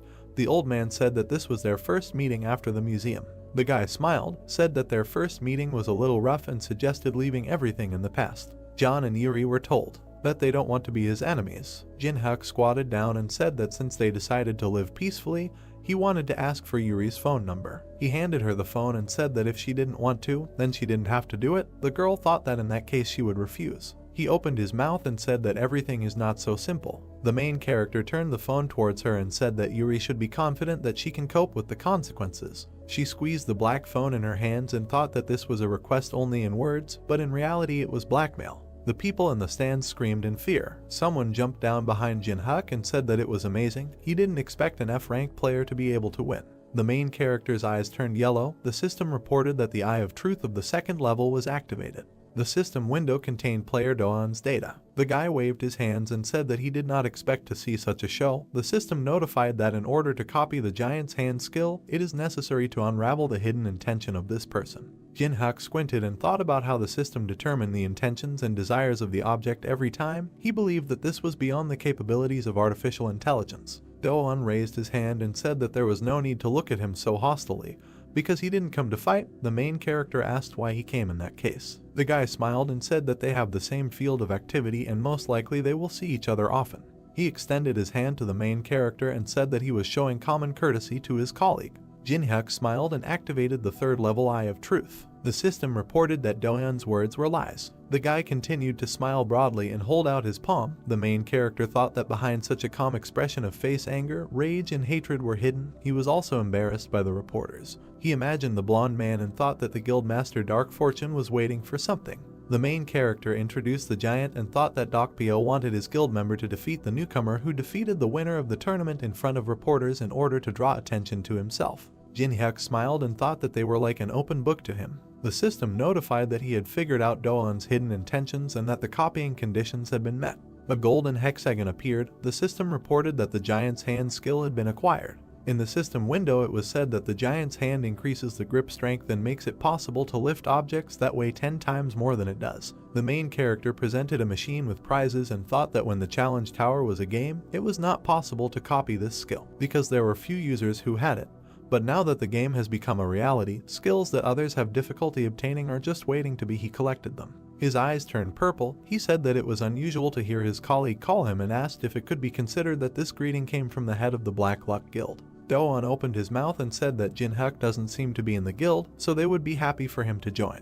The guys smiled broadly at each other. The main character asked if they would give him a deposit if he decided to join. Doan replied that he only needed to name the amount. They shook hands. The dark guy tensed. The main character looked at him with displeasure and asked if he really thought that he could defeat him with sheer force alone.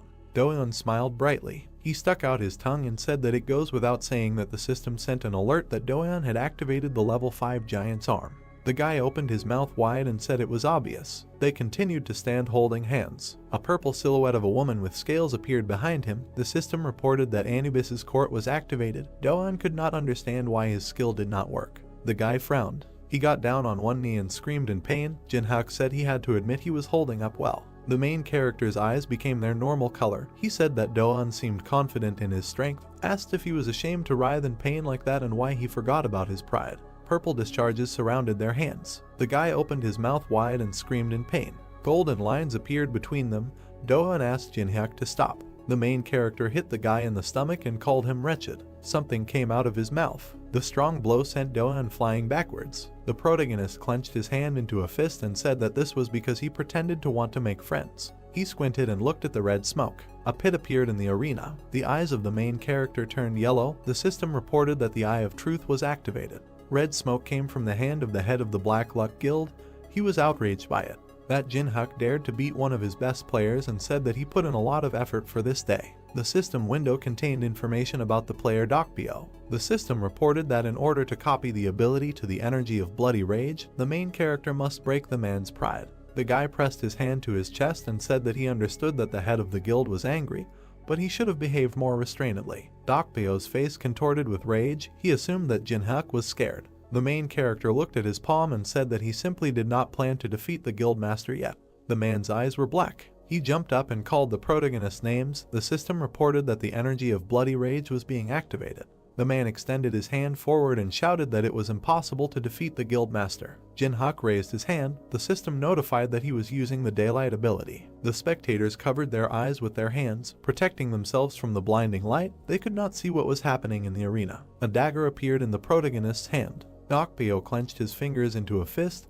The system notified that the power surge stat was being activated. The system window said that 99 points were used. The difference in level was reduced by 33. The man winced and thought that Jin-hyuk reflected his energy, although this was impossible. He imagined the white and gold armor and thought that in the raid of the boss of the second floor, the Divine Warrior, he was the leader of the Vanguard, and therefore a guy with an F rank could not even entertain the thought of competing with him.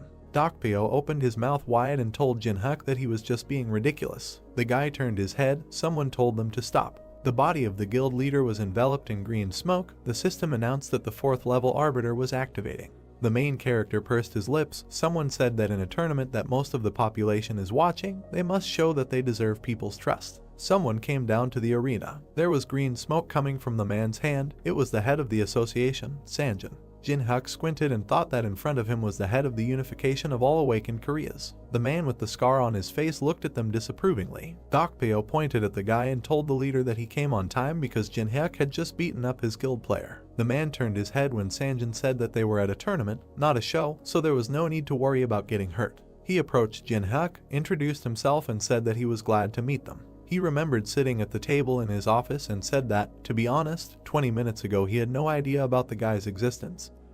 But the director in charge of the tournament contacted him urgently. A man sitting in the stands was talking on the phone. He told the head of the association that he had to come as soon as possible, because something incredible was happening in the arena. Sanjin introduced the man with glasses and said that he rechecked his test results due to the fact that there were many inconsistencies and found out that Jin-hyuk influenced the examiner. He looked closely at the main character and called his name. The association representatives bowed, congratulated him on receiving Korea's 16th S rank, and apologized for the association's mistake in giving him the wrong rank. Spectators jumped up in the stands upon hearing the news. People ran into the arena, eager to see the special player. Do-eun continued to lie on the ground unconscious. Dokpyo gritted his teeth and thought about what was happening, because this tournament was supposed to glorify the Guild of Black Luck, but it simply trampled them. He opened his mouth and asked them to wait when he decided he had to take control of the situation.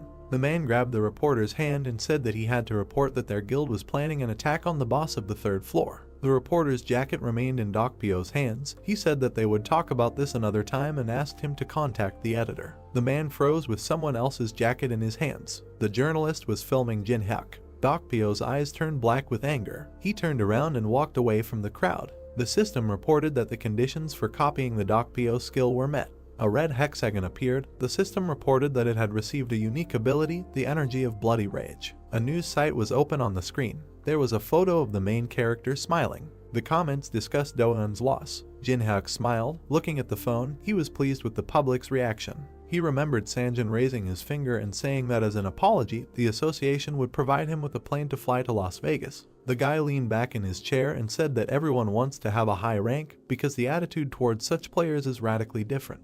The plane took off into the sky. A flight attendant approached the main character. She placed the food in front of him. Jin-hyuk was delighted with the level of service in first class. He tasted the food. The main character closed his eyes and smiled blissfully. The Lord called him. The blonde guy was chatting with the flight attendant. The vampire asked the main character to pay attention to him. The man was surrounded by smoke. Lord said there was a strange smell coming from him.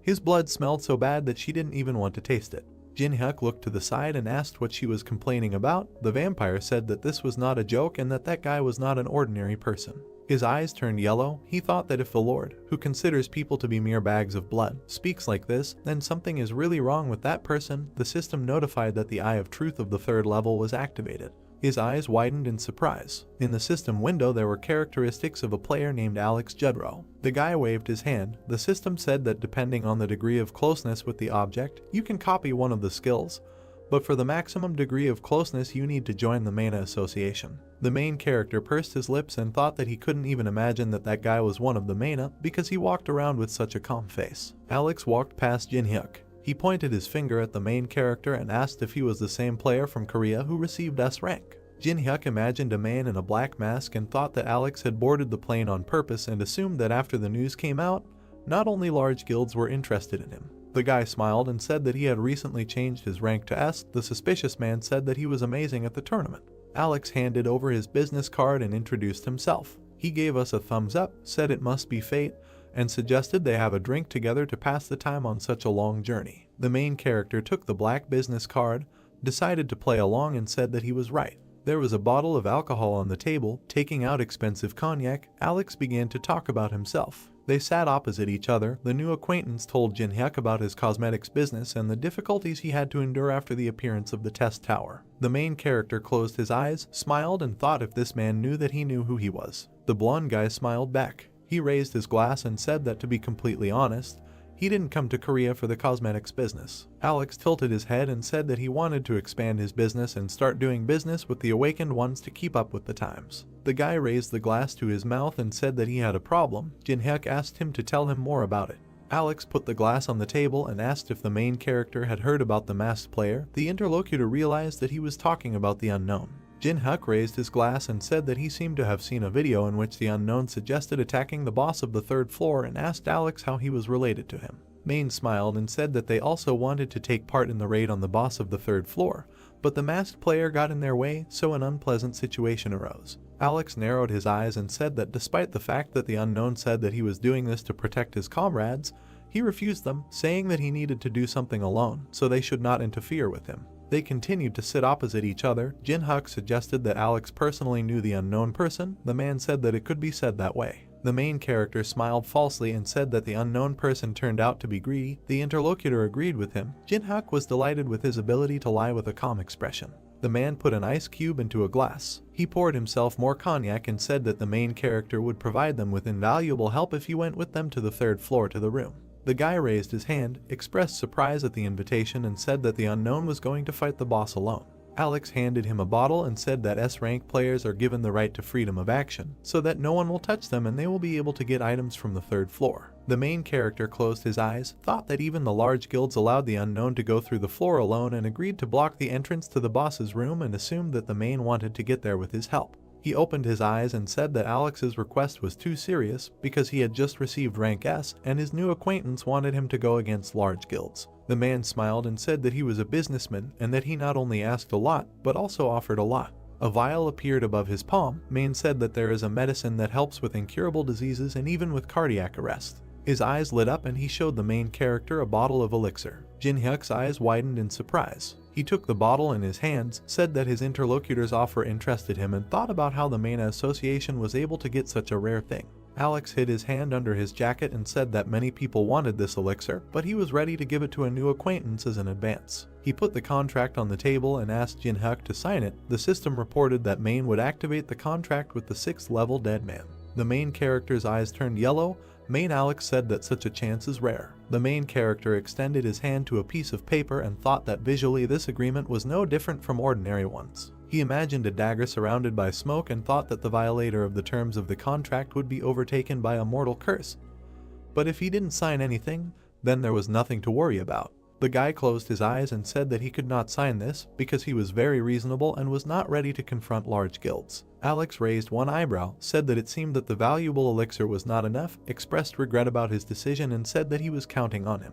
Jin-hyuk clutched the bottle to himself when Main said that now he had better forget about the elixir. The man looked at him irritably and asked what he was doing. The main character showed the bottle and repeated his words that he is very reasonable. Jin-hyuk's eyes glowed purple and he said that he is also very greedy and always gets what he wants. Alex clenched his teeth and said that he was talking nonsense. Passengers inside the plane began to shake. The man grabbed the armrest of his chair, thought about what the main character was going to do with so much mana and assumed that he intended to blow up the plane. The board lit up. The pilot reported that the plane had encountered sudden turbulence and asked all passengers to take their seats and fasten their seat belts. Jin-hyuk closed his eyes, asked if Alex heard the alert, and said that he should return to his seat. The man clenched his teeth and asked if he really knew from the very beginning which association he belonged to. The main character replied that he guessed and praised Maine for her good game. Alex opened his mouth, said that he did not advise him to irritate them and that the unknown would make him pay the appropriate price for this situation. Jin-hyuk turned his head and said that Maine had a good sense of humor and that it was stupid to claim that he was on the same side as unknown after they were kicked out of the Olympus meeting. The man's eyes widened in surprise. He was wondering who this guy really was and whether he knew the unknown. He put his hand on the armrest and thought that it might just be a bluff and that the big guilds could share information with him after he was given the S rank. The guy waved the vial and said that it was possible to share information about the unknown if Alex behaved well. The plane was landing. Jin-hyuk suggested we meet another time. The plane's wheels touched the ground. The signs were shining with lights. There were many light bulbs on the ceiling. A Ferris wheel could be seen in the distance. There was an advertisement on the wall. The girl opened her mouth and asked incredulously if this was a city of people. The Lord walked next to Jin-hyuk. She said that she liked it here. The main character asked her to be quiet and threatened to send her to the ring if she did not listen. He imagined the blonde-haired Maine and thought that as gratitude for the fact that the Lord had smelled Maine, he released her from the ring with his current amount of mana. Her height was 150 centimeters. Golden rectangles appeared. The main character evoked memories of the world. A red hexagon appeared. The main character united the Eye of Truth and the energy of Bloody Rage. Another red hexagon appeared. The system reported that the merger was successful and he received the Greedy Look skill. In the system window, it was said that the Greedy Gaze allows you not only to view the status of any player, but also to share vision and read thoughts. The system reported that due to the characteristics of the Blood Devil energy, the personality of the skill owner can be changed if used frequently. In addition, the separation of vision and mind reading can only be used on players with a lower level. The protagonist imagined a blue hexagon and thought that he wanted to combine this skill with a safer spiritual skill, but he urgently needed the Greedy Look. The guy clenched his hand into a fist. Someone called him. The Lord showed the casino and asked if they would go there. The main character reminded her that they did not come here to have fun. They went further. Jin-hyuk said that it is forbidden to use magic in ordinary casinos. The hotel employee hurried to the car. The main character thought that he could take the money by force to spend it at the auction, but he could not take the earnings from ordinary people. The Lord turned to him and asked where they were going. Jin-hyuk smiled and said that this place cannot be compared to a regular casino. The girl's eyes shone with delight. They approached the building where the Tortuga private gambling house was located. The Lord frowned with displeasure and said that those buildings were better. The main character once again reminded her that they did not come here to have fun. A man with a knocked-out tooth shouted that he had seen with his own eyes how some person used the skill so that he became a victim of deception. Another man slapped him in the face and said that he used the skills himself and was now trying to get out. The main character and the Lord went up the steps. The girl said that those who are beaten like that are fools. Jin-hyuk looked at the back of her head and agreed with her. The girl looked at the surroundings with delight, said that there are a lot of interesting things here and asked how this place differs from others. The main character picked it up and said that you can use magic in this casino. He sat Lord down on a chair. He asked the woman behind the bar to serve the girl any drink she wanted to try. The vampire was outraged by his action. She had not gone out for a long time, and he did not allow her to have fun. The guy drank some drink in one gulp. The Lord asked what he was going to do alone. He put the glass on the counter and said that he needed to earn extra money. Streams of magical energy emanated from the hand. A red hexagon hung above the man's head. The system reported that the third level of basic blocking was being applied. The player to whom this skill was directed did not receive influence from other skills, and the skills of the object who used it remained active. The man turned over the cards. It was a Tortuga dealer named Pedro. Jin-hyuk pressed his hands to his face. Looking at him, Pedro thought that he had already lost $500,000 to him and losing more would be dangerous. But he was determined to win. An employee of the establishment moved a stack of chips and said that he was raising the bets. The main character closed his eyes and twirled the chip in his fingers. He pushed the stack of chips forward. Jin-hyuk smiled. People watched his game with excitement and assumed that about $5 million were at stake. The guy's eyes turned purple and asked if everything was okay because it was a big amount. Pedro smiled and said that the dealer is always confident. The main character looked at the glass and asked which guild controls this establishment. The man replied that the guild is the cleaners. The man closed his eyes and thought why Jin-hyuk had been silent all the time before, and now he started asking so many questions. Pedro waved his hand in fear when the main character asked if he could ask so many questions. The dealer said that he must answer all the visitors' questions. The man frowned and suggested that this player had the skill of reading minds. He put the cards on the table and thought it didn't matter. Pedro waved his hand and thought that Jinhyuk would not be able to do anything if he changed the cards at the moment of revealing. The system reported that the sleight of hand skill was being used.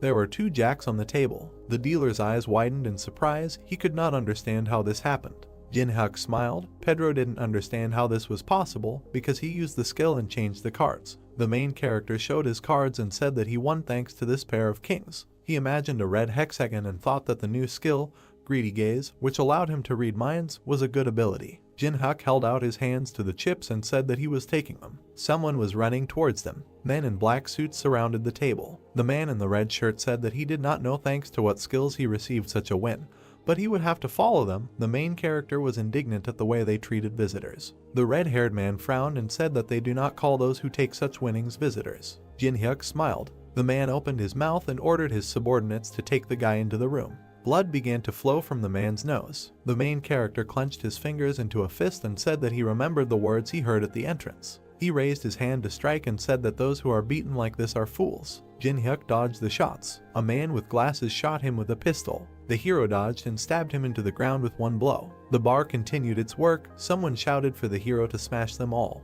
The girl pulled out a glass of drink and asked what the drink was called, while flames rose and explosions thundered behind her. The bartender said that this drink is called the drink of fire. The girl looked at the pink drink. The bartender said that this drink expresses the emerging passionate love between their lovers. The girl frowned. Everything was on fire behind her. She said in a half-whisper ardent love. She closed her eyes, took a sip of the drink and said that all this was nonsense. The men looked nervously at the beating of people and asked if the guild leadership had arrived, but they were supposed to arrive only in 30 minutes. The red-haired guy frowned angrily.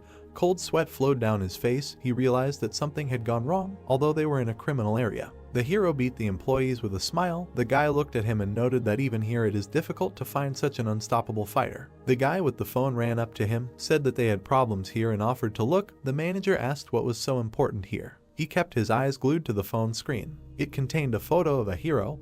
He was informed that he had recently received an S rank in Korea. It was the player Jinhyuk. The manager looked ahead anxiously, thinking that even in America there are about 20 representatives of this rank, and now one of them is right in front of him. He imagined a city on fire and a crazy hero above him and thought that if the hero continued to rage, he would simply destroy the casino. All the men froze. Someone asked everyone to stop. The manager unbuttoned his jacket. He sat down on his knees, still wearing only his shirt, and asked for forgiveness for not recognizing the hero and acting tactlessly. He asked for forgiveness again this time.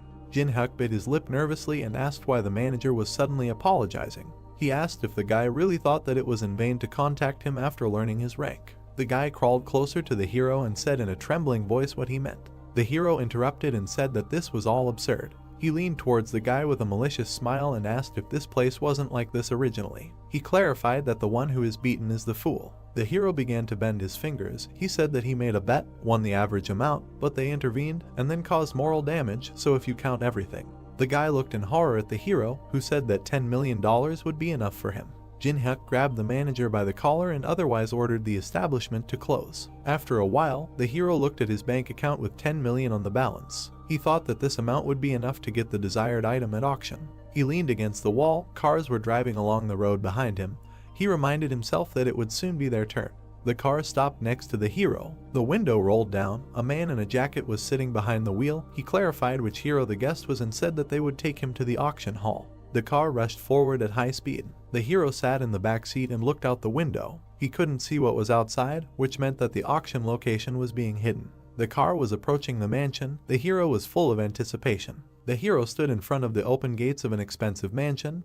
They wished him a good time. The hero's pendant began to smoke red. He asked if the hero had forgotten his promise. The guy asked to wait because he was going to an inconspicuous place on purpose. The demon began to hurry the hero, but he nervously asked him not to be capricious. Alice incarnated into a human body. She was wearing a white shirt, smiled and said that she liked being outside. The hero smiled and asked if she really liked it that much. The girl said yes, and this place is suitable for someone as noble as her. The heroes began to rise. Alice asked if they were going to the auction now. The hero asked not to attract much attention to himself and the girl asked why. There were a lot of people inside the mansion.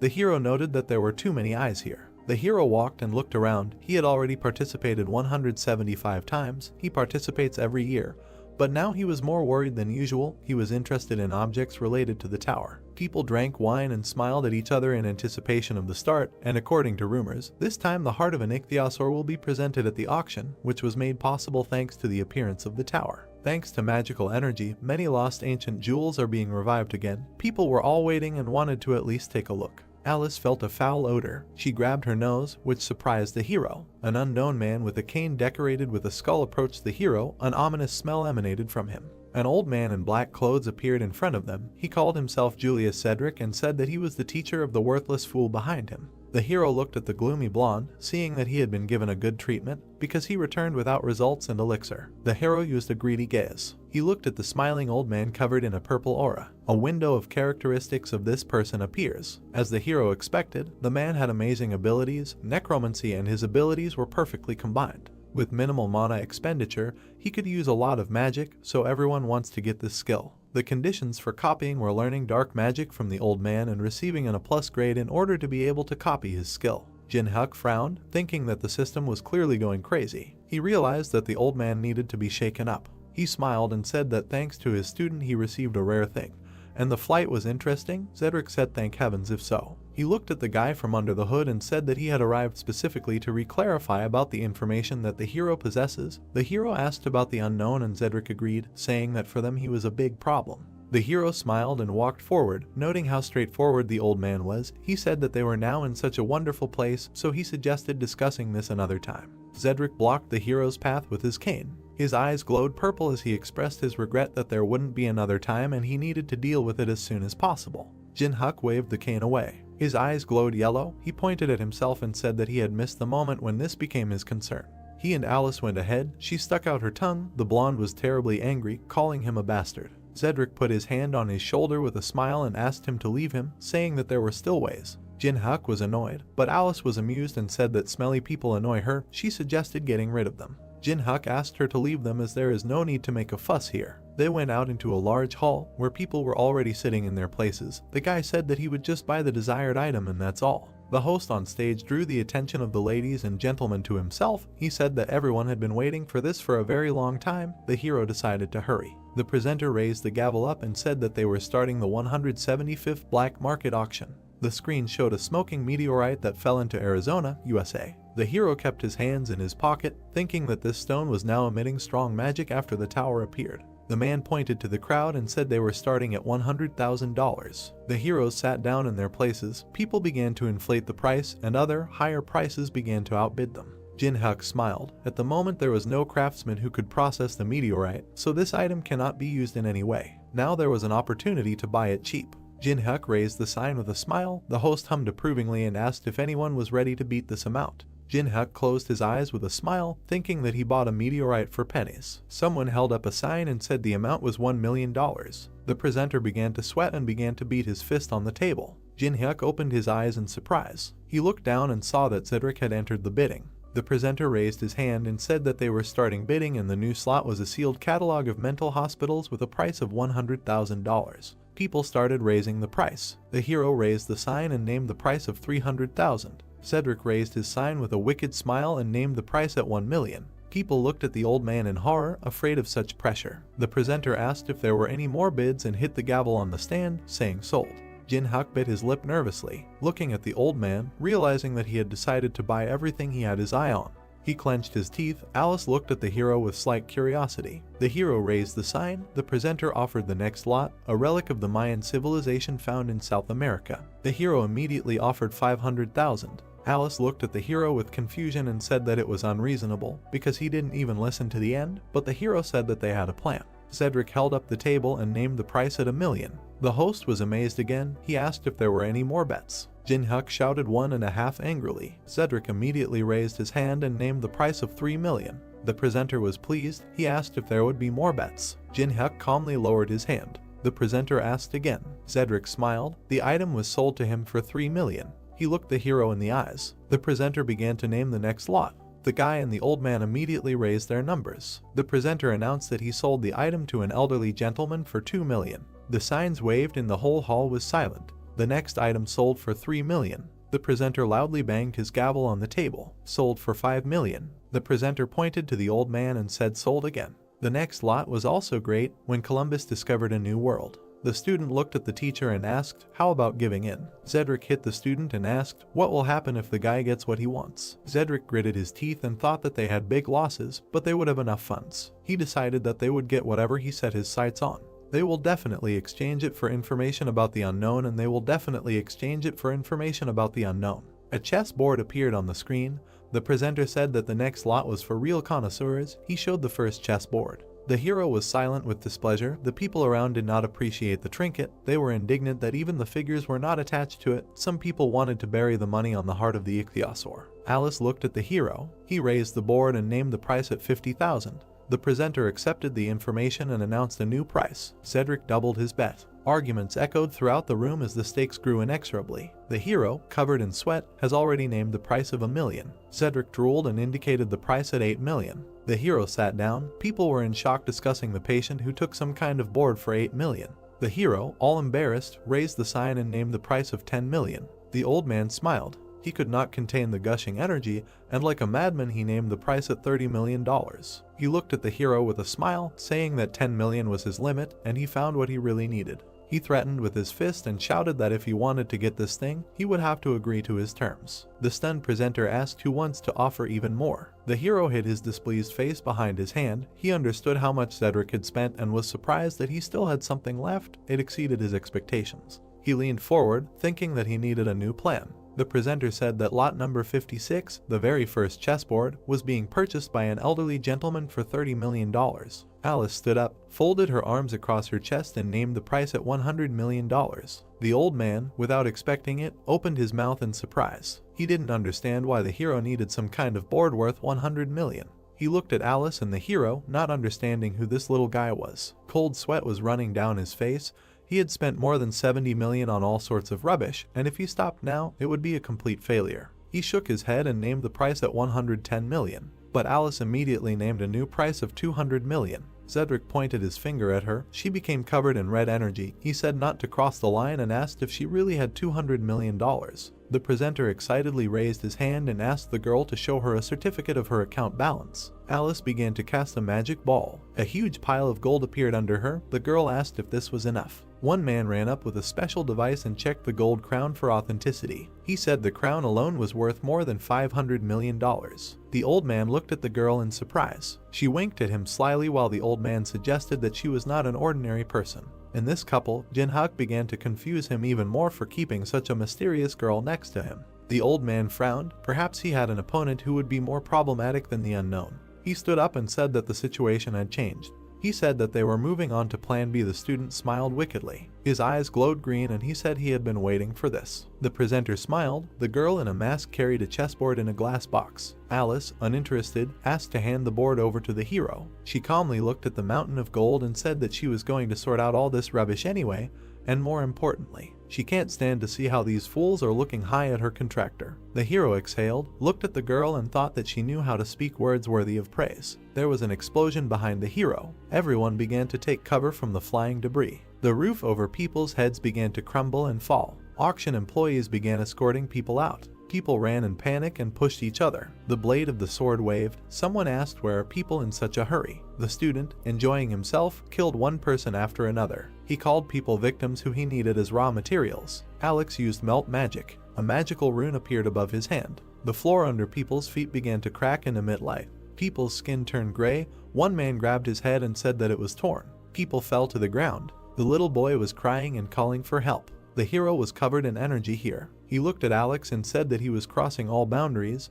He called him a psychopath. The souls of people left their bodies, flying out like green smoke from their withered bodies. A bloodthirsty monster appeared. The hero prepared for battle, calling his opponent an abomination. Two more monsters appeared in front of Alex. Alex said that they were beautiful. The hero gritted his teeth and stood in a fighting stance. Alex said that this was expected of an S rank. He smiled and said that he remembered very well how the hero insulted him on the plane. After the order to eliminate, the monsters ran to attack. The guy said that he no longer needed to hold back. Jin-Hyuk calmly looked at the approaching monster. A bloodthirsty hand was approaching his face. There was a flash and stones flew in different directions. The hero jumped to the side. Two monsters stood in front of him. Alex called the hero agile. The monsters were slowly approaching. Alex asked where that little rich girl ran off to. A sword began to appear in the hero's hand. He said that she didn't like these nasty guys, so she ran away a long time ago. He noted to himself that her body had disincarnated, since it would need all the magical energy. The damage will gradually stack.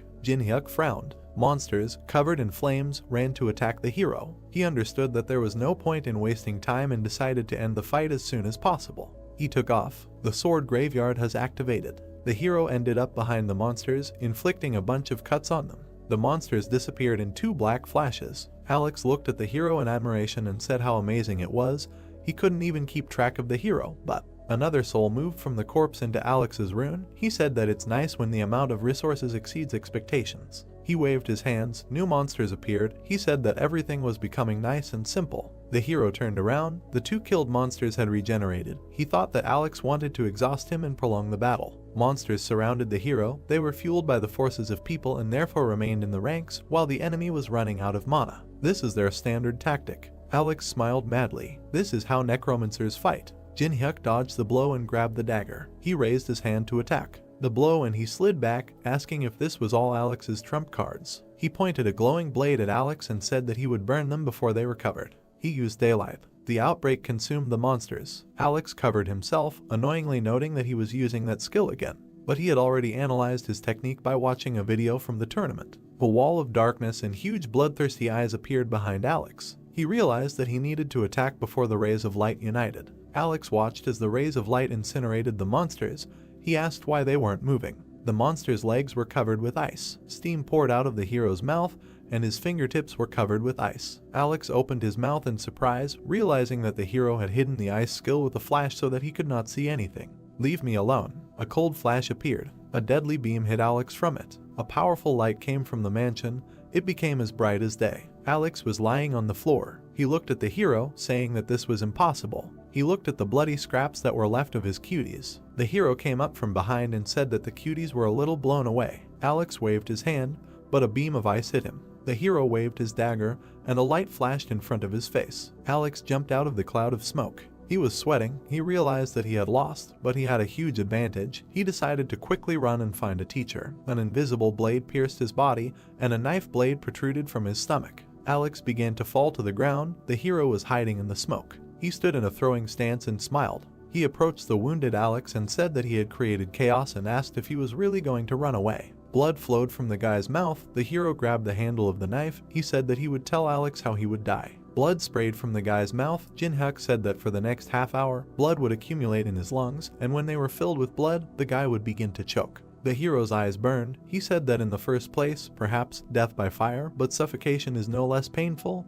He said what he thinks. What can make sure a guy doesn't suffer for too long? He showed a bottle of elixir and said that if he tells about the main association, Alex decided that he could survive. Anu smiled and grabbed the hero's leg. He couldn't speak because he was choking. He clenched his teeth. Blood seeped through them. He decided that he could write in blood. Jin-hyuk stepped on his hand. He smiled and said that if the guy can't talk, then nothing can be done. Alex realized that he was not going to listen to him. The hero put his hand in his pocket and said that he didn't need it now. He threw something to the guy and offered to take it away. Alex's business card fell into a pool of blood. The hero asked to do a favor. He turned around and walked in the other direction, asking the guy to die as long and painfully as possible. The entire auction hall was in ruins. Something caught the guy's attention. He saw a safe created by Michelangelo in the heart of an ichthyosaur. With this combination, he can create a subspace for items. He combined both artifacts. He clenched his hands and pulled out his tongue from effort.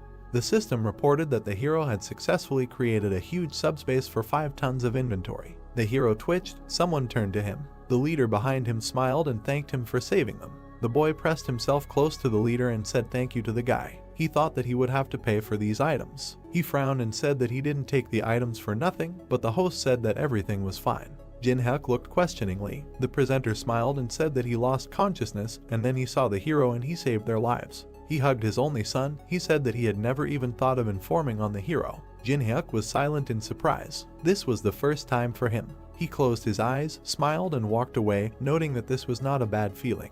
3rd floor of the Tower of Challenges, Cathedral of Hate. The door opened leading into the corridor. The girl covered herself from the arrows with the tabletop. She threw it aside. She asked why they put up so much protection. She slouched and said that you have to go through this every time. A man with glasses stood behind her and asked her to stop complaining, as he was in a bad mood because of Alex. Melina turned around with displeasure. She put the snake dagger to his neck and asked if she should really worry about his bad mood. He replied that if she did not want to die, she would have to. Someone appeared in front of the couple and asked them to stop. There was an inverted cross on his robe, and the man in the plague doctor mask said that he couldn't even believe that they had survived together for more than 10 years. The couple turned away from the unknown. He asked why they are always like cats and dogs. They sat down on different benches. The unknown person said that the reason he called them was the appearance of a new character who required special attention. It was about a hero. Melina waved her hand and said that he probably played before too, but that does not mean that he is stronger than other rankers. The unknown man turned around and asked the girl to be vigilant. Perhaps he had already risen above them. Melina said that those who rose to 20 are considered covered. She did not think that he could.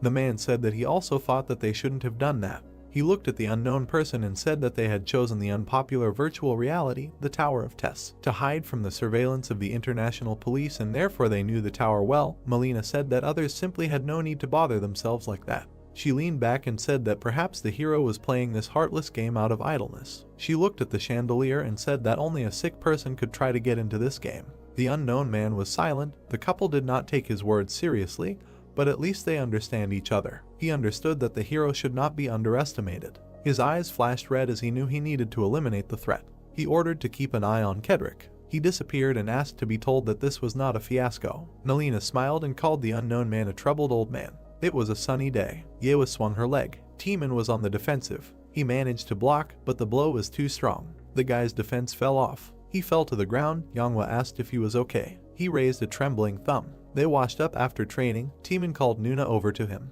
He pointed to the screen. An unknown person was depicted there. He said that he was not so simple. Yewa sat next to him on the sofa and said that he might be bluffing like the others. Timon said there was something special about him. They looked at the stream. Yangwa asked, "Is there really an unknown person standing in the Tree Man Temple in the boss room of the 3rd floor?" Timon said that this place was very popular, and if you answer 3 questions from the Tree Man, he will give you a skill item as a reward. Timon tensed. He said that the problem is the complexity of the questions that the tree asks. An unknown person stood in front of a tree with a human face. An unknown person was commenting in the chat. The tree smiled and said that it had not had visitors for a long time. It asked if he had come to solve its riddles. The unknown person put his hands in his pocket and asked to ask the most interesting questions. The tree frowned and said if a person guessed 3 riddles, then it would give him a leaf that he would choose. Wooden legs appeared. It said that if a person even makes a mistake. The unknown man was surrounded by several wooden giants. The tree said that otherwise it would punish the hero. It announced the first question. It introduced a sea dragon and asked what is the optimal depth and temperature for a Kellhorn to live in seawater. Timon and Yewa looked at the screen in confusion,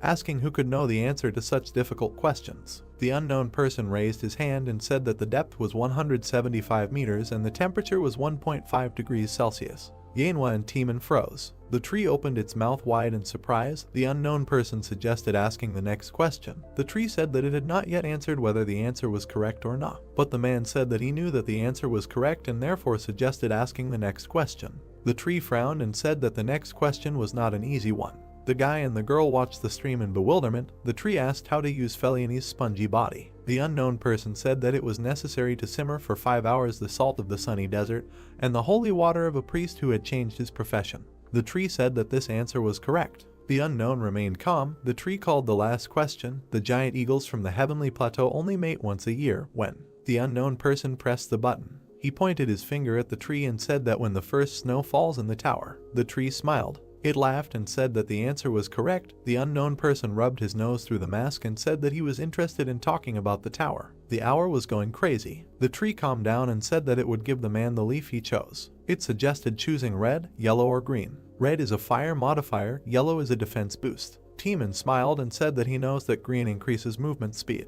Yewa proudly pointed to herself and said that there would be a long battle with the boss. She was interested in what the unknown would choose. She said that she would choose speed. The unknown person said that he did not need these sheets. He said that he wanted to get something else. He touched the tree and asked for the black leaf it was hiding. The tree looked at the man in fear and asked how he knew about the black leaf. The guy and the girl looked at each other, not understanding what we are talking about. The tree smiled and said that it couldn't give it to the hero, but agreed to give the hero an extra green leaf if he chose red. Wouldn't it be beneficial? The unknown man turned around and deliberately said that the great and venerable tree man said that for the correct answers he would give the leaf he wanted. He said that it would charm his teeth. He extended his hand and asked to give the black leaf under the threat of calling the tree a dishonest liar. The tree was oozing tree sap from excitement. The unknown person asked what the managers would think about this. All the leaves fell off the tree. The system reported that the spirit had kept its promised word and the hero was receiving a well-deserved reward. The hero received 1280 black leaves. The unknown person squeezed the piece of paper in his hand and thought that the last element of the puzzle was ready. He asked if it was time to start. He took out a lightning dagger, looked at the tree giants and said that he would deal with them first. One guy turned to the other and asked if he had heard. Two guards stood in front of the portal and one said that the unknown person had already started a raid on the boss of the third floor. The second asked, "Is it really so fast?" They told him that they could sit here and go home. There were still soldiers in front of the guards. The guard asked if there was any point in protecting the entrance. "Will someone come?" "Only crazy." The second guard said that they were ordered, so they are on defense. He ordered them to do what they say. The guy smiled and said that they had a plan of action, and if he bothered too much, nothing would work out. The soldiers in front of the guys turned into purple smoke.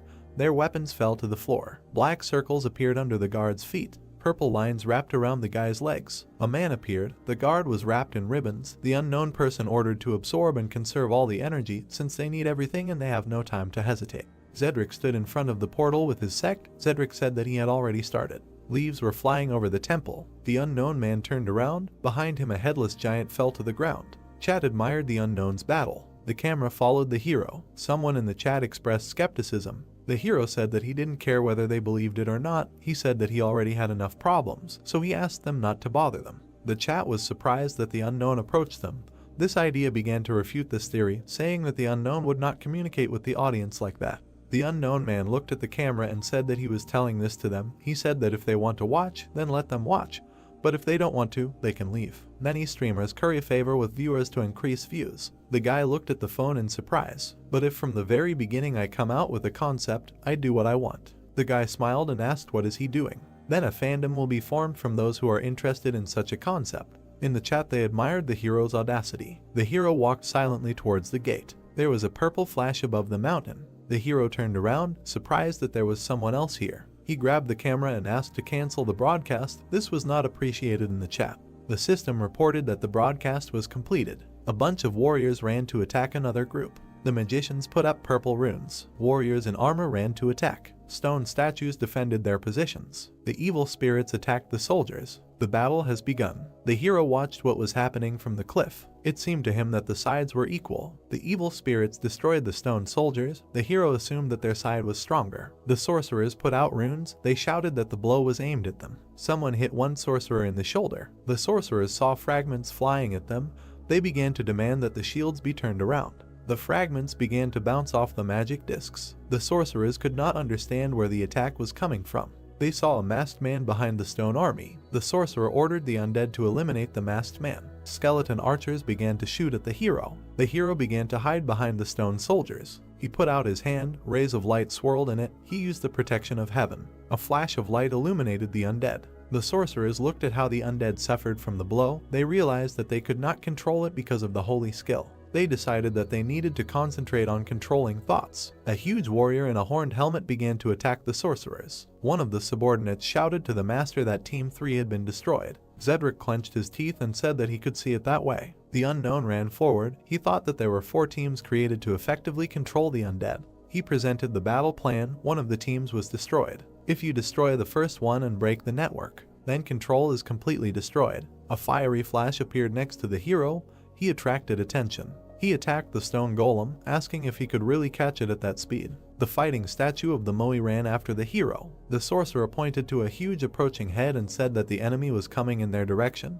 He was ordered to stop him. The unknown person found himself behind the sorcerers. Moe jumped. The sorcerers looked in shock at the approaching death. The statue stuck into the ground with a roar. The sorcerer shouted to the master that the first team was destroyed and if this continues, they will be surrounded. Zedric said that he knows all this. He shouted furiously and asked what kind of enemy they were facing. He said that he throws ash into the cooked rice porridge every time. He held out his staff and began to activate the Pyramid Guardian. They shouted to him that if he used this skill, he would have no mana left to attack the boss, but he ordered him to shut up. His eyes glowed and he said that he would concentrate all his power and kill him. He ordered to wake up. Ghosts and bandages began to appear around the necromancer. These were the guardians. Exhausted, Zedric fell to the ground. They asked him if he was okay. The old man replied that he was a little overtired. He turned around and ordered to come closer. He grabbed the sorcerer. He looked in horror as the master's hand began to suck out his life. In an instant he withered away. Zedric regained his strength and said that if the guy twitches, the pain will only get worse. The unknown dodged the attacks, noticing how Zedric absorbed his own comrade. All that was left of the assistant was hollow clothing. Zedric's eyes glowed red. He asked how long the hero had been waiting for him. He stood in the middle of the army of guardians and smiled madly. He suggested that the fun begin. The guardians rushed to attack. Zedric screamed and asked the unknown how he liked his strongest army. The guardian extended his hand and the bandages, like snakes, stretched forward. Zedric said that it was his mummy soldiers who were free to use bandages as strong as steel. The bandages easily destroyed the stone soldiers. Zedric shouted that the undead could not be stronger. The hero dodged the soldiers' fragments and bandages. The necromancer shouted that he had to hold them back for the battle with the boss of the third floor, but if he killed the unknown, then the game was worth the candle. Zedric began waving his staff, stuck out his tongue like mad and asked the hero to die as quickly as possible. The two watched the intense battle from the sidelines. Melina and her partner said that the eccentric in the mask was amazing and she had not seen Zedric give all his best for a long time. The guy said that his plan to destroy the bases was, of course, good, but the fact that he didn't leave after that was stupid. He said that Zedric had miscalculated the balance of forces and paid for it. The steel giant swung his sword. The guy said that after seeing the skeletons and death knights, he thought he could handle it. Zedric burst into laughter. The guy noticed that he had quite a few problematic abilities. The guy touched the glasses and said that there was no point in interfering with them. Melina turned around. She looked at the powerful explosion. The unknown man dodged his enemies, destroying one after another. He was serious. He recalled that time, that experience. He remembered the old man who said that the hero's sword is strong and sharp, but he is very tense and his mistake is the dissipation of strength. He took the rope and offered to look at it. The old man smiled and said that a true master is able to deliver a good blow using a minimum of force. He waved. The rope shattered into pieces. He asked to imagine that it was moving freely, like the wind. It was responsive and pliable, impermanent. He waved, saying that at the right moment. The hero looked in surprise at the master, who said that at one moment you release the energy of her movement.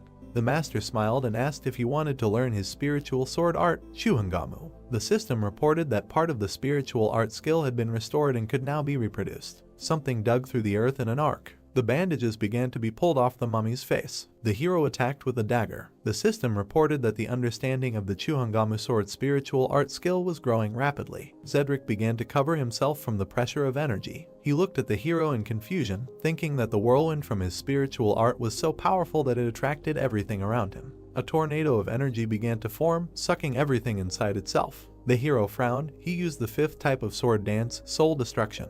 The entire battlefield lit up brightly and began to collapse. Zedric was able to stay on his feet, but all his mummies were scattered in different directions. Double shield activated. Zedric covered himself with a shield from the attack. He knitted his eyebrows, thinking that only 6 months had passed since their world had changed. He asked where he got such strength from. The skull on the staff began to crack, and a moment later it burst, spewing out energy. Zedric was thrown to the side and screamed. The tornado went out, leaving only twilight. The necromancer lay among the debris and bodies. He looked ahead and realized that he needed to run. He realized that he could not win this fight. He looked at the pile of bodies around and the approaching army and began to ask to protect himself and delay the enemy. He shouted that this was an order. A hero approached him from behind and said that the apple does not fall far from the tree. He compared him with his student. Zedric turned around in horror. The hero said that he first boasts of his advantage, and when he realizes that he needs to run, he immediately runs. Zedric called the hero a bastard. He realized that the unknown was Jin Huk. The hero asked to say hello to his student. The necromancer's pupils shrank in fear. He screamed, covered in fire. The old man was completely covered in flames. The hero asked him to tell him that he was worried that he would be bored alone and that's why he sent him. Jin Huk silently looked at the burning body. Energy began to flow out of the undead. The sorcerers began to look at the crumbling call. They were surrounded by stone soldiers. While the crowd was being beaten, the deified skeleton of Zedric was already lying behind them. It was not easy to use soul destruction at this level. The hero walked down the stairs of the temple, suggesting that he was even overtired. The system reported that the hero purchased a solution for replenishing medium-level mana, 4 pieces. He held 4 flasks in his hands. He understood that if he didn't come here now, everything would be at a loss to him. He used all 4 vials and told himself that he needed to wait a little longer. He approached the shield, surprised that it had flown all the way here, and remembered that he used to love shields. He threw it on his back, starting to feel nostalgic. He took the shield in his hand. got into a fighting stance. He looked at the stone soldiers. The giants began to advance. Temple Guard, Lord of the Four Principles. The hero stood in front of 4 giants. The giants attacked the hero. He began to repel attacks with a shield, saying that he liked their silence. He began to accelerate, dodging blows. He began to make cuts on the giants. He asked them to spit out the key already, as he was tired. The giants with evil faces continued to attack. One of them has already fallen to the ground. Jinhyuk grabbed the shield with both hands and asked if they had such a pattern. The giant held a golden bud in his hands. He used the pagoda of knowledge. At the end of the golden bud was a key. The giant squeezed the flower. It shone with green energy. The system reported that the key leading to the main hall was responsive. The hero's mask began to disappear. The entity behind the gate responded to the call. A huge orange flower appeared above the giant. The hero frowned, realizing that the enemy had decided to act for sure. The flower was shining. Golden hands appeared. A golden sage appeared with a bunch of hands. The bodhisattva appeared. He looked at the destroyed giants and said that he had not been summoned for a long time. He smiled and said that he didn't think there would be a person among the visitors who would pose a threat enough to use the key. The hero lowered his hands and said that he would only destroy the boss of this floor. The deity smiled and called the man interesting. He said he was not sure about the rest but acknowledged the man's bravery. The hero jumped back and said that he wanted to finish everything quickly since he was terribly tired. The deity said that he would like to continue the conversation. The hero jumped. He covered himself with a shield and said that chatting with statues was such fun. Spears appeared in the hands of the statue. He said that every moment of life is a gift. He called the hero a stupid child.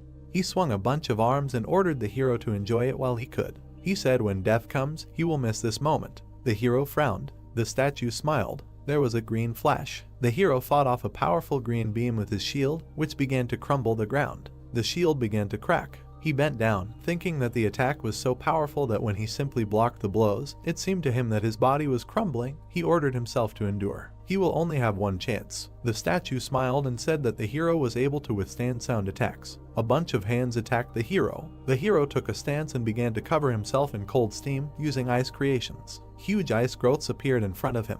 A moment later they collapsed. The statue's spears easily destroyed the hero's defense. The statue frowned and called the hero a boy. He frowned, saying that he was using Western magic. He swung with both hands, and he caught the shield with one hand. He smiled, saying what pathetic tricks he uses. Suddenly a black flash appeared in front of him. The hero remained in the throwing stance, looking at the statue's displeasure. The statue's hand was pierced by the hero's dagger. He said that poison did not affect him. The hero clenched his red fist and said that it was called blood energy and said that if you wound once, you could deal damage continuously. The statue tore off its own hand and said that it did not matter, and such a trick would not work twice. The hand fell to the ground with a crash. The statue asked what the hero would do, because he only took away one hand. The hero leaned on his hand and said that he was right and one would not be enough, and he said that he knew that he did not use the same method twice. He pulled the pearl from the statue's hand and said that he had received exactly what he needed. The statue frowned, realizing that the hero had been aiming for the hand with the gem from the very beginning. The hero began to combine the artifacts and told the deity to blame himself for giving away one of his hands so easily. The grimoire and the pearl began to unite. The golden dawn of S-rank Lemigeddon has appeared, allowing one to learn magical abilities. The hero used a greedy gaze. He began to study the characteristics of the statue, but could not see anything except the name. The deity bowed its head in disappointment. The conditions for copying were as follows. It was necessary to infuriate the opponent within 5 minutes using ice magic, and to fulfill the conditions, suitable music and attire were needed. The hero froze in bewilderment in front of the system window. He didn't want to believe what he saw in front of him. He thought that the system was going more and more crazy. He pressed something and was glad that he could do it. The statue asked what he was doing. The hero ordered the gramophone to appear and said that the conditions are strange, but he cannot give up. He said that if he takes the lower 25 floors, then he can only get the mandala here. The deity got angry and asked what the boy was doing. Music started playing. The hero rubbed his head and asked not to ask anything else from now on. He created a woman's wig for himself. He said that he was also not happy with what was happening. The veins on the face of the statue bulged. He asked what the hero, in the name of the saint, was doing. The music was gaining momentum. The statue furrowed its brows. He screamed and raised his hand to attack, asking if he was going to play jokes in front of him. Avalokiteshvara activated the mandala skill. Weapons began to appear in his hands. He began to attack and told me to feel the pain that follows a millionth samsara. The hero waved the book. A huge wall of ice appeared. The statue began to attack the hero's defense. The hero stood calmly. Shards of ice flew past him. He said that he was getting an excellent result. The deity looked angrily at the hero. 1,000 attacks hit blocks of ice. Melina and her partner watched from the side. Melina said that she couldn't believe that the hero's ice magic had reached such a level. They were lying on the slope of a cliff. Melina asked what kind of wig the hero had. The guy stood up, noting that his actions could not be predicted. The unknown defeated Zedric and is now fighting with the 1,000-armed statue. Avalokiteshvara's strength is great and can hardly be dealt with. Even after reaching the 10th floor, she is called the second boss of the 3rd floor. The guy looked at the hero, appreciating the hero's strength, noting that he went beyond the capabilities of people. Melina looked at her friend and asked if the two of them could handle it if they attacked. The guy said that it would be difficult. The girl turned around and offered to retreat. She said that they could not cope unless they received support from management. Lichao said that they could not leave because then their place in the hierarchy, which they so stubbornly defended, would be at risk. Melina asked what to do then. Is he really going to die for the position? A coin appeared between the guy's finger and he said it was time for this. Melina smiled. A purple flash appeared on the hill. The hero turned around, noting that the mains had not only sent Zedric. He continued to dodge the statue's attacks. He closed his eyes. The statue attacked and said not to dare turn away from it. The hero sat down, his hand caught fire. He used the element of fire and apologized to the statue. The grimoire flipped through the pages on its own. He straightened his hair so he couldn't concentrate. Ice creation activated. A pile of ice shards rushed towards the statue. The hero said that thanks to him he even worries. The statue screamed furiously and attacked again. The hero used ice magic. The ice blocked every attack from the statue. The statue called the hero a fool. The barrier trap was activated and the green dome covered the statue and the hero. The deity waved one of his hands and asked if the hero could really only defend himself. She asked where the confidence went.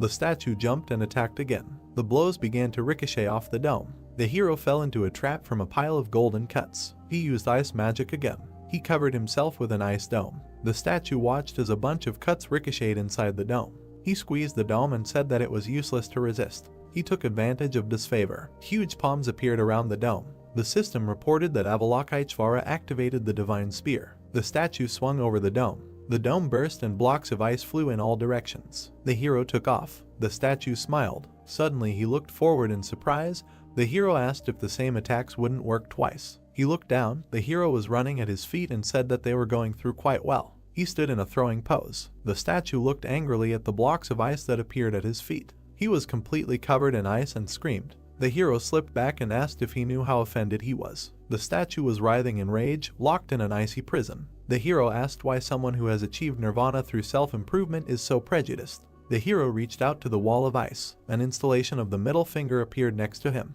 Jinhyuk said that for compulsive disorders, there is nothing better than shock therapy. The statue's face expressed fury. He shouted that he would send the man to endless suffering in Abysai. He said that he would make the hero reborn into an insect thousands and millions of times. The system reported that the copy conditions were met. The hero successfully copied Mandal's ability, which is capable of imbuing weapons with special powers. The hero took off his wig. Magic symbols appeared behind the hero's head, like a statue. The deity clenched his teeth in fear. The hero touched the icy middle finger while the deity asked how he was able to obtain this ability. He said that it took an eternity of meditation before the mandala revealed itself to him. How could a simple man like him use it?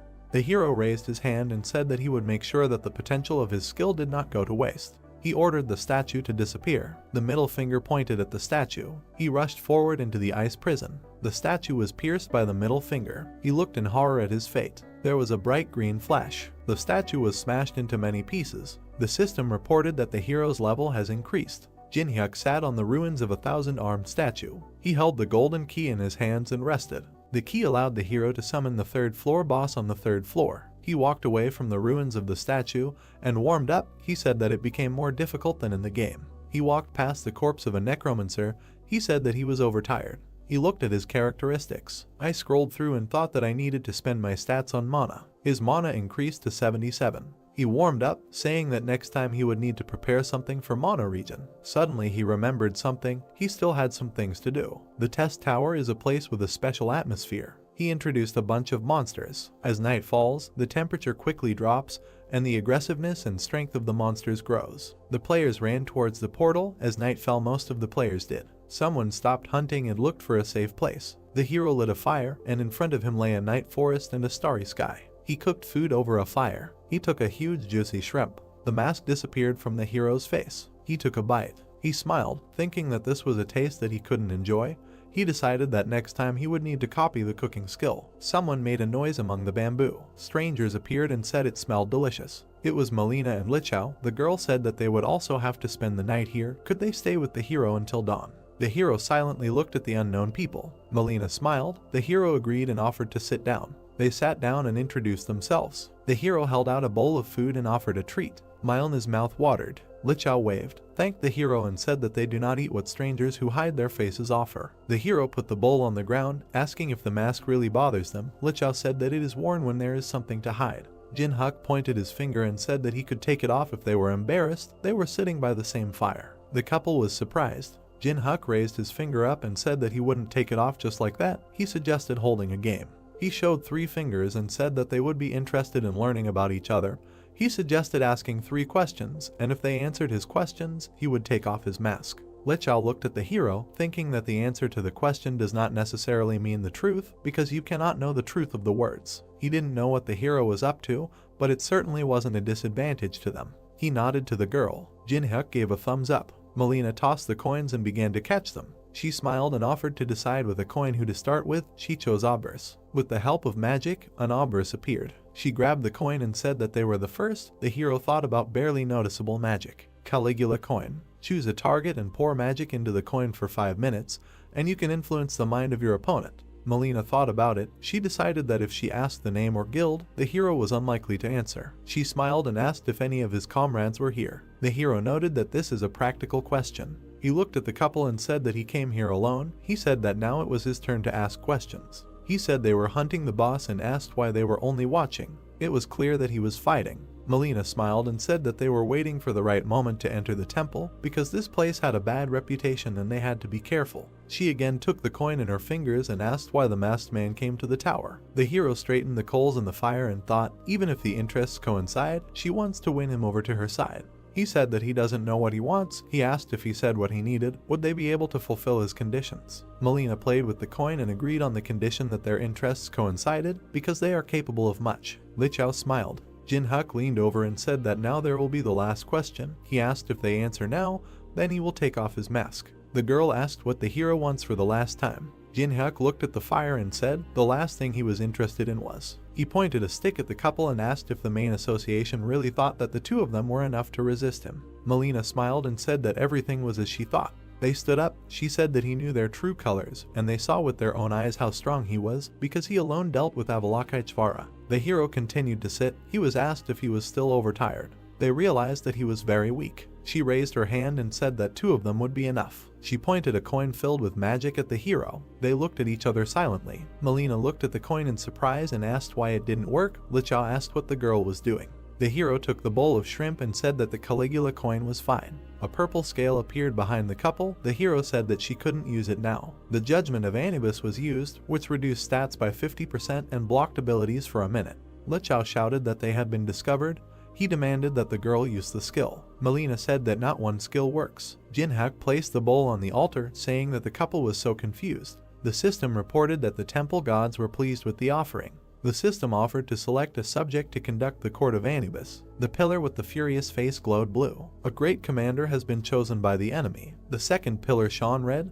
The afterlife commander was chosen by the enemy. Melina and Lichao looked in horror at the 2 stone statues they had never heard of. Guardians of the Earth, great and afterlife commanders. They were approaching the couple. Lichao remembered the shrimp sacrifice. He realized that it awakened the pillars, and it turns out that it was not a simple meal. The hero collapsed by the fire, saying that he was very tired. Deciding that it was better not to move rashly, he said that he would not be able to escape anyway. The afterlife commander used a ban on exit. A fiery barrier of totems surrounded the space. Lichao took off. He approached the resting hero, saying that if he died, they would disappear. Jinhyuk said that he asked not to move. A huge hand hung over the guy. The great commander used a warning. The blue pillar hit the ground. Lichao, with broken glasses, covered in blood, lay under a stone paw. The pillar hit the ground again. The coin fell and rolled on the ground. Melina clasped her hands, realizing that she had to run before it was too late. The commander raised his hand for a new blow, but the hero ordered to stop. He approached the girl and suggested starting a conversation.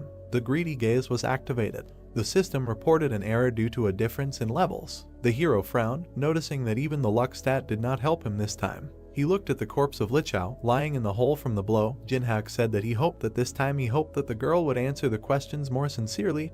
Melina asked what the hero was interested in.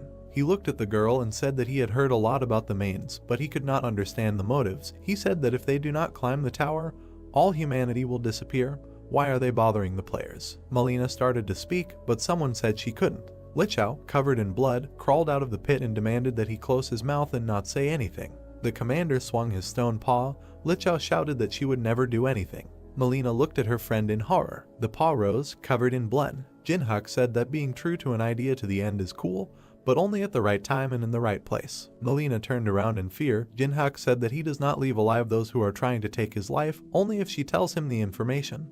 He will save her life. He held a purple dagger in his hands and said that if she gives him information, he will leave her alive, because information is worth a lot, but not as much as life. Melina looked at the hero in fear. She said she didn't know the real names of those sent to kill him. She introduced a man in a plague mask and said that they call them Lancelots. Melina sat on her knees and said that besides him there are 11 more people, but she is in a group of assassins and therefore does not know. A greedy gaze was activated, which confirmed Melina's words as the truth. He sat down opposite and suggested we continue. The girl said that the management said that if he collected the 12 cursed relics of the tower, then even if humanity disappeared, they would be able to survive and would receive a great reward. She looked at the hero and said that she knew nothing more about it. Melina was telling the truth. This is all that the hero could find out. Lancelot and the 12 cursed relics. The hero smiled, thinking that they were even crazier than he thought. The goal of the mains is to summon the devil. They will survive even if humanity is destroyed. It will be necessary to act, taking this information into account.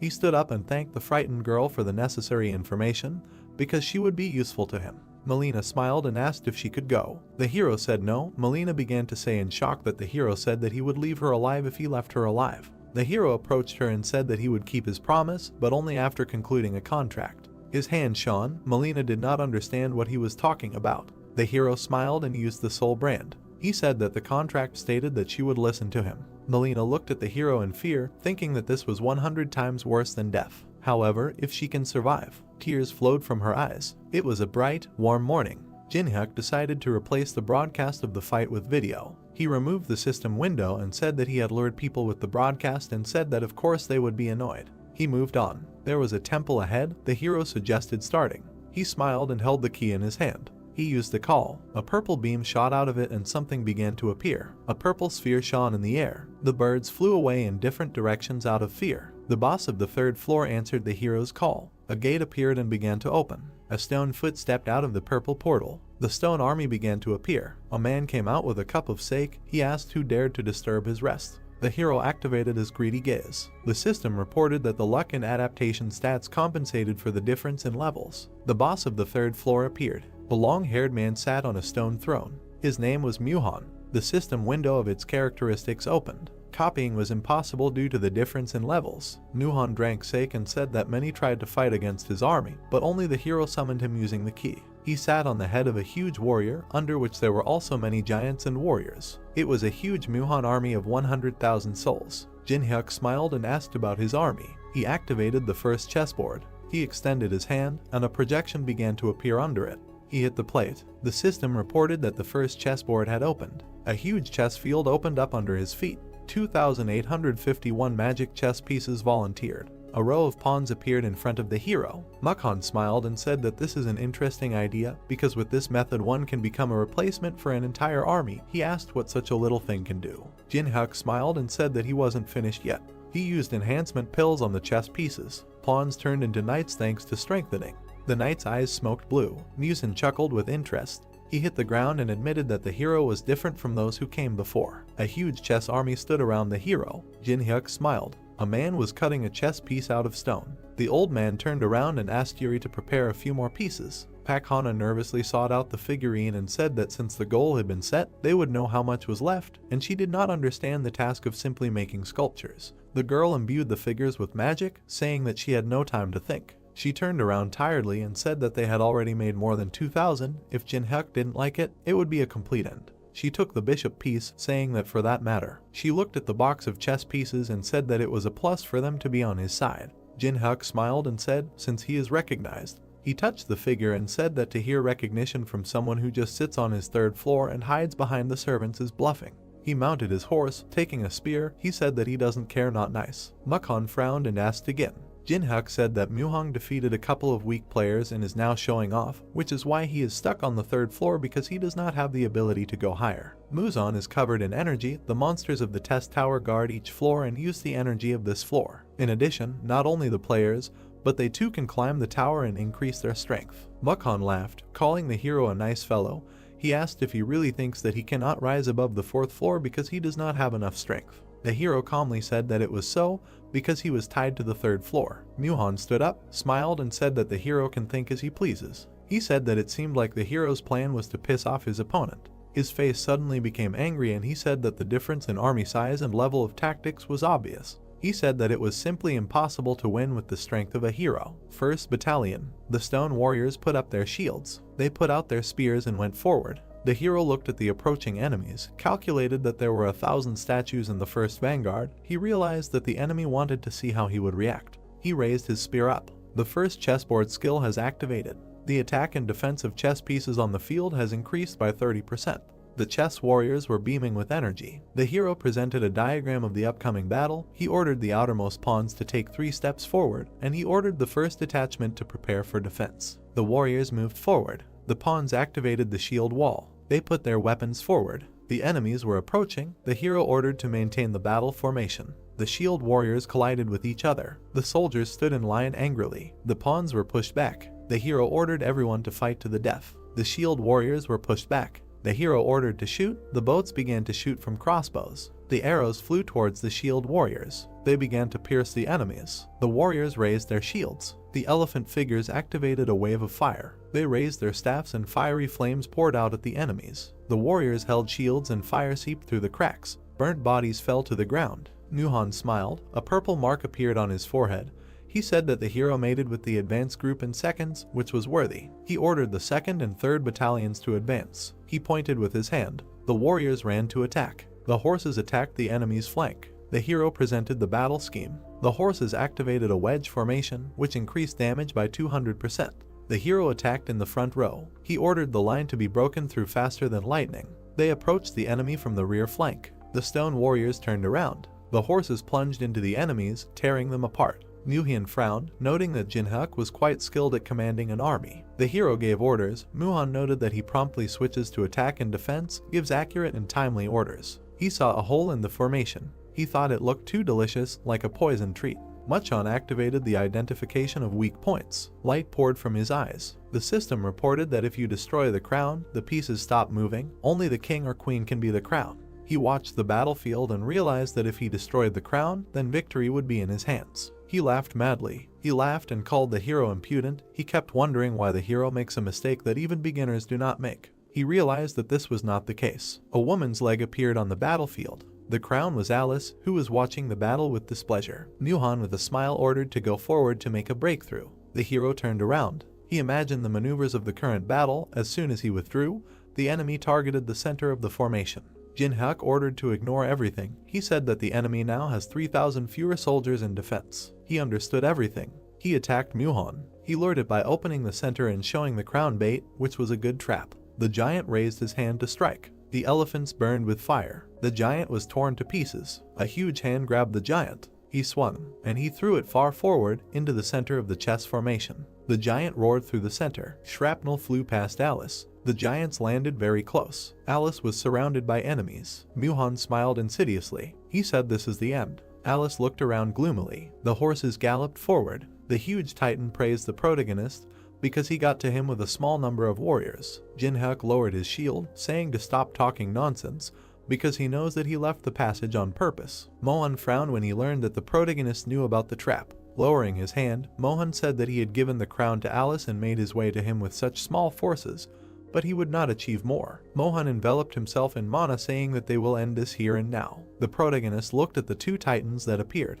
The Bodhisattva and David began to discuss the weakness and beauty of modern people. Mohan frowned as he noticed the strangeness. He raised an eyebrow, asking the protagonist if he was crazy because of the defeat, why he was laughing in such a position. Jinhyuk smirked as he walked forward. Events take us back to the past. Alice irritably asked Jinhyuk if he was really going alone.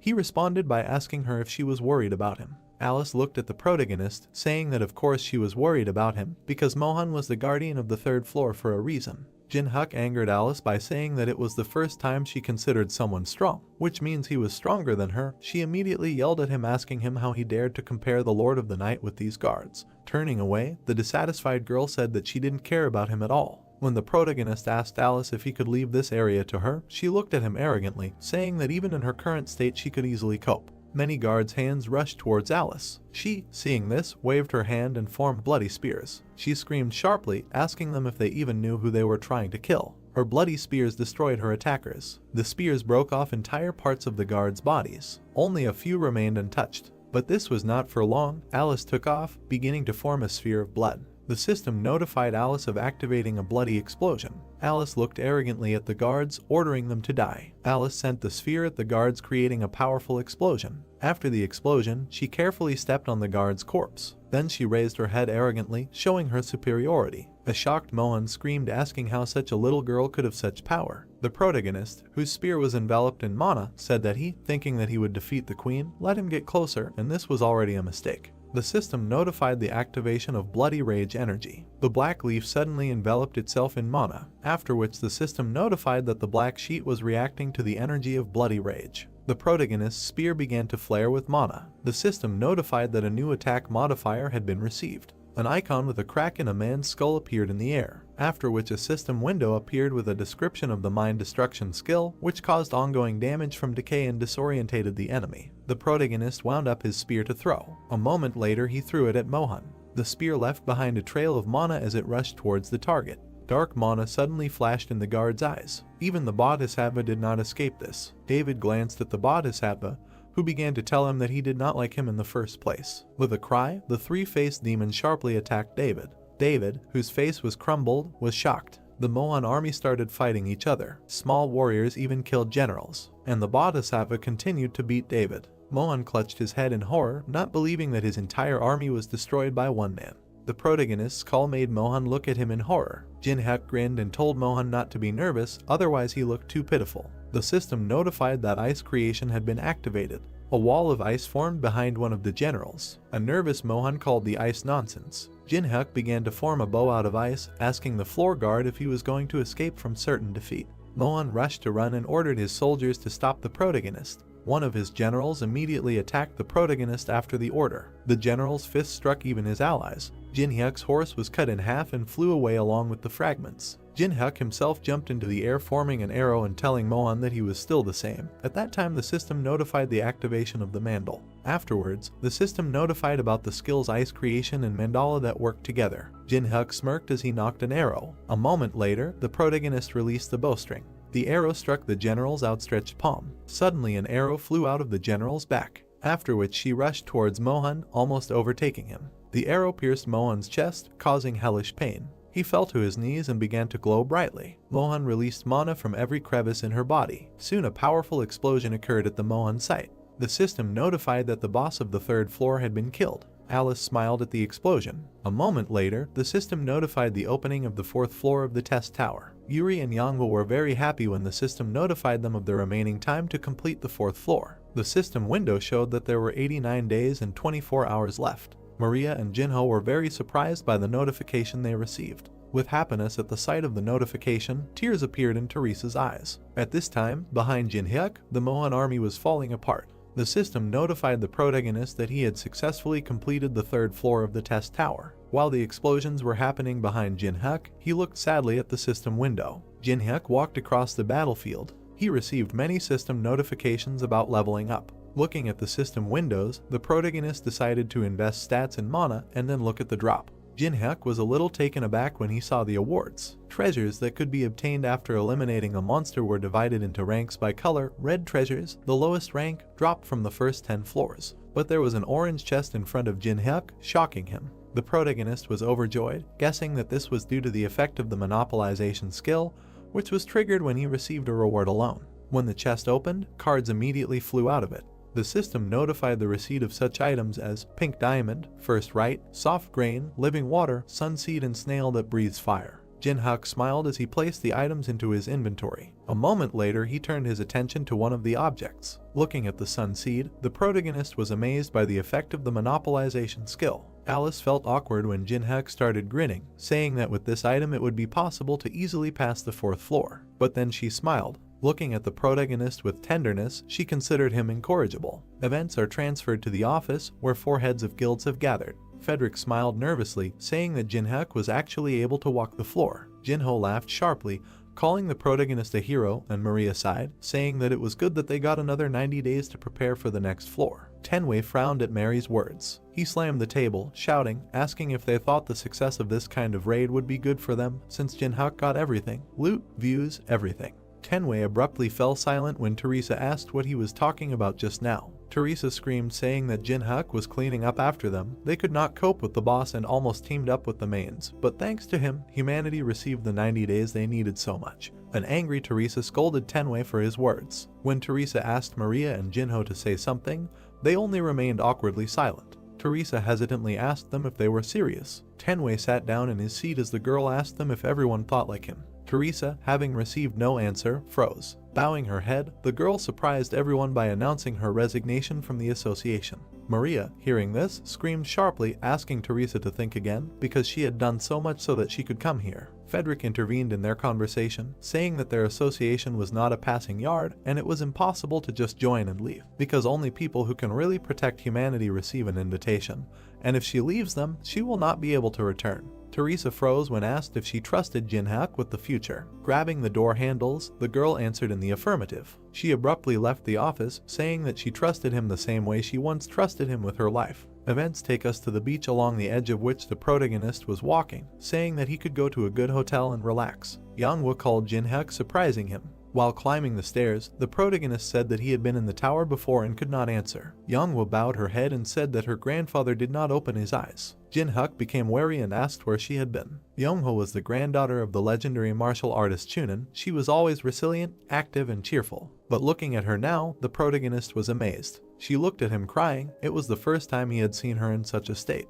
Jin-hyuk grabbed the girl by the shoulder, asking her to tell her what happened. In the hospital, a girl's voice was heard saying that this started around the appearance of the test tower, after which she asked if he remembered the incident in Incheon. The protagonist remembered the incident when he was with Pakhana in the labyrinth. Looking down, Jin-hyuk said that he seemed to see it on the news. A despondent Yanghwa said that then grandfather was there and defeated the monsters that awakened after the outbreak, but was severely injured and did not recover. She pointed to her lying father, saying that now he felt even worse. Jin-hyuk, seeing the sick look of the old man, could not believe that this man was considered the strongest in Korea. A moment later, a system window with a complete list of characteristics appeared in front of him. The system informed him that if he saved Chunin, he would be able to copy one of his skills. The protagonist's pupil flashed.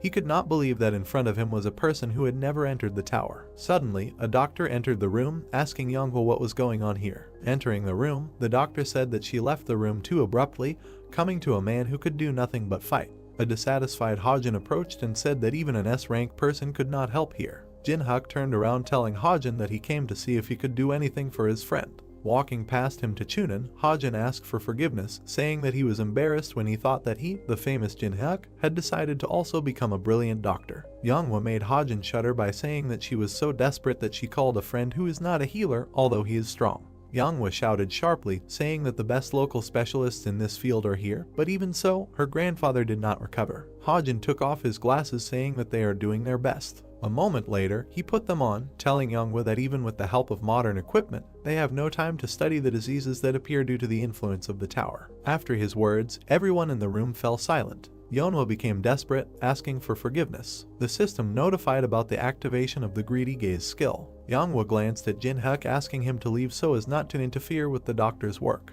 But the protagonist was very angry and did not listen to the girl. Looking at Hajin, he read his thoughts. He complained about his appearance, because now he had to pretend that he was doing treatment. Pointing to the veins of the old man, Hajin said that due to the conflict between the energy of his techniques and the magic of the tower, he fell into a coma. After he stopped pointing, he said that they wanted to use the magic stone treatment method that they were researching now, but the price of the raw materials was high. The protagonist began to get even angrier when Yanghwa told Hajin that he didn't have to worry about the expenses since she would pay for everything for her grandfather's sake. Hajung smirked upon hearing her words, but a moment later he got scared when the protagonist asked him what kind of nonsense he was talking about while extorting money. Jin-hyuk approached Hajun calling him a fraud. Two assistants immediately stepped forward, shouting at the protagonist. Hajun adjusted his glasses, saying that even if he is Yonghwa's guest, he can't say whatever he wants. Frowning, he mentally told himself that even if they were caught, he would not find accounts for cryptocurrency wallets registered under false names. Jin-hyuk scared Hajun by asking what else he had done besides fake accounts and cryptocurrency. Yonghwa started to get angry, asking Jin-hyuk what he was talking about. Pointing at the protagonist, Hajun shouted about his lack of evidence. Jin-hyuk read the thoughts of the perplexed guy with his own eye. The protagonist fell into a stupor when Hajun asked himself if Jin-hyuk knew that the Black Fortune Guild was in contact with the Dweller. Jin-hyuk was horrified, not believing that the occupant of the tower had made contact with people. The two groups of people looked at each other. The protagonist tried to understand what the inhabitants of the tower were planning by contacting Doc. Suddenly the heart rate monitor beeped, and Chunin began coughing up blood. Yonghwa screamed for her grandfather. Hajun looked at Chunin annoyed. Suddenly he began to run out of the room, but Yonghwa's foot closed the door, preventing him from leaving. The angry girl asked him where he was going to go. Angry and crying, Yonghwa threatened the guy, saying that if her grandfather dies, he will not leave here alive. The protagonist surprised the girl by telling her to calm down, because the most important thing now is treatment. Chunin clenched his teeth in pain. Hajun shouted sharply, saying that he was about to go get the necessary medicine, but they stopped him, forgetting that it was thanks to them that Chunin was still alive. Jin-hyuk closed his eyes, tired of the guy's lies, and then asked Yonghwa to hit him once. She jumped up sharply. Hajun was puzzled as he watched the approaching foot. Yonghwa's punch hit Hajun square in the face. Jin-hyuk approached the old man, thinking that the case was serious, because the overflow of mana was too serious. The protagonist began to form the elixir, telling himself that he could not leave it to die. The wounded Hajun stared at the protagonist in shock. Jin-hyuk smiled, saying that Hajun really knows something since he understood what was in his hand. I uncorked the lid. The protagonist decided not to miss this chance and not copy the Chunin skill, even at the cost of the elixir. Pouring out the elixir, the protagonist smiled terribly. The system notified that the patient had consumed the elixir. Chunin's body began to glow. Soon his veins changed color, and a moment later they disappeared completely. He sighed in relief, no longer feeling pain. Yonghwa was happy when she saw this. She even cried out of happiness. The system notified that the conditions were met. A moment later, the system notified that the heavenly flower cultivation technique had been successfully copied. Next, a system window appeared with a description of a technique that helped restore mana 30% faster. Hajun was shocked, not believing that Chunin would be cured. Opening the door, he decided to quickly leave. Suddenly, Jin-hyuk kicked him on the back. The assistants were very scared when Jin-hyuk gave them permission to go. Looking at Hajun, he told him that he would talk to him separately. After some time, Hajun was thrown into the wall. Angry, he asked the protagonist what he was going to do to him. Jin-hyuk narrowed his eyes, saying that he is not killing for simply embezzling money.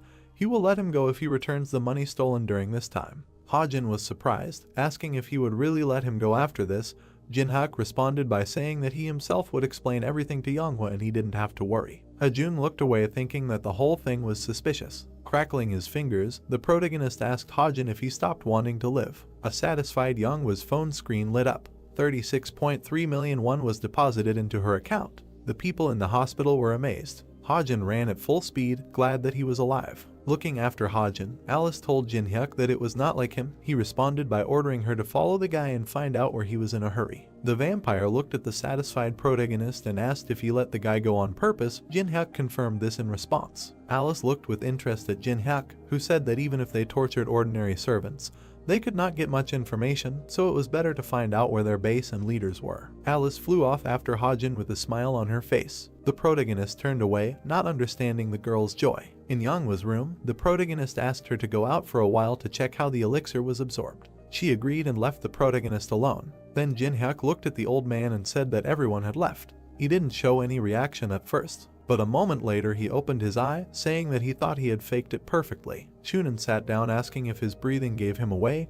Jin-hyuk replied, saying that it was not at all that. Looking at the protagonist, the old man asked for forgiveness for his deception. Sitting next to the bed, the protagonist said that he understood his wariness. Because he appeared so suddenly and healed him, he would also be suspicious of himself. Chunin glanced at the protagonist. A moment later, he laughed loudly, telling the protagonist that he understood people well. Jin-hyuk, slightly worried, told Chunin that Yonghwa was worried about him, and she, who usually did not ask for help, even wrote to him. Chunin heard this and said that he seemed to be good friends with his granddaughter. The old man clenched his fist as Jin-hyuk asked for permission to make the request. Chunyoung frowned when Jin-hyuk, who had received permission, asked him what happened during the breakthrough. The old man involuntarily touched the scar. Looking at him, Chunin began his story. Then, sitting in the car, he was very scared. Looking at the rift, he didn't understand where it came from. A moment later, the monsters began to emerge from it. Even the policeman was scared at the sight of the monster. The spider attacked the frightened guy, but Chunin saved him by kicking the monster. Then he suddenly tensed up, crushing the ground.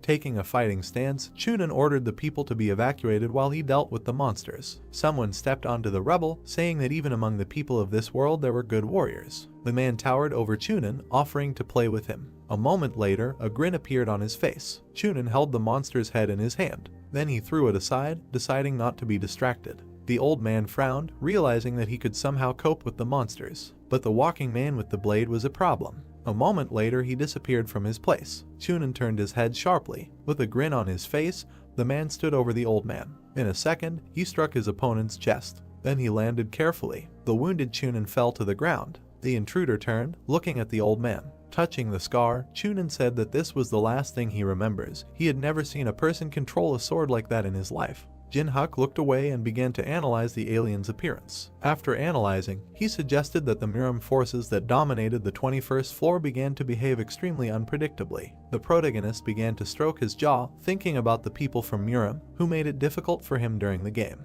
His eye widened. He tried to understand what these people wanted to achieve by going out into the outside world. Jin-hyuk, looking at the old man, surprised him by saying that those who attacked him were the residents of the tower.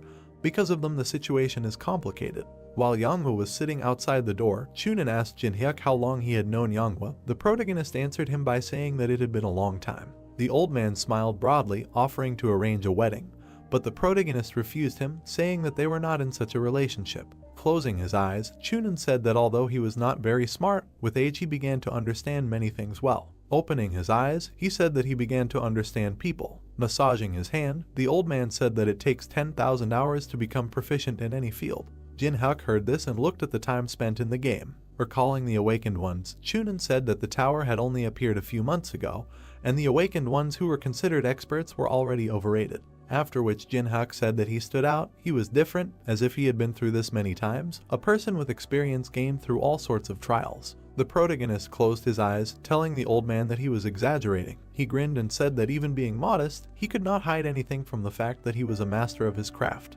Placing his hand to his chest, Chunin said that he wanted to repay the one who saved his life. Jin-hyuk grinned as he received the gratitude of Korea's most prestigious martial artist, after which he asked if he could ask for anything.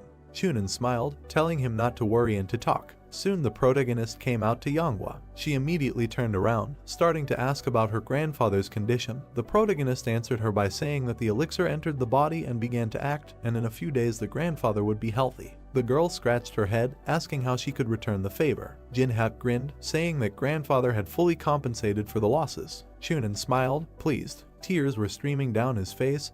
He never thought that Jin-hyuk would ask for this. At this time, the elevator reached the 101st floor. Jin-hyuk entered his room. He smiled as he approached the window. While in a luxury skyscraper, Jin-hyuk said that the money was always good. The protagonist called for lunch on the phone. Soon the food cart arrived at his room. He carefully cut off a piece of steak, and he put it in his mouth. A moment later, he was happy to enjoy the taste of steak, but just a few months ago he ate whatever he had, often ramen. Alice, who was lying on the sofa, said that he ate too deliciously. But a moment later she was looking at the TV, which was broadcasting a program through the Tower of Tests. Their guest was Yoon-seok, a ranker from the Tangun Guild, considered the strongest in Korea. Sitting on the sofa, the girl asked Yoon-seok what was the key moment in conquering the tower. He answered by saying that the most important thing was to become stronger as quickly as possible. Pointing to the girl, the guy said that there are two methods for this. The first is to simply raise the level of skills in your level. Alice looked sadly at the TV while listening to Yoon-seok say that the second method was coins. The guy smiled, saying that being able to purchase useful and powerful items through coins was the best opportunity for a ranker. While Yoon-seok was talking, Alice glanced at the protagonist and said that he quickly ate everything. Alice sat down abruptly, asking Jin-hyuk where he decided to go. But a moment later her lips stretched into a smile. She took the wine and stopped listening to Yoon-seok and the girl. The guy was filmed by several cameras while he said that the one who cleared the third floor first would be the first to get to the fourth. Yoon-seok pointed at the screen saying that the 4th floor was a special dungeon where it was necessary to withstand and clear 100 attacking waves, and the key to clearing was to capture and hold the base. The problem was that if the player who entered was unable to defend the strong point, then the 4th floor was completely blocked for 20 days like an hourglass, without opening a minute earlier. When the image of the unknown appeared on the screen, Yoon-seok said that due to the huge risk, even the unknown would not act so rashly. The protagonist turned the shower handle, listening as they began to discuss the threat of the tower on TV. As the water poured out of the watering can, Yoon-seok said that a scenario in which humanity would disappear could happen. Jin-hyuk stood motionless in his soul listening to all this. The interviewer approached Yoon-seok asking if they should have waited a month. Looking at the girl, Yoon-seok smiled, saying that if they wanted to boldly enter the 4th floor, they would need a month to prepare. Standing near the car, the guy offered to relax this month with him. When he got into the car, the system window that suddenly appeared puzzled him. The system notified the player unknown, who began passing the 4th floor. Yoon-seok's eye widened as the system asked players planning to participate in the passage of the 4th floor to prepare. Next, the system notified about the first wave, which would begin in 8 hours. Yoon-seok spun his car around. Ignoring the girl's screams, the guy ordered to gather all the rankers. System messages from players began to appear one after another. Yoon-seok was very angry. They were completely unprepared, and there were only 8 hours left. While driving in the car, he asked himself what the unknown was thinking about when he did this. At the same time, the protagonist, who was sleeping together with Alice, opened his eyes. Stretching, he said that he slept well. Getting up, the protagonist told Alice that it was time to move out. The system notified that 1 hour 37 minutes 51 seconds remained before the start of the first wave. The 4th floor of the challenge tower consisted of 100 waves consisting of regular and special zombies. Players could clear them in 2 ways. The first was to prepare various towers for defense, or you could choose a base where you could effectively hold the defense. Upon entering the 4th floor, the protagonist immediately received a system notification that he was the first player to enter. Walking around the city, the protagonist said that it was creepy here. The system notified him of 20 minutes after which players would be able to get here. Looking at the destroyed city, the protagonist decided to hurry up because he only had 20 minutes. First, he arrived at the World Cup Stadium. When the protagonist touched the pillar, the system notified that the right to install a base had been used. Soon a flag appeared over the stadium, and the system notified that the stadium had been chosen as its base. When the protagonist began to plant and apply various seeds and living water, the system notified about each of them. The system reported an increase in plant growth of 20%. At this time, the players had already gathered in the starting area. Looking at them, Jin-hyuk realized that all the famous guilds had sent their players. He flinched when he was called. Taemin and Yonghwa were his names. Teresa also greeted the protagonist. Suddenly, Taemin and Yonghwa were shocked by Teresa's treatment. Jin-hyuk came down to them asking for forgiveness for being in a hurry. Taemin and Teresa immediately said that there was no need to apologize. Teresa turned away and embarrassedly said that it would be better to be with Jin-hyuk. Some people began to discuss the protagonist's group. Jin-hyuk smiled and asked if everyone was well prepared. Yonghwa and Taemin expressed their doubts due to the strength of their opponents. The protagonist grinned, saying that if it was easy, it wouldn't be fun at all, so he specifically chose the stadium as a base. Yonghwa and Taemin were horrified by his words, realizing that 100 people were needed to hold such territory. Teresa looked at the embittered couple and the protagonist with puzzlement. After hearing Yonghwa call the protagonist a masochist, the shy Teresa asked if Jin-hyuk was a pervert. But she did not receive an answer. The dissatisfied screams of Yonghwa were only heard in the creepy city. Teresa approached Jin-hyuk asking permission to ask him something. Spreading her fingers, the girl said that at least 5 people were needed to protect the base. She then pointed at Yonghwa and Taemin, saying that there were only 4 of them and it was strange. The protagonist closed his eyes, saying that soon the 5th would come to them. Suddenly, an angry Yusung landed nearby. He pronounced each syllable of the name separately, calling out to the protagonist. An angry Yusung took out his blade, telling Jin-hyuk that he would kill him. Some time ago, Yusung was quietly training in the forest. He stood up and began to meditate, but the system window interrupted his training. It was a message from Jin-hyuk telling him to arrive within an hour at the starting area. Yusung frowned, deciding to ignore it. But a moment later, the protagonist sent him a message saying that if he comes, he will fight him without using his left arm and right leg. Continuing his training, Yusung called it a provocation and decided not to get caught. But a moment later another message came. Jin-hyuk said that he would also close his eyes. Yusung could barely contain his anger, deciding to take revenge in the future. Next, the protagonist asked if he was a coward. This question struck Yusung like lightning. Jin-hyuk told an angry Yusung to come over. He smirked when he saw the attribute sword, an item that channeled elemental magic that allowed him to fight at a distance. Yusung approached and told the protagonist that he would now show how wrong he was. I screamed furiously. Yusung's sword flashed. Pointing to it, the protagonist asked what he was going to do with this unfinished sword. Yusung gritted his teeth, asking what his words meant. Raising his hand, the protagonist said that the attribute sword was not bad, but only in its completed state did it fully reveal itself as a weapon. Smiling, Jin-hyuk said that the random drop on this floor contained an item that would complement his sword, but he needed the fire attribute, didn't he? Yusung shouted, demanding that the protagonist stop bluffing because a random drop was just random. Pointing at Yusung, Jin-hyuk said that he has his own methods of getting what he wants, so if he joins them, he will give him the item. Yusung frowned and thought seriously. A moment later, he sheathed his sword. Turning away from Jin-hyuk, he said that it would be good if this item fell to them. The system notified the formation of a group of 5 people. Next, the system notified that a minimum number of players had been assembled to defend the base. Yusung watched the group leave. Teresa asked Jin-hyuk if everything was okay. Because Yusung was not himself, Jin-hyuk answered her by saying that as long as the agreement was in force, Yusung would not betray. Although Yusung came across as creepy, he was a man of honor. Manhwa called out sharply to Jin-hyuk, remembering something.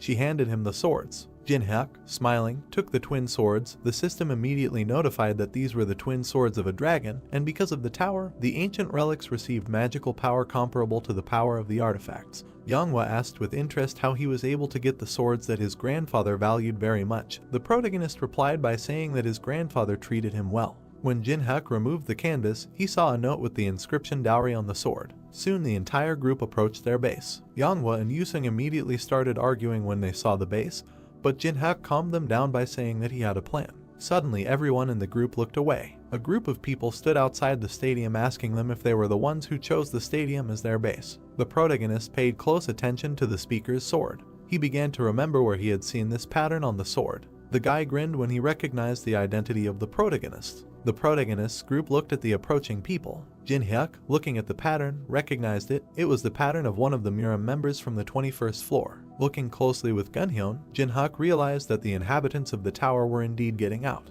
The protagonist confirmed his identity when one of them asked him. Gonghyun closed his eyes and introduced himself, but Jin-hyuk interrupted him with irritation, saying that he shouldn't introduce himself because he knows well enough how wild the people from his family are. Gunhyun fell into a stupor upon hearing the words of the protagonist. Teresa worriedly asked Jin-hyuk if he knew Gunhyun. He answered her by saying that they knew each other. The clan of masters of the world of Miram, inhabitants of the 21st floor of the tower, remembering their protagonist grinned because they were all warriors with incredible self-esteem. Gonghyun trembled with anger. Suddenly, the protagonist made a face that parodied Gonghyun's future reaction. Then he waved his hand asking me to skip this part. Gonghyun gritted his teeth when the protagonist said that his clan had no pride left to protect. Unable to restrain himself, Gunhyun shouted sharply, asking the protagonist how he dared insult his clan. He unsheathed his sword in preparation for battle. Next, the protagonist saw a system window with a complete list of Gunhyun's characteristics. The system notified that if he found all the inhabitants of Miram, he would be able to copy the skill. The protagonist thought about it, realizing that there were other people besides Gunhyun. Teresa asked the protagonist their further plan of action. Jin-hyuk smiled evilly, deciding to simply copy the skill and ordering the group to prepare for battle. The people from the Gonghyun group ran to attack under his orders. While Manhwa was happy about the fight, Taemin was tense. He activated the Machine King skill, and the system also notified him about this. Soon a tank was formed, and the system notified the mechanism was called. When Manhwa's body was enveloped in mana, the system notified the activation of the skill, not a step back, thanks to which the damage received is reduced by 15%.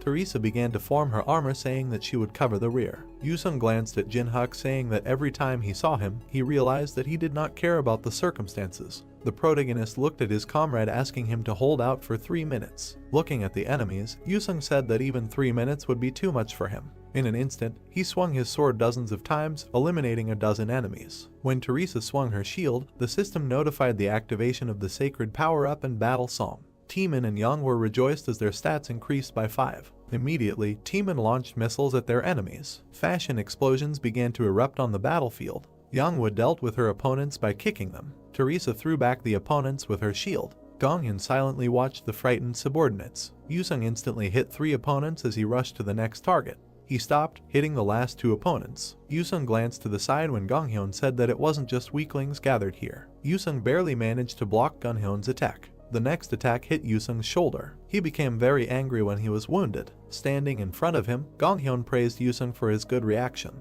Raising the sword, Yusung said that without knowing the basics, he would not become a swordsman, so he would personally show him what the art of the sword was. Gonghyun stood up in preparation for an attack. He made a sharp lunge. Yusung tensed, looking at the streams of mana in the enemy. He had difficulty blocking the heavy blows of the enemy, who was many times stronger than the triad. A sudden blow from Gonghyun caused Yusung to raise her sword upward. Gunhyun raised his blade in preparation for an attack. Yusung tensed as he saw the blade approaching, but Teresa was in time and deflected the blow with her shield. Following Teresa, Jinhyuk appeared and praised her. Smiling, the protagonist said that now it was his turn. The system notified that the fire element was activated. The protagonist directed a bunch of fire at the enemy. The fire instantly spread, engulfing a large area. Gonghyun tensed slightly as the fire surrounded him. He was very annoyed, saying that he couldn't do anything with such weak magic. Suddenly, the protagonist jumped into the air. Gonghyun smirked, telling Jinhyuk that he couldn't dodge his attack in this position. But he was suddenly interrupted. Ice enveloped his leg, frightening him.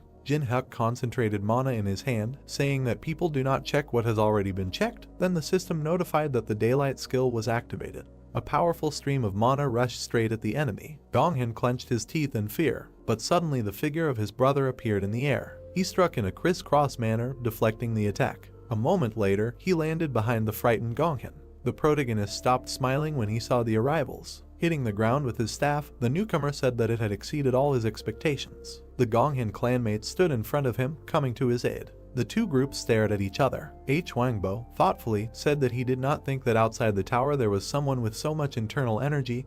His sister agreed with him. The protagonist grinned, glad that everyone had finally shown up. The system notified that he had found all the residents within the triad. The system then notified that the copying conditions had been met, after which the system notified that the endless step skill was successfully copied.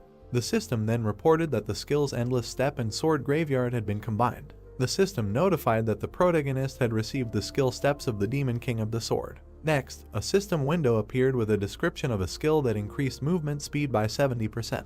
Jinhyuk smiled, satisfied with the result. Wangbo glanced at his brother asking if he was okay. The brother and sister began to anger Gonghyun by making fun of his failure. Gonghyun shouted sharply, saying that he could have done it alone and no one asked them to interfere. Wangbo reassured his brother by saying that they did not doubt his abilities, only the head ordered to reach an agreement and not kill. The sister looked at Gonghyun saying that he shouldn't fight much. Gonghyun looked at his sister irritably, saying that he already knew everything. He then pointed at the serene protagonist, saying that he already knew that they came from the tower. All three arrivals were shocked to hear this. Jinhyuk watched Gonghyun's questions with a smile. Gonghyun abruptly stood up, saying that regardless of their plans, he must be killed. But Wangbo lowered his brother's sword with his bicento. Wangbo raised his hand and said that they needed to go. Gonghyun got angry when he heard one of the guys say that they had 3 minutes before the zombies arrived. The protagonist waved his hand, driving away his enemies. Wangbo told him that they would not have chosen this terrible place anyway because they already have a base. Putting his bicento on his shoulder, Wangbo said that this was a place that was much better than a huge stadium. Standing on the hill, Wangbo began to order. Gonghyun took one last look at the protagonist, saying that next time he would fight at full strength. Manhwa complained about the fight before the battle itself, and Taemin addressed the protagonist, reminding him of the preparation. The protagonist did not listen to them, looking at the supermarket, a place with strong walls, full of products. Jinhyuk smiled. He knew about the danger of the supermarket. The drone was flying across the sky. He was approaching a crowd of zombies. The zombies screamed and ran. Nervously, Taemin looked at the screen and asked if they could cope with such a crowd of monsters. Manhwa irritably asked the protagonist if he chose this strange place specifically for the stream. He answered her by telling her not to worry. Pointing to the huge flowers of the sun, Jinhyuk said that they seemed healthier. Looking at them, Teresa expressed her surprise. Jinhyuk took the branch in his hand and asked everyone to come closer. Pointing to the flag, Jinhyuk said that the purpose of defending the base was to prevent the flag from being captured, so he placed the flag in the center of the stadium so that it would always be in sight. Drawing on the ground, the protagonist said that their stadium had 4 entrances on each side and he just planted plants in front of each entrance. Everyone looked at the plants in amazement while the protagonist said that if they kept them, they would be able to protect their base, and at the same time, thanks to its size, they would be able to count on a reward for the maximum number of kills. Jin-hyuk and Yusung took turns saying that the plants would kill most of the zombies, but while they were recharging they would have to hold off the hordes of zombies. Yusung turned around, taking over the western gate. Jin-hyuk told him to be careful. Angry, Yusung asked Jin-hyuk if he thought that some pieces of rotten flesh could defeat him. Jin-hyuk sighed and angered Yusung by saying that he had just said something similar and was beaten. Teeman agreed with the protagonist's plan, saying to rely on him. He had to cover his comrades by staying in the center and do not forget to use drones to monitor all directions. Flexing her fists, Yanghwa took the northern gate and Teresa took the southern one. Walking east, the protagonist ordered everyone to take their positions. Summoning the swords, Jin-hyuk was happy that he would finally be able to use them. Teeman knelt down, forming a cannon. Jin-hyuk looked at the system alert alerting them to the start of the first wave. Teeman screamed, warning everyone about the zombies. Teresa put up her shield in preparation for battle, and Yanghwa stood up. The zombies were rapidly approaching the western gate. Teeman carefully observed his surroundings. Yusung frowned as he prepared to fight. Finally, the zombies came out of the gate. A huge crowd of zombies screamed as they entered through the western gate. They ran forward like savages. The system notified the colors of the sun that applied sunlight. The bud of the plant began to open. The opened flower sent a meteor towards the zombies. The meteor was already above their heads at great speed. Explosions and flames began to flare up everywhere. But the zombies did not stop and continued to run forward.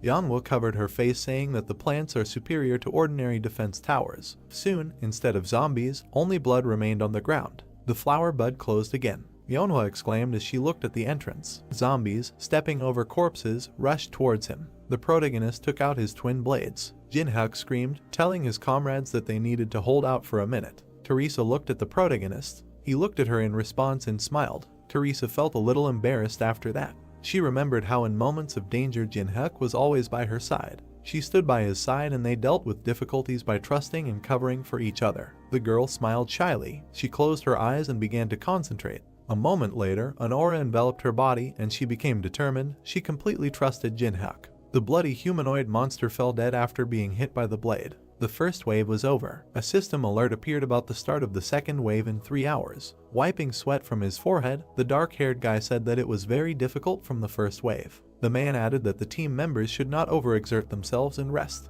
Chongwon, raising his fist with his finger out, said with a smile that they should think only about objects and experience, and if something goes wrong, they can run away. The guy said they would be careful. It was written on the information window that the best moments of the battle from each base would be broadcast for popularity voting. Putting his hand to his mouth while viewing the entry on the information window, the bald guy asked if the supermarket was the base of the Triad Guild. He added that they are said to be using a new type of tower to protect the narrow passage. Looking at the system window, the guy said that they were good. Turning towards the guy and pointing his finger at the system window, he called Youngwon and said that there is a team that took Sanam Stadium and there are only 5 members in it. Pressing close to the guy, wanting to watch the recording, he asked in shock how there could be 5 people on such a huge base. The bald guy's eyes widened and he said that this couldn't be happening. An image of an orange flower appeared with a flame burning above it. He asked what had to be done to the plants to make them so strong. An image appeared of a guy performing a huge number of sword attacks in a short time.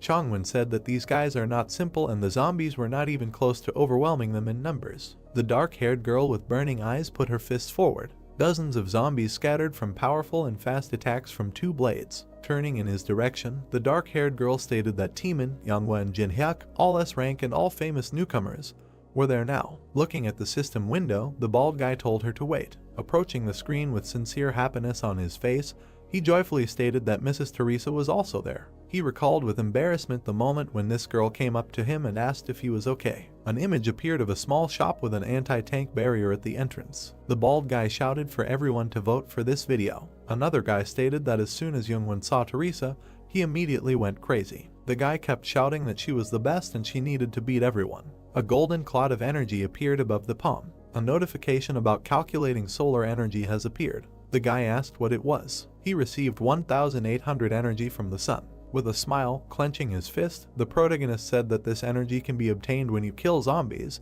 and it is necessary to strengthen plants. The girl lying on the ground asked if this would help them defend themselves. He confirmed, A cannon plant with the required amount of energy of 600 units was obtained, as well as an ice plant with 350 units, stone for 250, as well as berserker plant for 600. Teresa, with a dark-haired girl standing next to her, was holding two brown egg-like objects in her hands. The main character said that one cannon should be planted in the east and south. Throwing two more to the two guys, he added that in the center there was ice and in the west there was stone. He looked at the last one in his hands with a smile and thought about what he would do with it. Raising her hand up, Manhwa asked if she should just plant it in the ground. Exhaling with his eyes closed, the protagonist replied that if you just plant it like that, it won't grow in the required time. Making a hand gesture, he told her to wait and then he would explain. He said that they need special fertilizer to grow quickly. Putting his palm forward, he began to create different plants from energy. An alert appeared that the plant cotyledons were trembling in anticipation. They lick their lips because of the incredible taste that they have never experienced in their lives. Throwing the bag and shovel onto the ground, Jinhyuk declared that everything was ready. Starting to pour fertilizer into the plant's mouth,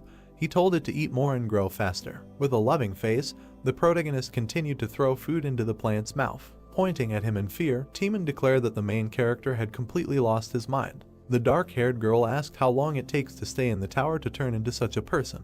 Gritting his teeth and starting to tremble with anger, Yusung asked how he could lose to such a person. The blonde girl asked if Jinhyuk was a pervert. Putting his hands in his pocket, the protagonist said that, in general, if you give fertilizers, they will grow very quickly. Holding his nose, Timon complained about the stench. The main character told them to take care of the plants until the next wave. Turning her gaze towards the departing protagonist, Teresa asked where he was going. Turning in her direction, he said that he needed to tidy up a little. With confusion on her face, the girl asked him what he meant. The main character calmly walked down the stairs. Looking at his teammates carrying boxes, the protagonist mentally stated that everyone was busy collecting supplies on the battlefield. They are preparing for a long battle. Jumping off the bus and starting to run along the road, he declared that it was all in vain. Raising his head to an abandoned brick building, the protagonist declared that only simpletons prepare for a long battle. Starting to look around in the abandoned room, the main character, making a hand gesture, said that he had not been here for a long time, about 8 years. He added that there were still a lot of cobwebs in the corners, as before. Approaching the illuminated, broken window, he said with a smile that the view also remained the same.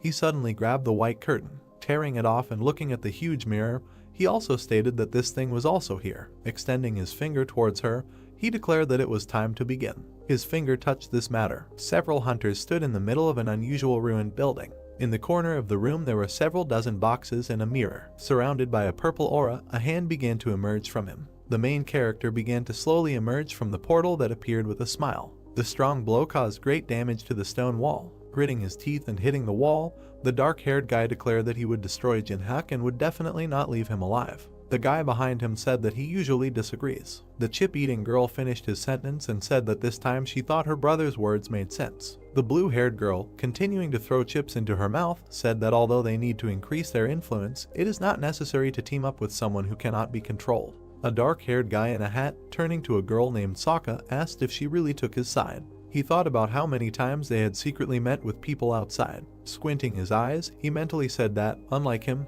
no one could open them. He mentally asked how he revealed their identities. He lowered his gaze, continuing to think. He assumed that if he were removed, then as the protagonist had said, there would be no cause for concern. The shocked girl let go of the chips from her hands. Turning towards the guy in red, he asked what happened. The guy said there was a problem at the warehouse. The huge red monster let out a loud roar. Appearing in a stream of smoke, the main character said that he took a housewarming gift, a red flower, gourmand. Holding it with a crazy smile, he said that he was sorry for eating all the food that was in the warehouse. The surprised man asked how the main character was able to get here. Throwing his arms out to the sides and opening his mouth wide, the dark-haired guy said that he didn't know what he was up to, but first he should stop. The protagonist asked why. Looking at him angrily, the dark-haired guy declared how dare he and asked if he understood what he was doing now. Covering his eyes and starting to scratch in his ears, the main character asked if he was talking about the queen. The shocked trio of hunters opened their eyes wide and asked how he knew about the queen. A dozen incomprehensible warriors began to look at each other and ask what they were talking about. The strong roar of the red monster created powerful currents of wind. The main character said that if the base, which is defended by more than 200 people, falls before the third wave, the owner of the fourth floor, the womb of the dead, nicknamed the queen, will appear. An image of a long red hand with huge claws appeared. Covering his eyes, the protagonist stated that he was still thinking about how to fulfill this condition. He turned with a grin at a dozen warriors and said that they had just chosen this place as a base. Taking her weapon in both hands, the purple-haired girl confidently stated that the queen could not be defeated even by uniting, and asked why someone who knows about this would want to summon her. With a crazy expression on his face and a burning eye, the protagonist said that he was just too lazy to clear out the fucking zombies 100 times. He put his hand forward and brought his palm to the monster's body. Pushing away from him and jumping out into the hole in the ceiling, he wished them to die successfully. Starting to run after him, the dark-haired guy stated with annoyance that he said what he wanted, and now he's running away. He shouted at him to come back and fight him. A huge monster with a bunch of tentacles was destroying the base. A notification has appeared about the destruction of the supermarket base. Turning to the side with confusion on her face, Teresa asked what this vibration was. Raising his hand to his chin, Timon, looking at the system window, stated that the supermarket was being destroyed. Looking at him, the girl asked if this was the base of those who fought with them. She added that the triad chose it as a base. Looking to the side, the dark-haired girl expressed the hope that this was not related to Jinhyuk. Folding his hands, Yusung stated that his intuition told him there was a connection. A notification has appeared about the fulfillment of the condition and the start of a unique event. Dozens of dog and humanoid monsters began to appear from the red energy. A red-haired girl in a mask hung above a pack of zombies. She narrowed her blood-red eyes and declared that she would punish the pathetic people. It was the boss of the 4th floor, Pendariel. A unique quest has begun. A system window appeared with information that the boss of the 4th floor was coming to them to punish the weak. With genuine shock on her face, Younghwa asked how this could even happen. A horrified Timon said he couldn't believe it and stated that they just had to clear out the waves of zombies. Gritting his teeth, Yusung looked at the information window and wondered what Jinhyun wanted to achieve with this. The guy's foot stepped on the roof of the house. Looking at the empty, destroyed street, the protagonist said that it seemed to him that this was a wonderful place. Creating an unusual amulet similar to the sun above his palm, he mentally stated that this was an item that he received after killing the boss of the 3rd floor. It was a solar eclipse stone. The system information window provided a description of the item. It was a divine relic used in ceremonies. Can cause darkness by blocking out the sun. Weakens skills with the light attribute by 50% and enhances skills with the darkness attribute by 100%. Clenching his fist with the item, he declared that it was time to use it. The solar eclipse stone has begun its activation. A huge dark sphere began to slowly block the bright sun. In an instant, the earth fell into darkness. Zombies received new effects. Skills with the darkness attribute increased by 100%. With glowing eyes, the summoned monsters began to examine themselves. Unusual growths began to appear from the back of one of the zombies. Raising their heads up, they began to scream with all their might. Frightened Teresa looked at the system window, on which it was written that skills with the light attribute were weakened by 50%.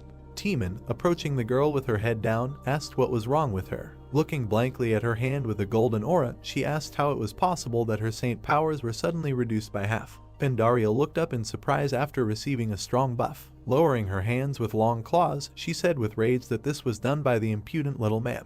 An alert appeared that the boss of the 4th floor was looking for his location. The 4th floor boss directs the entire attack towards Sanam Stadium. Clicking on the system window, the main character stated that it was excellent.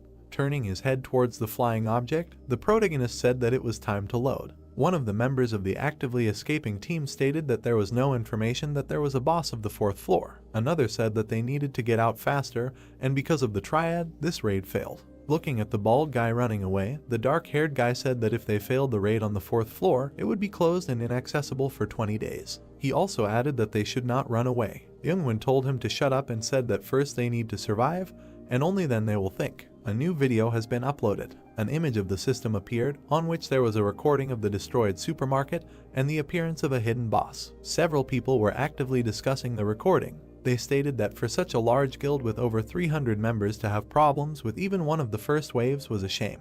A notification appeared about the protagonist uploading a video. The intro of the video, which was in the top 10 in terms of views, featured a confidently smiling protagonist with his hand thrown forward. Its headline mocked the triad, and in the comments, people praised and expressed hope for Jinhyuk. They stated that he had bought time for the guild and had a chance. Someone also managed to express hope for a beautiful battle. Looking at the video screen, Younghwa asked when he managed to shoot the video. Timon was surprised by the number of views. Looking with pretense at the protagonist's averted eyes, the girl asked if he had accidentally gone too far. The guy asked if he planned to bring them here. A slightly frightened Teresa said that the second wave had not yet begun. She asked hopefully if the destruction of the supermarket was his prank. Turning around, the main character said that no one could know. Closing his eyes, Yusung asked if he did it or not. He added that it was good that a worthy goal had emerged. Looking at the protagonist, who had his hands in his pockets, he asked if he had a way to defeat the queen. Closing his eyes and raising his finger, he stated that there was one method. Folding his hands and exhaling, the guy said that it was good that at least this time he had some kind of plan. He also asked what the plan was. The main character raised his hand and pointed his finger forward. Looking seriously into Yusung's eyes, he stated that his role was very important this time. The guy, with a little fear and misunderstanding on his face, pursed his lips. 100 different monsters rushed along the dark, ruined street. Above them was a huge Pandariel, shrouded in a pale green aura. Starting to walk through the crowd of zombies, she stated that people are weak. Scanning the area near the large stone building, Pandariel asked if it was here. She lowered her head and looked ahead angrily. Opening her eyes wide, she shouted that she needed to punish the others. Dozens of zombies howled throughout the entire location. Having scattered, they began to crawl onto straight walls. Looking forward, Teresa told everyone to go back because the zombies were approaching. A powerful artillery unit began firing at the monsters. Someone shouted that these were some special zombies. A powerful stream of flame appeared above the red and yellow flower. The guy shouted at her not to be greedy and to use everything she had. A powerful explosion instantly spread throughout the building, onto which about 100 zombies were simultaneously crawling. Pandariel approached him and stated that the man was stupid. The zombies shielded themselves from the bright light and struck the building. The boss of the 4th floor began to emit pale lightning from her body. She added that man is also weak. A stream of flame destroyed the zombies. Pandariel declared that she would punish him. Looking ahead, she said that this was her home. Her eyes suddenly widened. In an instant, a 100-meter block of ice appeared in front of her, with 4 people inside. Timin and Yonghwa were sleeping while frozen in ice. Teresa and Yusung also fell asleep instantly. A small purple crystal began to fall to the ground. Pandariel watched as he kicked off the ground and flew a short distance. She narrowed her eyes and took it in her hands. She looked questioningly at the diamond-shaped purple crystal. Gritting his teeth angrily, Yusung declared that the protagonist would definitely not die a natural death. The blonde girl tried to calm him down. With a malicious expression on his face, Jinhyun fingered the coins. He received 100,000 coins from Yusung. He asked who else had so much money and said that nothing could be done. He also mentally stated that he felt sorry for spending his coins. He clicked on yes on the acquisition system window. Closing his eyes and lowering his head, the protagonist stated that from now on they all become bait.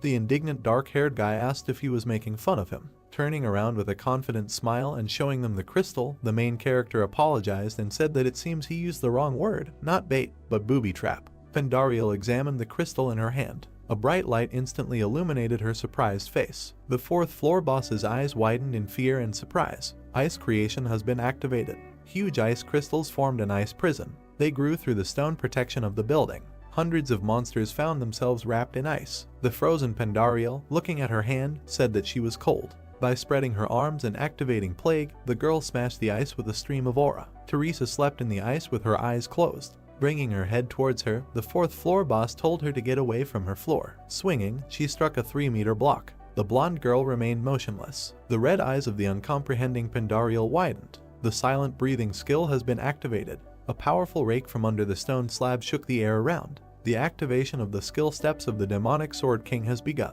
The main character, quickly running away from the battlefield, looked back. Turning his head forward, he smiled. The huge red sphere began to emit powerful energy. Inflicting another blow, she angrily declared that it was forbidden to enter her fortress. Pandariel, the womb of the dead. An image of the boss of the 4th floor appeared, standing under the closed sun, a pale aura shrouding her hands. Her level and skills, and especially her deadly poison attacks, the boss of the 4th floor is strong in all respects except intelligence. An image of 4 warriors shrouded in ice appeared. The essence of passing the 4th floor is protecting the base. This rule applies not only to players, but also to zombies. An image of a zombie appeared near the red flag. Making strong jerks, the protagonist quickly covered the distance. And now, since the queen is in the stadium, this means that the defense of her base is weakened. The main character turned around sharply. Making his way, Pandariel quickly ran after him. Looking at her angry face covered with veins, the protagonist stated that she somehow quickly saw through his plan. Looking ahead with a grin, he said that it was too late, because he had a good time and there should be enough time for everything planned.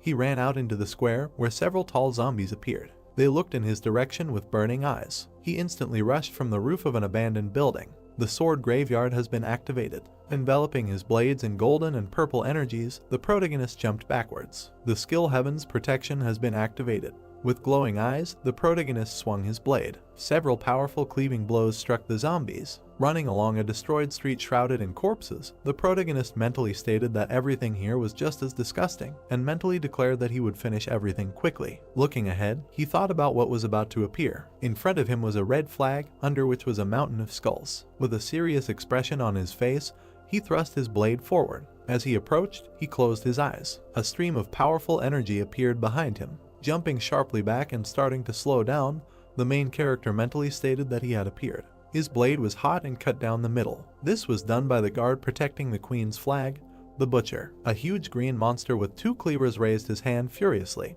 Leaping forward, the protagonist grinned and asked how he could deal with him this time. The butcher took out a pair of scissors and began licking his lips madly. Having parted them, the 2-headed monster rushed forward. His scissors stopped on the protagonist's blade. Looking blankly at the 2 swords shrouded in a blue aura, the monster asked why he didn't cut them. The main character jumped into the sky. His hands were covered in a layer of fire. The element of fire has been activated. Landing on the butcher's head, the protagonist dealt him a fiery punch with his fist. The monster shrouded in fire howled in pain. Both of his heads were on fire, and the scissors flew into the sky. Activating his 2 blades, the main character mentally stated that he had incredible regeneration.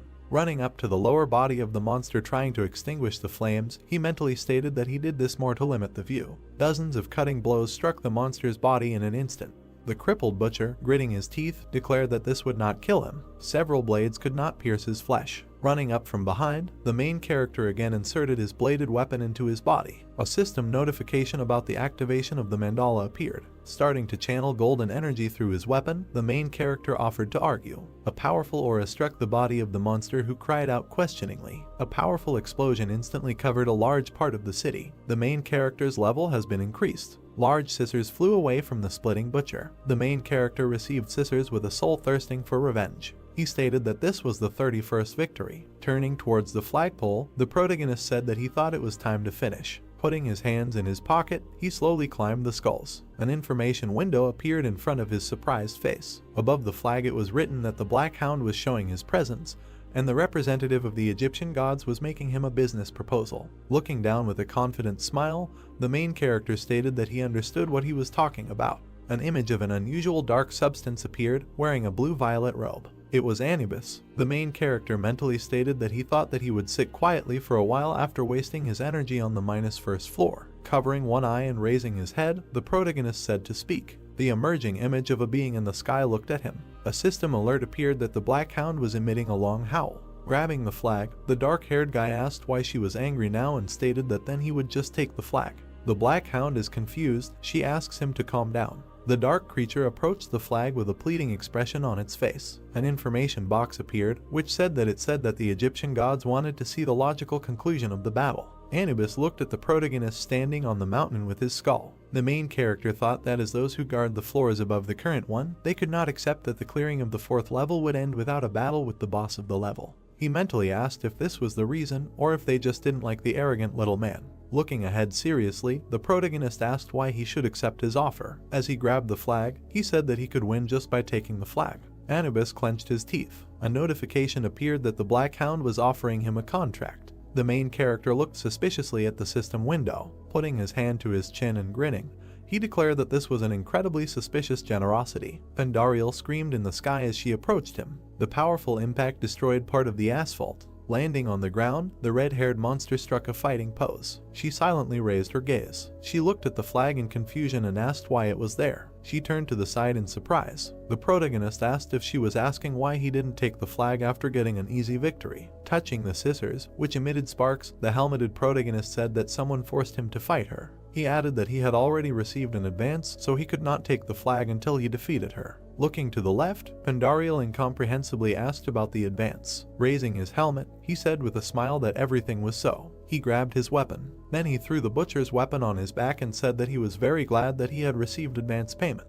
In the hands of the boss of the 4th dungeon, a huge sword began to form from the aura. Starting to pick him up, she declared with burning eyes that he would regret it. Heaven's protection has been activated. Throwing his weapon on his back, the main character began to cover himself with a golden aura. Skills with the light attribute have been weakened by 50% due to the effect of the solar eclipse stone. Looking at the slowly approaching girl, he mentally stated that even with the maximum effect of blink, he would not have nearly enough stats to kill her. A deep imprint of her feet remained on the ground after the jerk. Appearing behind the protagonist, Pandariel swung her two-handed blade. The main character turned his frightened gaze to her. Smoke from a powerful explosion spread around the building. The red-haired girl, holding her blade forward, silently looked forward. The main character, who had a golden magic circle behind him, looked at her with a crazy look. She asked in surprise how he was able to block. The activation of the mandala has begun. The protagonist looked at her confidently, being in the epicenter of the smoke. Putting her hand to her face, she asked why he was not dying and asked him to disappear. Spreading her arms to the sides, she screamed for him to disappear.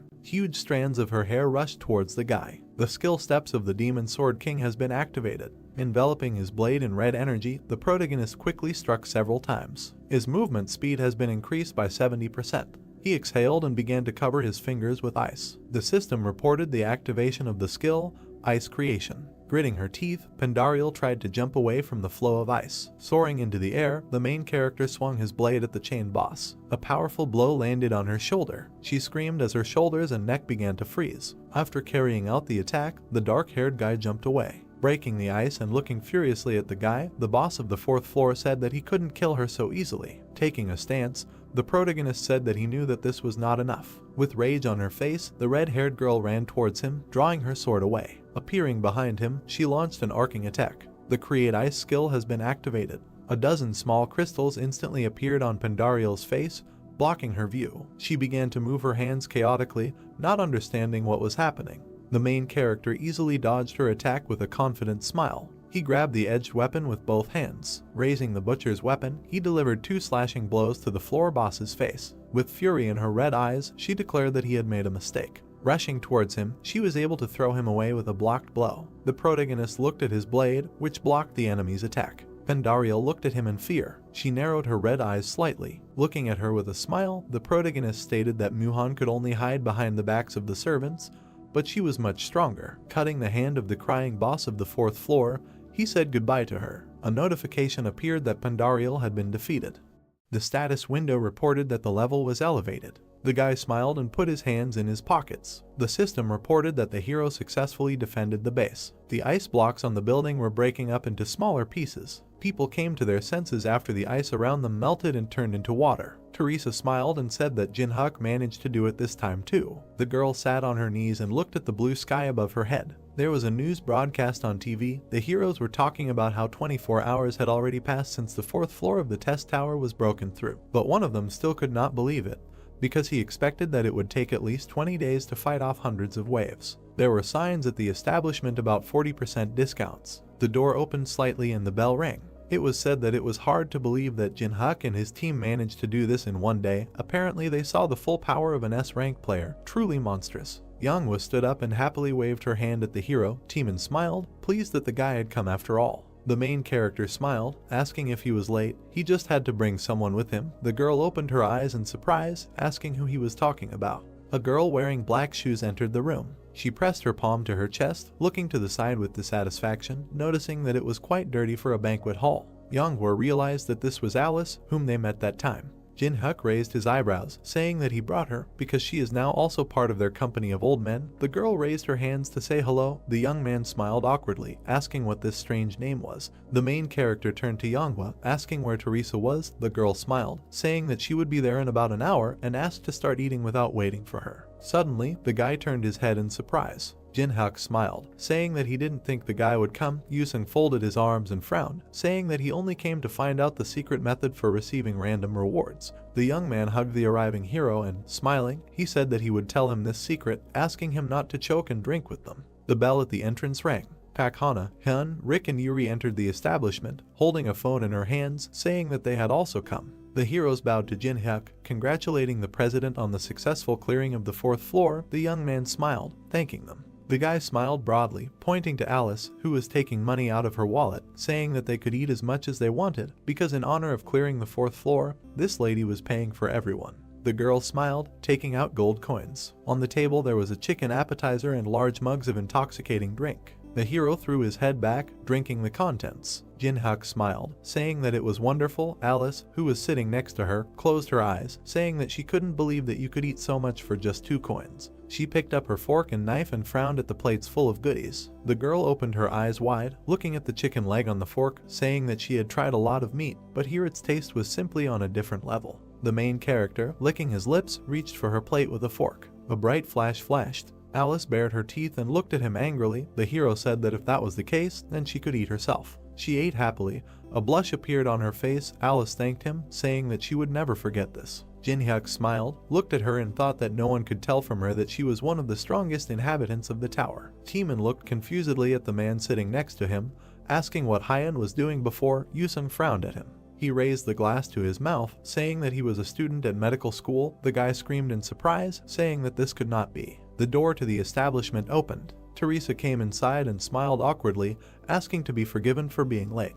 Yuri jumped up and smiled, holding the phone in her hand and closing her eyes with the other. Rick, she couldn't believe that it was really her in front of her. Pakhana opened her eyes in surprise. Jin-hyuk smiled as he heard the girl say that she wanted to tag her and take a photo together. The main character remembered himself in a room in front of 4 monitors, thinking that before, when he went through the test tower, he was always alone. He leaned his arm on the back of the chair, looking at the joyful heroes around him. Alice, chewing her food, looked at him, asking why he was smiling. The young man said it was because it was getting a bit noisy here. The sign of the premises was illuminated on the street. The status window notified that the hero's strength, agility, and endurance are 16, mana 92, jump 100, luck 10, and adaptability 10, free stats 9. Number of coins 235,341. No profession. Hero's abilities: Fusion, Graveyard of Swords, Patronage of Heaven, Court of Anubis, Skill, Fire element of the 5th level. Sitting on the chair, the hero crossed his legs, noticing that he had risen 3 levels. He smiled and knitted his eyebrows, thinking about how he used to think that he was advancing in the most ideal way, but now he is advancing so fast that it doesn't even compare to the past. The guy brushed aside the window, looking to the side, thinking that perhaps it was because of the changes he had received after the game became a reality. The main thing was that he didn't make any losses. The hero said it was time to look at the reward for the 4th floor. There was a scroll under the transparent blue cube.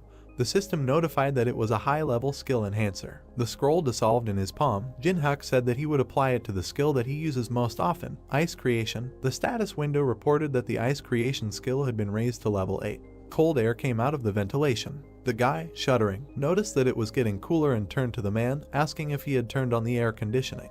He frowned with displeasure, shouting that if he was cold, he should dress warmer, telling him not to shirk work. The hero scratched his ear thoughtfully, choosing the next one. He placed his finger on the status window, intending to purchase something. A giant wheel of fortune appeared in front of the guy. Random item knockout of level A. The young man understood that the item that could be knocked out when scrolling was a random KR item. He pulled the lever, lowering it down. The wheel spun quickly. The system notified that the hero must press the red button in the middle, informing him that he had little time left. Jin-hyuk folded his arms across his chest, smiling, watching the wheel, not understanding what kind of cheap threats these were. The red arrows were pointing to the button. The guy was thinking that if the wheel was left spinning like that, the sound and visual effects would make the player feel anxious, as if something terrible was about to happen. The system reported that the time was up, asking the wheel to be rotated again. The arrow pointed to one of the wheel slots. The hero asked if someone else would press the button in his place. He smiled, holding the lever in his palm, thinking that besides him, the one who was looking far and wide for bugs deliberately left by someone in the system. The wheel again accelerated its rotation speed. The hero lowered the lever. The system continued to report that time had expired, asking the hero to spin the wheel again. Lightning flashed around him. His hand froze over the red button. He said that if you rotate the wheel without stopping, then on the 37th time its rotation speed will decrease by 99%. Beads of sweat appeared on Yusung's face. He turned to Jin-hyuk, asking if he really said that this way you can knock out the desired level item. He stood near the wheel, holding his hand to the side, asking how far he went. Jin-hyuk lowered his head and smiled, thinking about letting the man also choose his desired item in this way. Yusung smiled as he held the red sword sitting in his hands, saying that he could finally defeat him. But the picture faded. The hero knew that this method had consequences. In a week the received item would disappear. The main character smiled while holding the lever, saying that the man was so happy that he had collected all the attributes, so the young man couldn't wait to see his face in a week. The arrow pointed to the medicines. The system reported that the hero had received the item 3 color pills in the amount of 3 pieces. He smiled. The objects dissolved in his palm. The guy thought that since he could only use this for a week, then this was the best option for the next floor. And now the last and most important item for passing the 5th floor. Jin-Hyuk smiled as he watched the item dissolve in his hand, the system notifying that the hero was using the item entrance ticket for the Great Magical Library. The status window notified that the Great Magical Library had opened. The young man found himself surrounded by bookshelves, saying that he had not been here for a long time, should he visit the old man. At the far end of the room, behind the bookcases, a man was sitting on a chair. A book was open on the table in front of him, unusual devices illuminated it. The man smiled and chuckled softly. The hero took a step, coming closer. Jin-Hyuk walked forward, smiling and holding his hands in his pockets, listening to the fact that the man had heard that the 4th floor had been cleared, but did not expect to immediately see guests. He reached into the inkwell with his pen. The man turned around, pressing his hand to his chest, introducing himself as Rick Hennessy. He is the manager of this library. Books were flying around the man. He raised his palm to his monocle. Rick is an influential mid-level manager who is in charge of the Great Magical Library in the Tower of Testing.